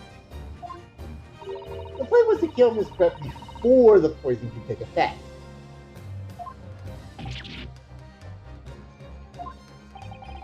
Once in the blood, the poison causes the onset of pupil constriction. But he had hoped to precipitate this victim's death before that happened, hadn't he? Exactly. Because without any revealing signs of a new secret poison use, no one would ever have suspected. This is extraordinary. Yes, the effects of the poison meant it would be too easily identified, so the killer had to mask its use. Which he attempted to do by plunging a knife into the middle of the victim's back.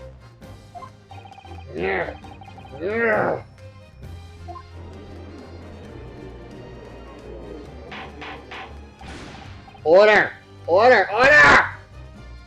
The argument presented is set. The court is satisfied that it warrants consideration. The prosecution have a counter-argument in which it should put forward. Well, there are a number of... yes, I counter completely. Objection! The prosecution's basic response clearly shows that in much the same way he nurtures the remnants of his top knot, he's clinging to lost hope. Lost hope?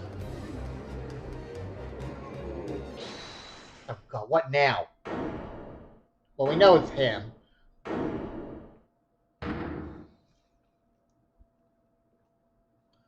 Oh, shit. Oh, what's this breakdown gonna be? You pathetic, useless, fallen samurai. Fallen? Who you calling fallen? What brute? Ah, crap, hold on. My burgeoning growth is on the rise. I don't need a counter argument. What are you talking about? It should be blatant obvious. I stole the poison, you say. Gave it to the victim, you say. Stabbed her, you say. Lots of fine theories. But I don't need a counter argument because you don't have an argument yourself. Where's your evidence? Yes, you make it all sound so plausible, don't you? Without evidence, it means nothing. Whereas I base my news on facts. Facts? What do you mean? Explain yourself. I mean, what the professor said earlier in this trial. It's all here, in my many memos, every word, every slip of the tongue, all noted. That's what the Show You News is famous for. It's the power of the printed word. Surely it would be no easy task to see a highly secret document being developed for the government. Indeed, all visitors to the laboratory are thoroughly searched when they leave. Even if the thief managed to avoid being seen by myself or a colleague, getting the poison out would be very difficult. But I know how you did it. How's that then? Putting the story wide open. See? I write in Minimimo, a mere reporter from the Show You News.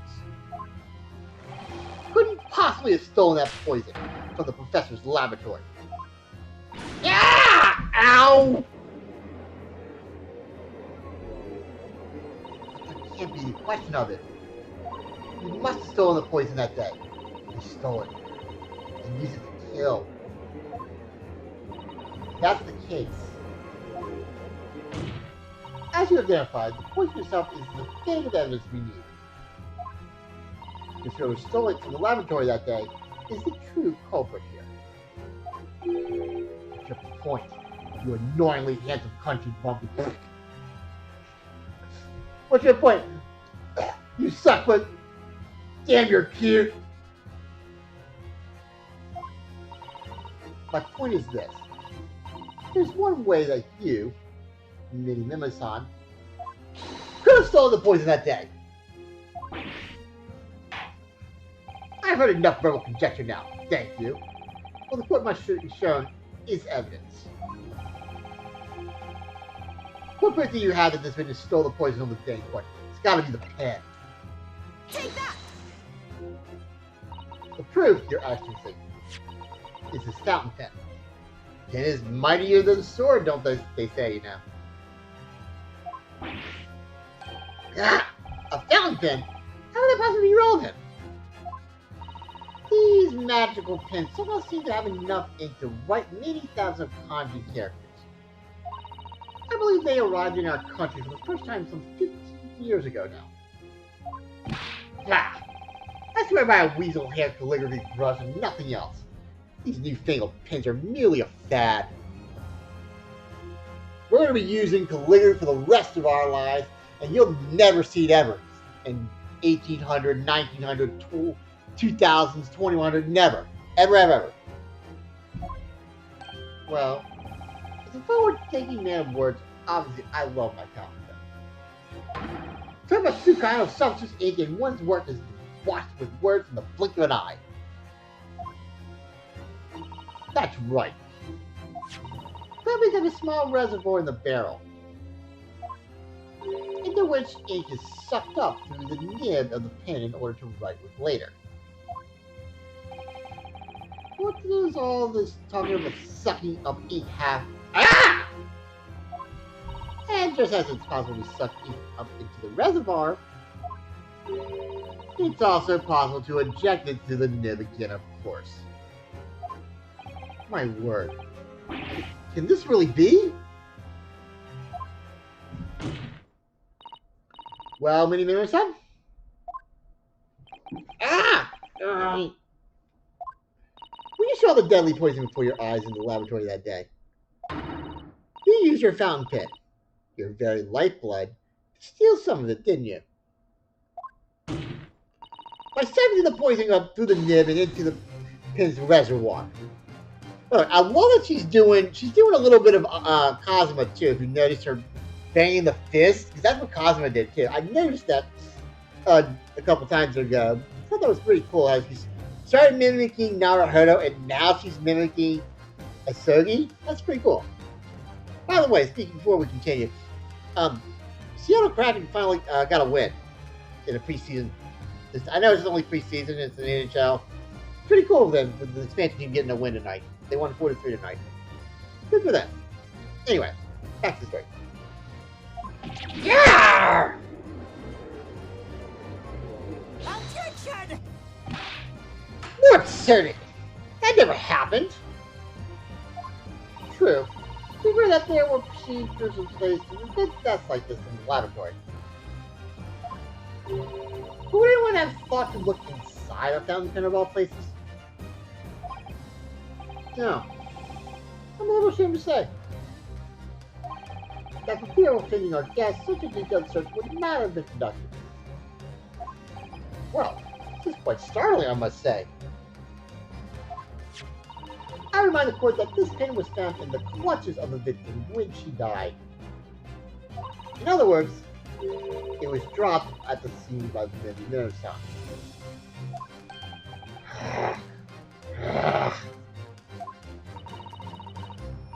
So the crucial question is, when exactly was the pin dropped? Are you suggesting the natural conclusion is that in your haste to act whilst the victim was distracted for a moment,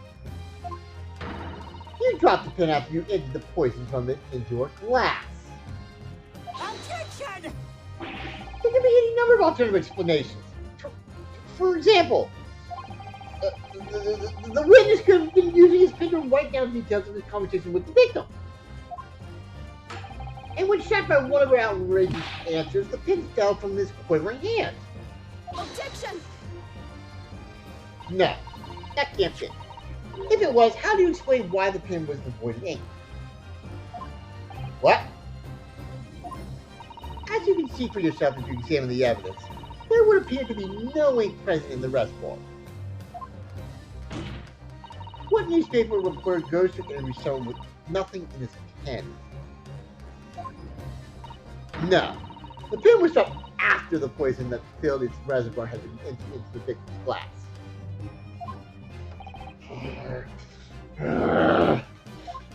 Witness! What do you have to say to your defense?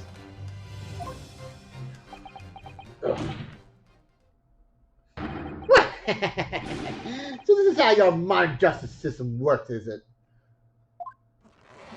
So what if the ink in my pen runs dry? So what if my pencil snaps?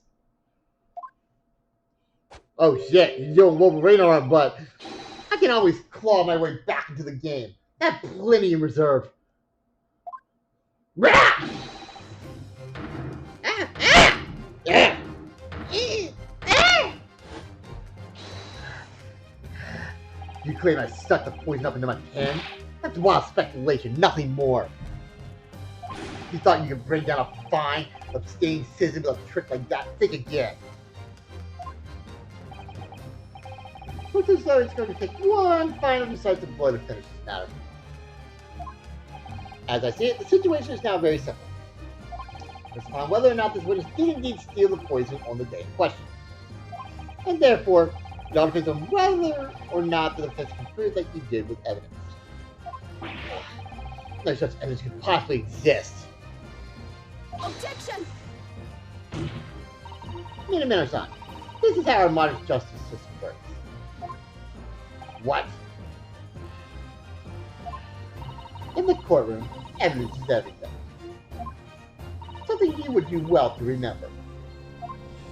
Because we are well past the point of speculation at this stage, I assure you.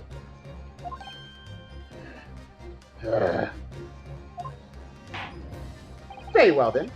I call upon the defense to present the Affirmation evidence. That's it. This will be the final piece of the puzzle. But there's only one thing we haven't used yet. Ugh, but it has to be that. Does this can prove by means of this item that it was the witness's pen that was used to steal the pudding. The only thing we haven't used is this. Take that! Counsel, what is that bottle? Say there's a second. This bottle contains a unique chemical reagent that can identify the poison in question. Ah! Yes, that poison is entirely new synthesis of alkaloids developed by my colleagues and I. It is impossible to detect traces of it by any other method. Or, from another perspective, simply with this chemical reagent, anybody at all could check for traces of the poison. Reagent? What? One drop of the contents of this bottle on the tip of your fountain pen, Mini-San, is all it will take to solve this case beyond all reasonable doubt.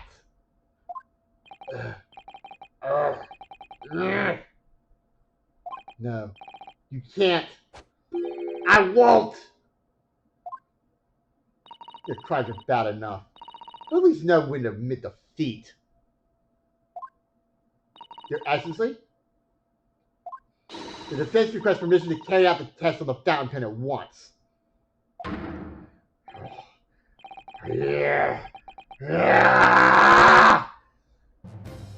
Whoa, holy crap! This isn't my fault! The Empire will throw me to this! Trying to handle the civilized nation, but bound to having some powers that took arms and form of money that I fought first in battles. All the name of justice and prejudice is very like no!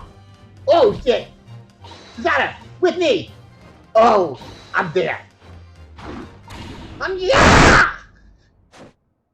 Oh! Fatality! Did I do it right? That was a Susanna takedown, wasn't it? Not quite. That was a Ryotaro takedown. I don't know if I got all the words out of that, but holy shit. Alright, before we do that, let me see if we can actually go back to that. Okay. This isn't my fault the Empire drove me to this, trying to hold its head high as a civilization, but bowing its head to every foreign power with wit. I took up arms in the form of the mighty pen and fought tirelessly on the battlefield of news. All in the name of justice and righteousness. Yes, Minnoism is the paragon of justice. Many. Okay.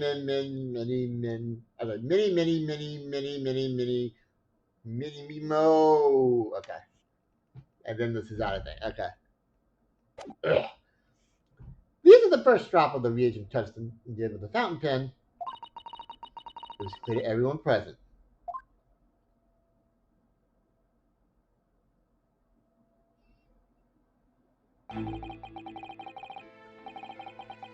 When I saw it there in the lab, the poison, the devil got hold of me and I decided to do it on a whim. I excused myself and emptied all the ink down the sink in the bathroom, washing the reservoir carefully. And then you waited for an opportunity to suck up some of the poison, didn't you? Into your fountain pen. Yes, that's right. Answer me one thing, Minimir-san. Why did you steal it? For what purpose? Isn't it obvious? Find out what it was made of and expose it in an article. I mean, it's a secret project after all. Too curious for a journal like me to pass up. Then why did the English woman end up dead?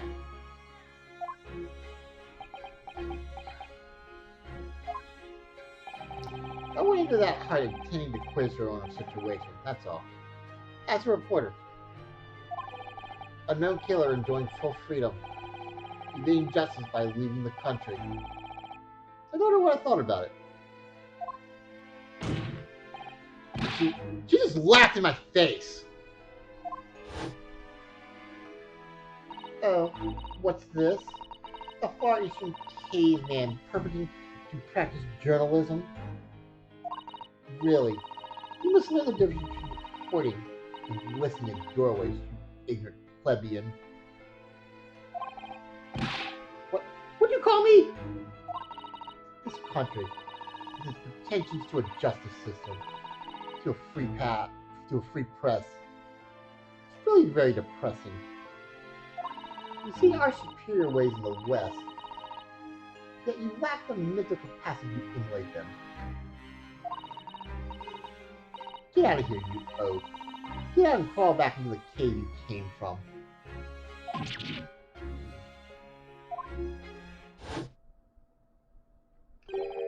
That's when I remembered.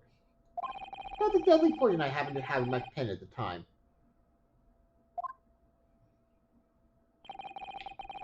What a terrible tale. In my head, I knew I should just get out of there as quickly as possible. But I couldn't. I couldn't let her get away with that, what she'd done when she clearly had no remorse at all. I suppose. Use my journo spirit, getting all fired up.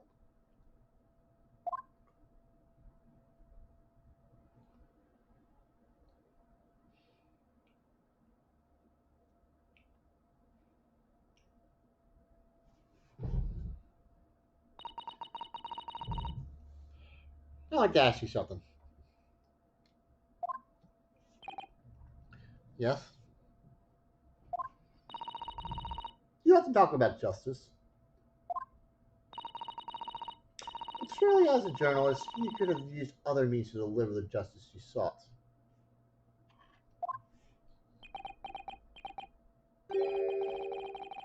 There's no justice in the press. Sorry?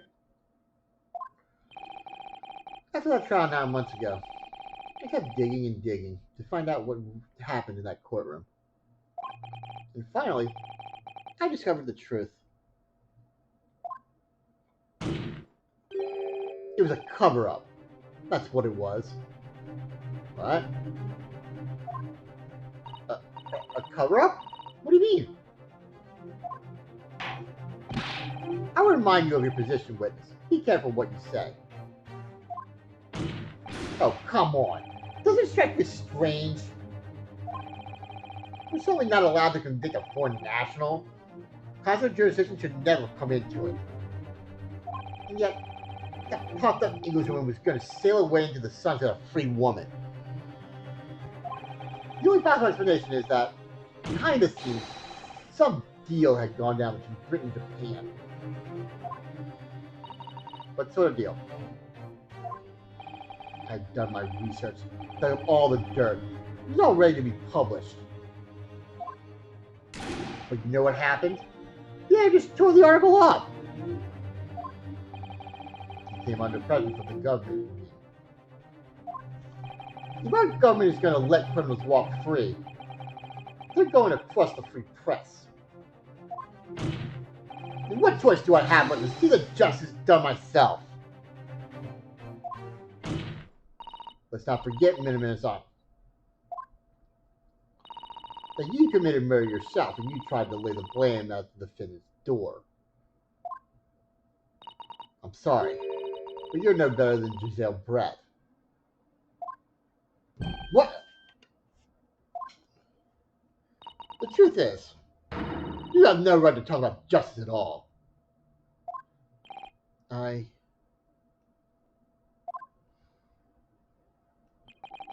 I suppose.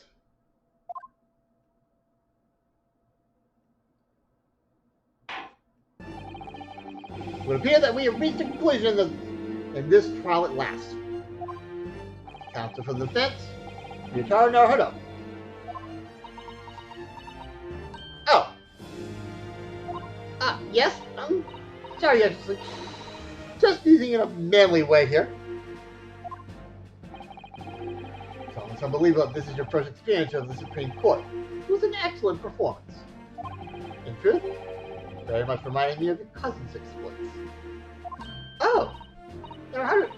I mean, Ryunosuke, you mean? The way you handled the trial 9 months ago, and the way you handled this one. Gives me hope that we are generally entering a new era of justice in this land. That's very flattering, Justice. And the fifth you put forward today made me feel most keenly. But the future of our justice will be forged by you and your contemporaries. Thank you. So, Prosecutor Alchi, do you have any final thoughts?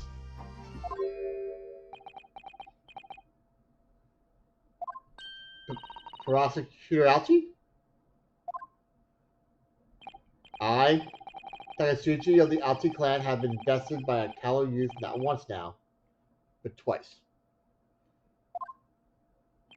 If there was any shred of my former self left, it has withered and died here today. Gosh, your journey to cultural enlightenment sure took a while, didn't it? Silence! Rather than living on in shame, I will end it all now with this blade. For that is the true path of Alchism. Alchism? One hopes that the only way in which he'll be modeling himself after the witness. I'm gonna do it! I like how everybody's just standing around like nothing's gonna happen. Spring of my top knot. The time is right for farewell. Hope is lost forever. Takatsuchi.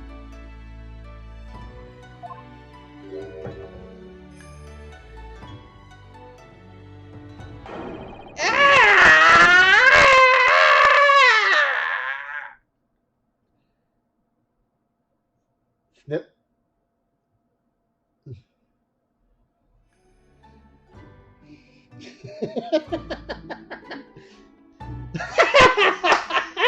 I love the do the prayers. F and chats for Alchi's hair.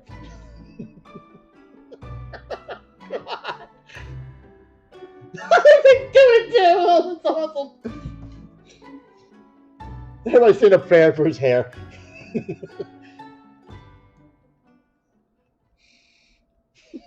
That was pretty funny. Now, in regard to the defendant, Rei Minbari-san. Yes, Your Excellency? I have reached my final verdict. I hereby find you not guilty! Let the flower blossoms fall down!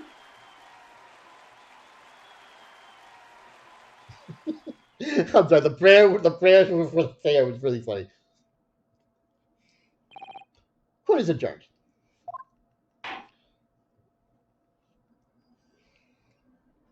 Wow.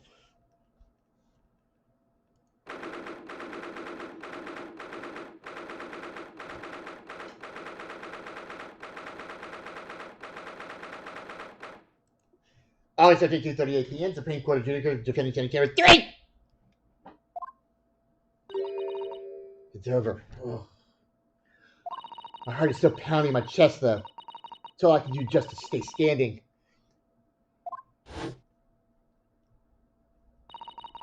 Lawyers have such great responsibility. Such a great burden to bear. Don't they, Naruhodo-san?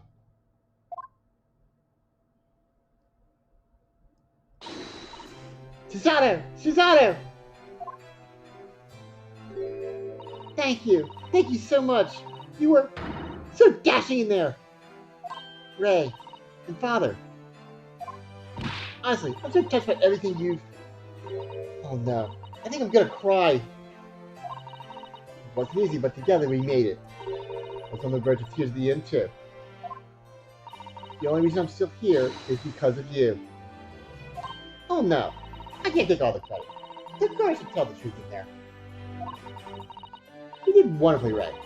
But I want to say that the congratulations belong to you. Susanoo, don't be so standoffish. Sorry? We're friends, equals. The trial's over. So no more of this formal super humility nonsense. It's time to celebrate with swagger. Throw caution to the void. Or caution to the wind, excuse me. Why did I say void last time? Caution to the... What? I'm the great defense lawyer, retard Naruhodo. I'm taking you out to Milk Bar tomorrow. Or something. Right. I see. Think about it, Red. I will be right back, guys. I know there's a little bit. Here, I'm just going to release on here. I got something to do real quick. I will be right back.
Sorry about that, guys.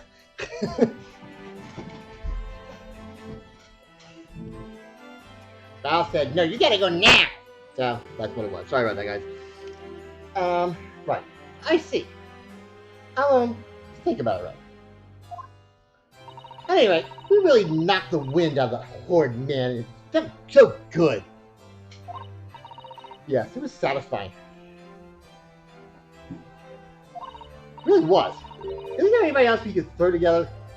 I hope you're not looking at me. Right. Oh, my goodness! No, of course not! Of course not! Ah, there it is at last. There's a lovely smile. She is a very pretty girl. She has a great name, too. You fought for your friend to the very last. As your father, I'm extremely proud of you. Defense Attorney Ryotaro Naruhodo. Thank you. I couldn't have done it with your help. Anyway, time to bid farewell to Ryotaro, I think. I also miss him in a way, but back to Suzaru and Kitoba now. So, I'll never see him again then. What a terrible shame. What? Oh my god, they what? Happening? Ah, Soseki-san and Inspector Hoshinaga. I do hope you've been keeping well. Is that really you? Yes. I haven't changed my appearance for, well, obvious reasons, I hope. What is his name? Suzato Mikitova. Don't. So dashing, so divine. No! Doubly dashing. Yes. And definitely divine. Just look at you. I had no idea Mrs. Iris-san Esquires. That you were welcome to Naruto-san Esquires Dungeon. Essentially, Scotty, Ace, Attorney! Name drop.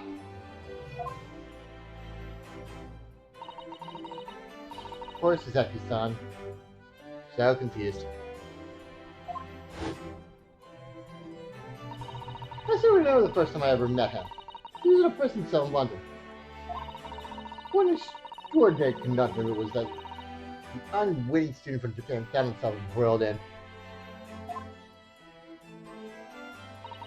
But after Naruto-san's skillful defense at the Old Bailey, Sasaki-san was free to return to Japan. Naishin too found himself a great fame as an author. Stunned. That's a truly impressive disguise. Even I had no idea how much she's expected from Police Bureau. You give up with Mr. Turtle, no less. I'm not so sure you should be admitting to that, Inspector. Amazing. You're one of many faces, I say. Just two, really. And this was a once-in-a-lifetime event. I hope. Oh, I'm not a patch on you, though. Vector. Well, I am a professional, of course. I do worry about Inspector Yoshinaga sometimes. I really do. Especially with that blood always coming down his face. Really want to get that looked at. 9 months ago, when he appeared here at the Supreme Court to testify, he was undercover disguised as the head waiter of a restaurant. Oh, that's right, I forgot he was on the ship, too. He's been on the steamship to Great Britain, of course, disguised as a sailor to keep us safe on the journey. Aww. No, that didn't help you, did it? That's was solemn.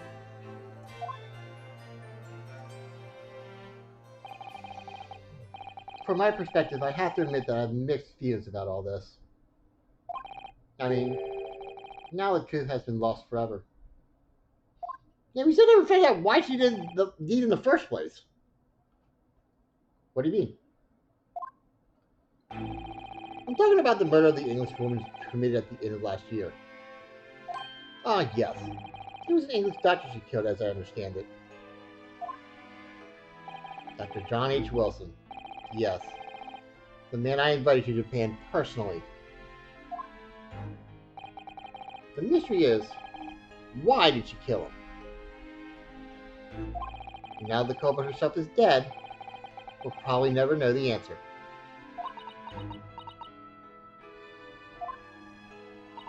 On the voyage to Great Britain, we had a most unexpected encounter. With Mr. Herlock Sholmes, a great detective, I mean. Yes, I remember Mr. Sholmes well, of course. My arch nemesis. How lightly you utter his name. Well, according to the stories published of Dr. in the Adventures of Herlock Sholmes, the detective once had a partner who helped him solve crimes. A best friend. And that man was an exceptional doctor of medicine by the name of John H. Wilson. What? Dr. Wilson? Just can't believe that it's a coincidence. I think that the English doctor of medicine killed here in Japan 9 months ago must have been the friend and partner of Mr. Sholmes.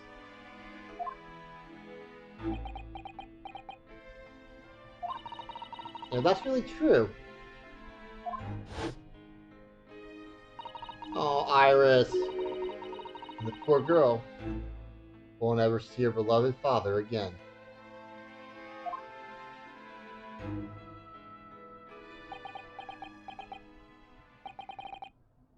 As you know,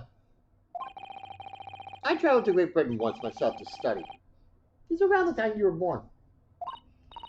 Yes, Grandma told me about it. While returning to Japan, I took up my professorship at the Imperial Yume University.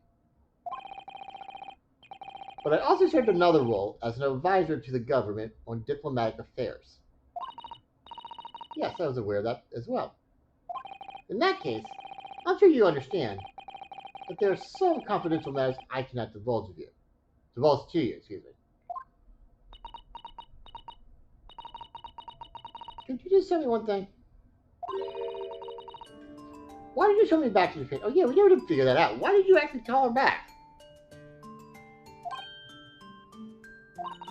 It's been 2 months now since I returned.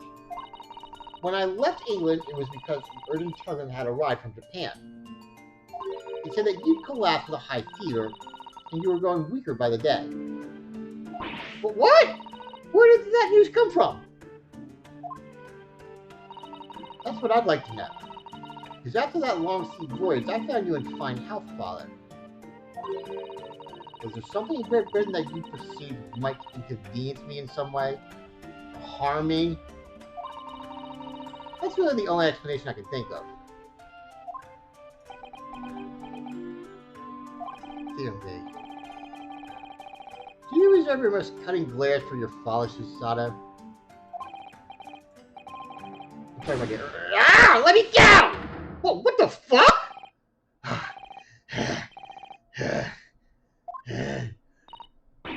Mina-san! So, what, that wasn't enough for you? I got one last thing to say before they take me away. Professor. Me? I know the truth. I know you had a hand in what went on. I'm not visiting student's fate. Visiting student? Giselle Brett, you mean?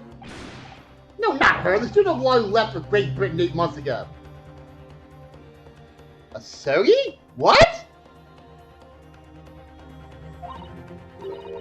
Student of law? He must mean Kazuma-sama? What are you talking about? What does anything have to do with Kazuma-sama? Nobody in Japan knows anything about it. They don't know that the guy never made it to England. That he died on that steamship.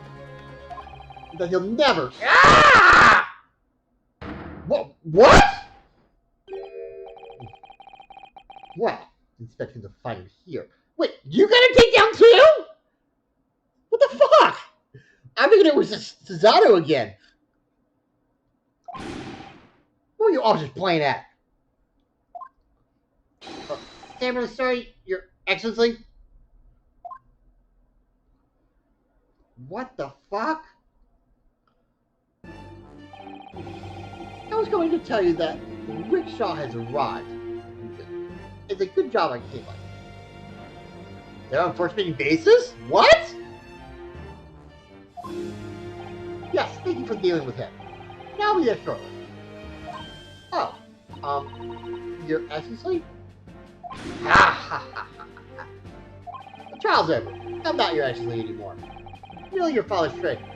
Oh shit, he's got a name? Seishiro Jigoku. There has not been a name of a judge in any Ace Attorney game until this one. Just so you guys know. Holy fuck! Seishiro Jigoku, okay. And may I say that since I saw you last, you seem to have taken on a more dashing appearance. Susato. Yeah. Did you know all along? The start of the trial? Judge sees everything, Susato. I couldn't let you take the risk. The Seishiro here had you known, and then he recognized it. So I had a word in his ear beforehand, as an old friend. So, Seishiro, shall we? Yes. Having a little on that case, we now have various diplomatic issues to address. Before you go, Father. Sorry, my dear. We shall have to return to our earlier conversation at a later date. But well done again. But you did admirably. Oh, thank you very much. What do you think of my Sarah Sling? Oh my god, he's named it too. Holy fuck! Everybody's got a freaking takedown. We have the Reatard, the Susanoo, and now the Caesar Sling. I can't wait to see what Rianowski's is going to be. What do you think about Caesar Sling? It's been a while since I've seen a man flying like that.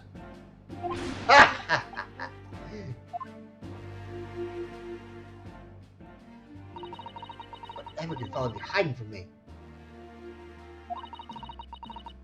Dr. Zelbrett, about Dr. Wilson. And now, it seems according to the reporter,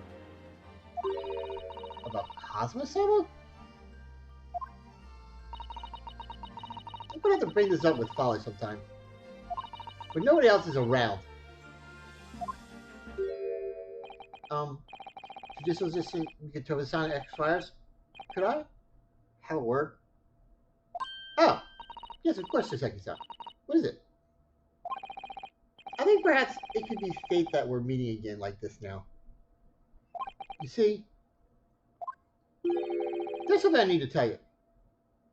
Oh? I believe that it may be related to the reason why your father summoned you back from England. This I have to hear. Please, Saseki-san, tell me at once. I will! Calm down. As you know, my time in England was terrible. Cursed, I have no doubt. Such awful things I was embroiled in. Thank goodness the locum student, our Hardside Esquire, stepped in. After he secured my freedom, I couldn't wait to get on a ship back here to my home. Having arrived in Japan, I submitted a report about my experiences to the Ministry of Foreign Affairs. The next thing I knew, I had a visitor.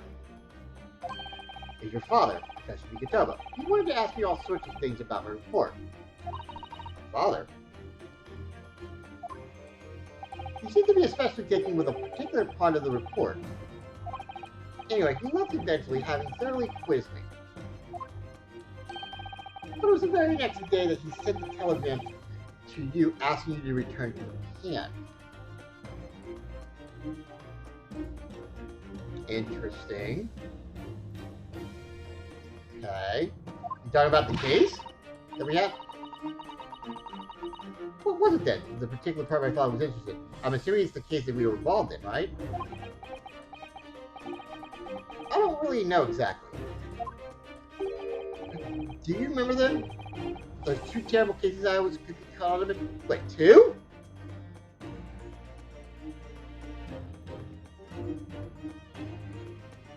What was the second one? Okay, wait a minute. First case was the intro where Britt killed Dr. Wilson. The second one is where that ballerina accidentally killed Asogi.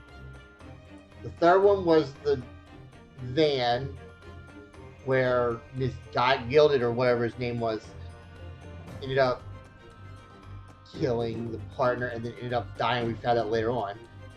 The fourth one was this case. And the fifth one had nothing to do with him. What? Oh, is it something we were... Maybe we'll get it in this one game. I don't remember a second case.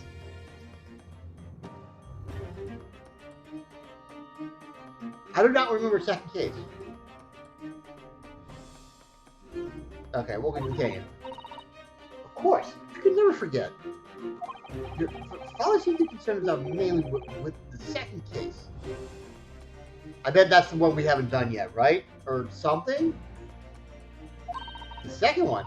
You mean the one Mr. Jones forbade any of us? The one where Mr. Jones forbade any of us to talk about in public? What in the fuck happened?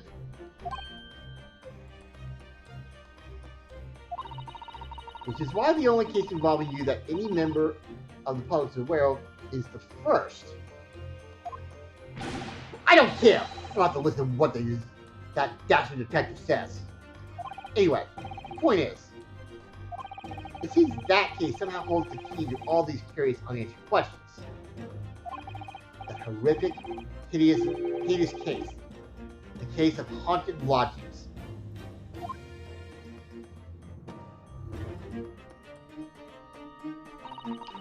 That case somehow caused my father to summon me urgently back to Japan.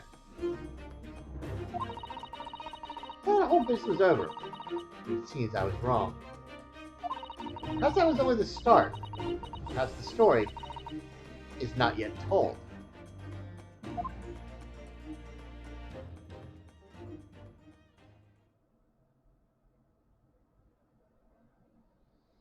Anything? So, the mystery of that English woman's death is solved, thank goodness. And having stood in the Supreme Court now, I think I can comprehend a little better. How you must be feeling as you fight for people's freedom in a foreign land, Naruhodo-san. This is a beautiful looking game, by the way. But actually, I'm writing to you today because of another matter. I met Soseki-san and we talked about that second case he was involved in. Father has said nothing to me, but I feel certain of it. That case holds the key to some great unsolved mystery. My notes on the case should still be in the office, tucked away at the back of the shelves on the left. Perhaps you might like to look over them again. Today, for the first time this year, it feels as though summer has arrived. The sky is a brilliant blue. It makes me long to see you again. Yours, Susato. And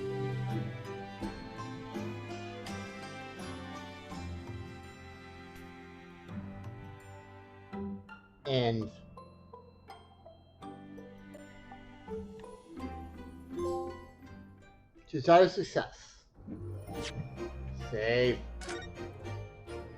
Alright, well, we are 11:35, 11:06, 11:04. That's that one. So back to the top again.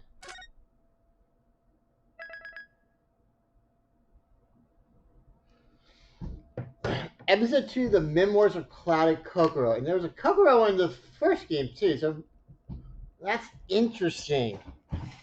Wow, we left off on a cliffhanger, guys. Holy crap.